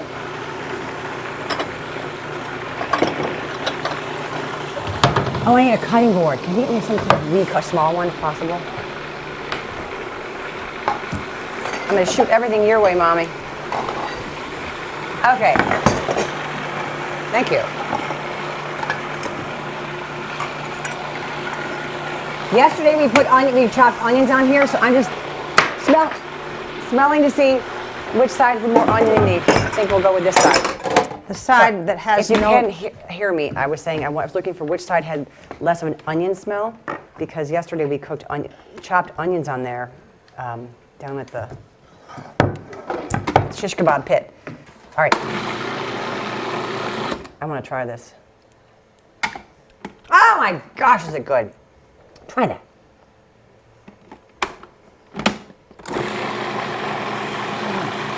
Isn't that good? Ooh. Okay. Now, this. Can I give you a job? Yeah. Can you put that? I think it's going to overflow that bowl. Get it in a bowl so we can have it look ready to go. I love it when the wheels fall off the bus in the middle of a demo. And we're getting there. Oh, okay. So what? This could be called mousse, this could be called frosting, this could be called pudding. Right now I'm calling it pudding because we're going to have cookies with it. Did I just ruin my mic? Cookies with it.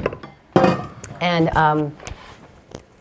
the cookies we're going to make are in it's a recipe from the Engine 2 cookbook, but I changed the use of a peanut butter to a tahini. And those of you who are not interested in having nuts, or your health does not allow you to have nuts, or whatever, prefer you to have nuts, I would recommend trying this with maybe applesauce or just a different recipe altogether, because you're trying to recreate a cookie, and it's a tricky one. I would go with a different kind of treat. But this is our last demo, so I wanted to have some sort of treat to go with this, almost as a goodbye present, to all of our help that we have had here for the whole event. So. And Carly Bodrug, she was talking about how much she likes tahini lately, so I was glad to have this tie-in with the tahini. And I made a batch. This is what we're making. Top shot. This is what we're going to make today, and I'm waiting for the top shot. So these are these delicious. They look like these big, huge, yummy tahini just cookies, and I put pecans in these. I made them last night. I also, when I was making it, I decided I wanted to try it to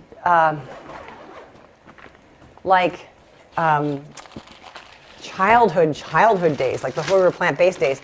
I went up to Lori, I said, "Lori, what does this feel like?" And I put this in her hand, and she was like, I'm like, "No, what food from your childhood does this feel like?" And she's like, "It feels like Pillsbury cookie dough." And I'm like, "That's exactly what I was looking for." So this is actually, I'm going to try to chop this once we clear the deck here, at like cookies that we can chop. And I think I have a parchment paper lined pan over there that we can use. Oh, we need a gymnasium for our demo. I don't see a pan. In the oven, remember I had it in the oven? I was trying to get it covered. So let's make the cookies that we have already made and we've got frozen ready to go. All right, so let's first get these together, and what we need is half a cup of maple syrup. And this has a measuring cup on the inside.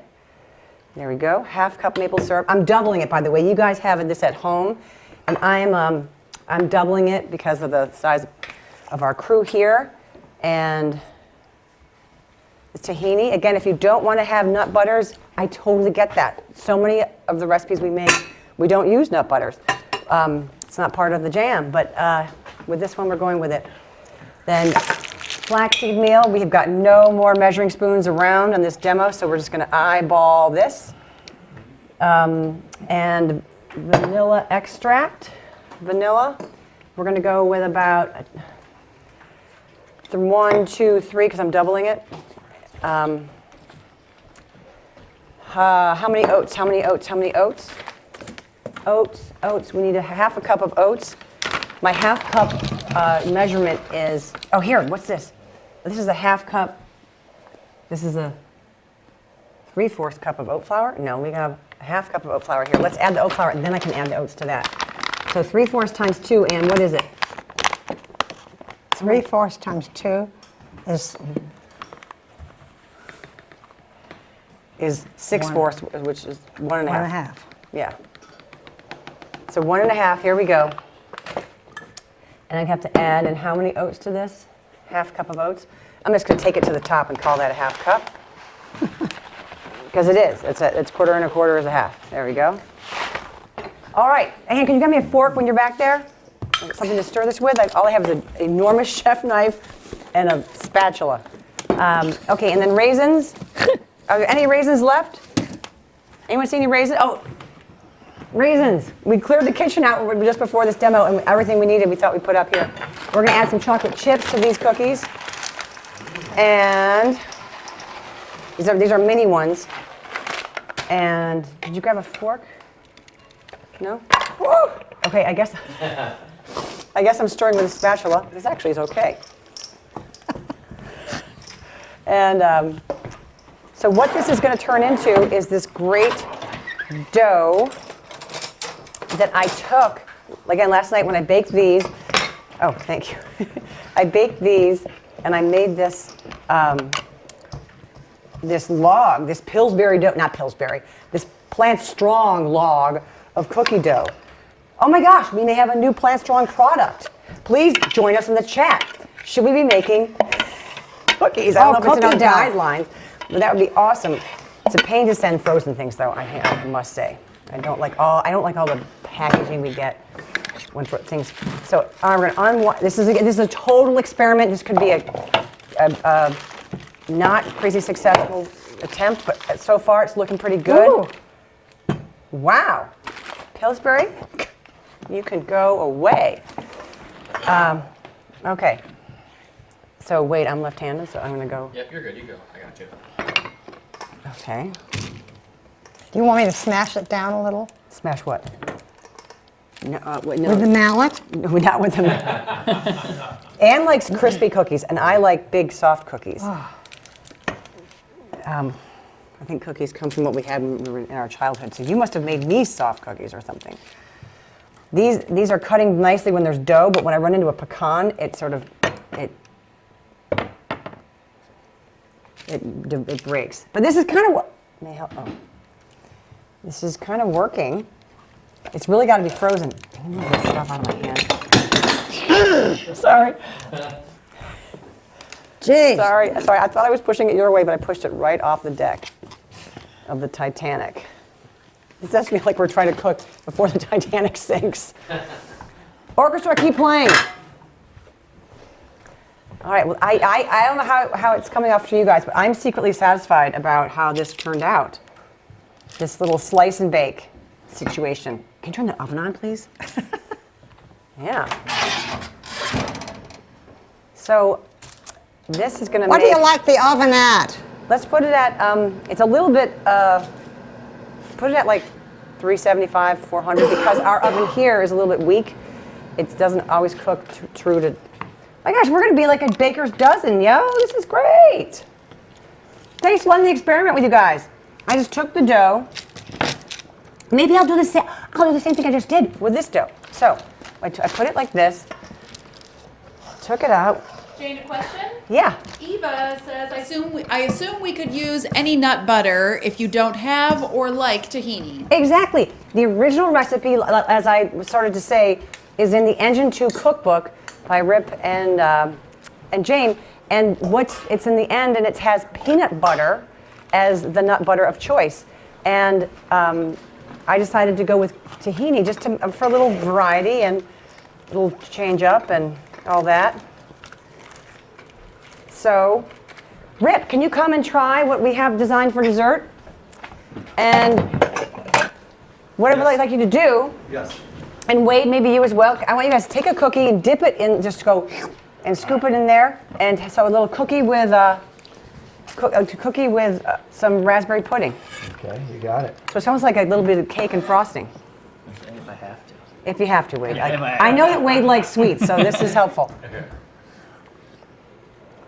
And these were made last night, so they're not hot and fresh. Okay. Will they do? Yeah.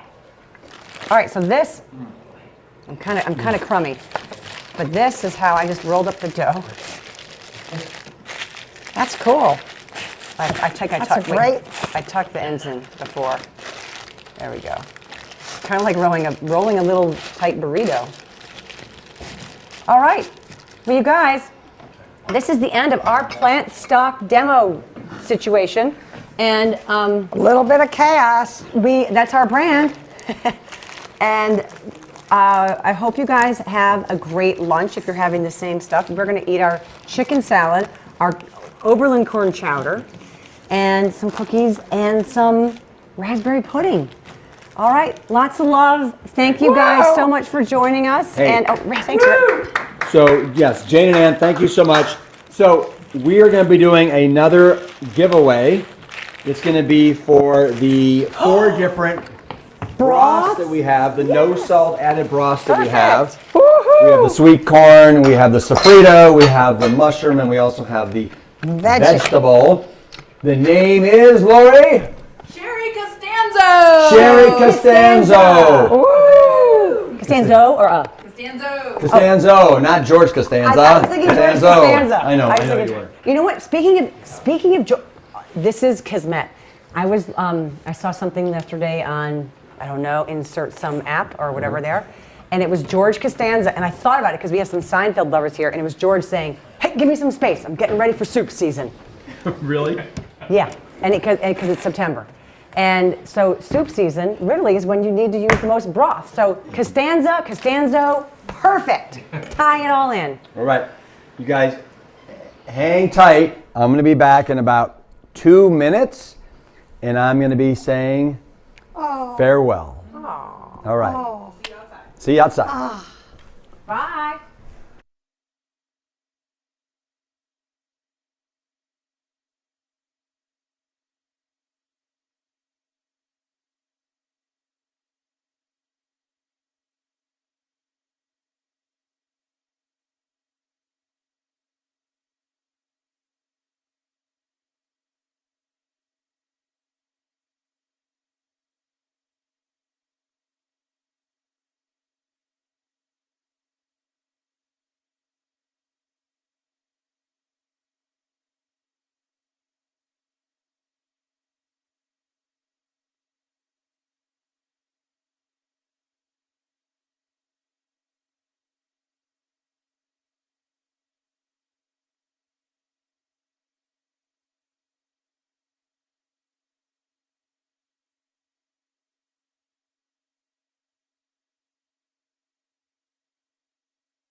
All right, everybody.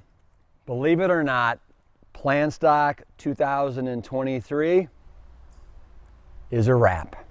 And I can't even tell you how much I appreciate you being part of this 12th annual Plant Stock event. So we had several goals for you this weekend, and I hope that we achieved them. One of them was we wanted to educate you. We wanted to educate you on the science that is so absolutely crystal clear on all the benefits of whole food plant-based nutrition.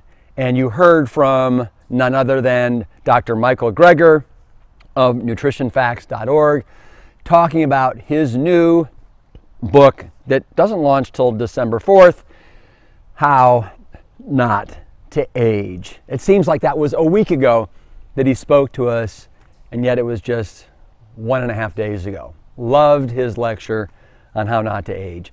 And then, of course, we started out Saturday morning with my father talking about preventing and reversing heart disease. You know, we didn't go as deep as we have in years past on the science, but I feel like we went deep enough. You guys let me know. We also wanted to motivate you. We wanted to motivate you guys on all the reasons why you want to jump into this lifestyle with both feet and don't deviate. The Plant Strong path is the path that you want to be on, and figure this one out. There is so much noise and distractions and confusion swirling around out there right now, from the keto, the carnivore, the Lion, the Atkins.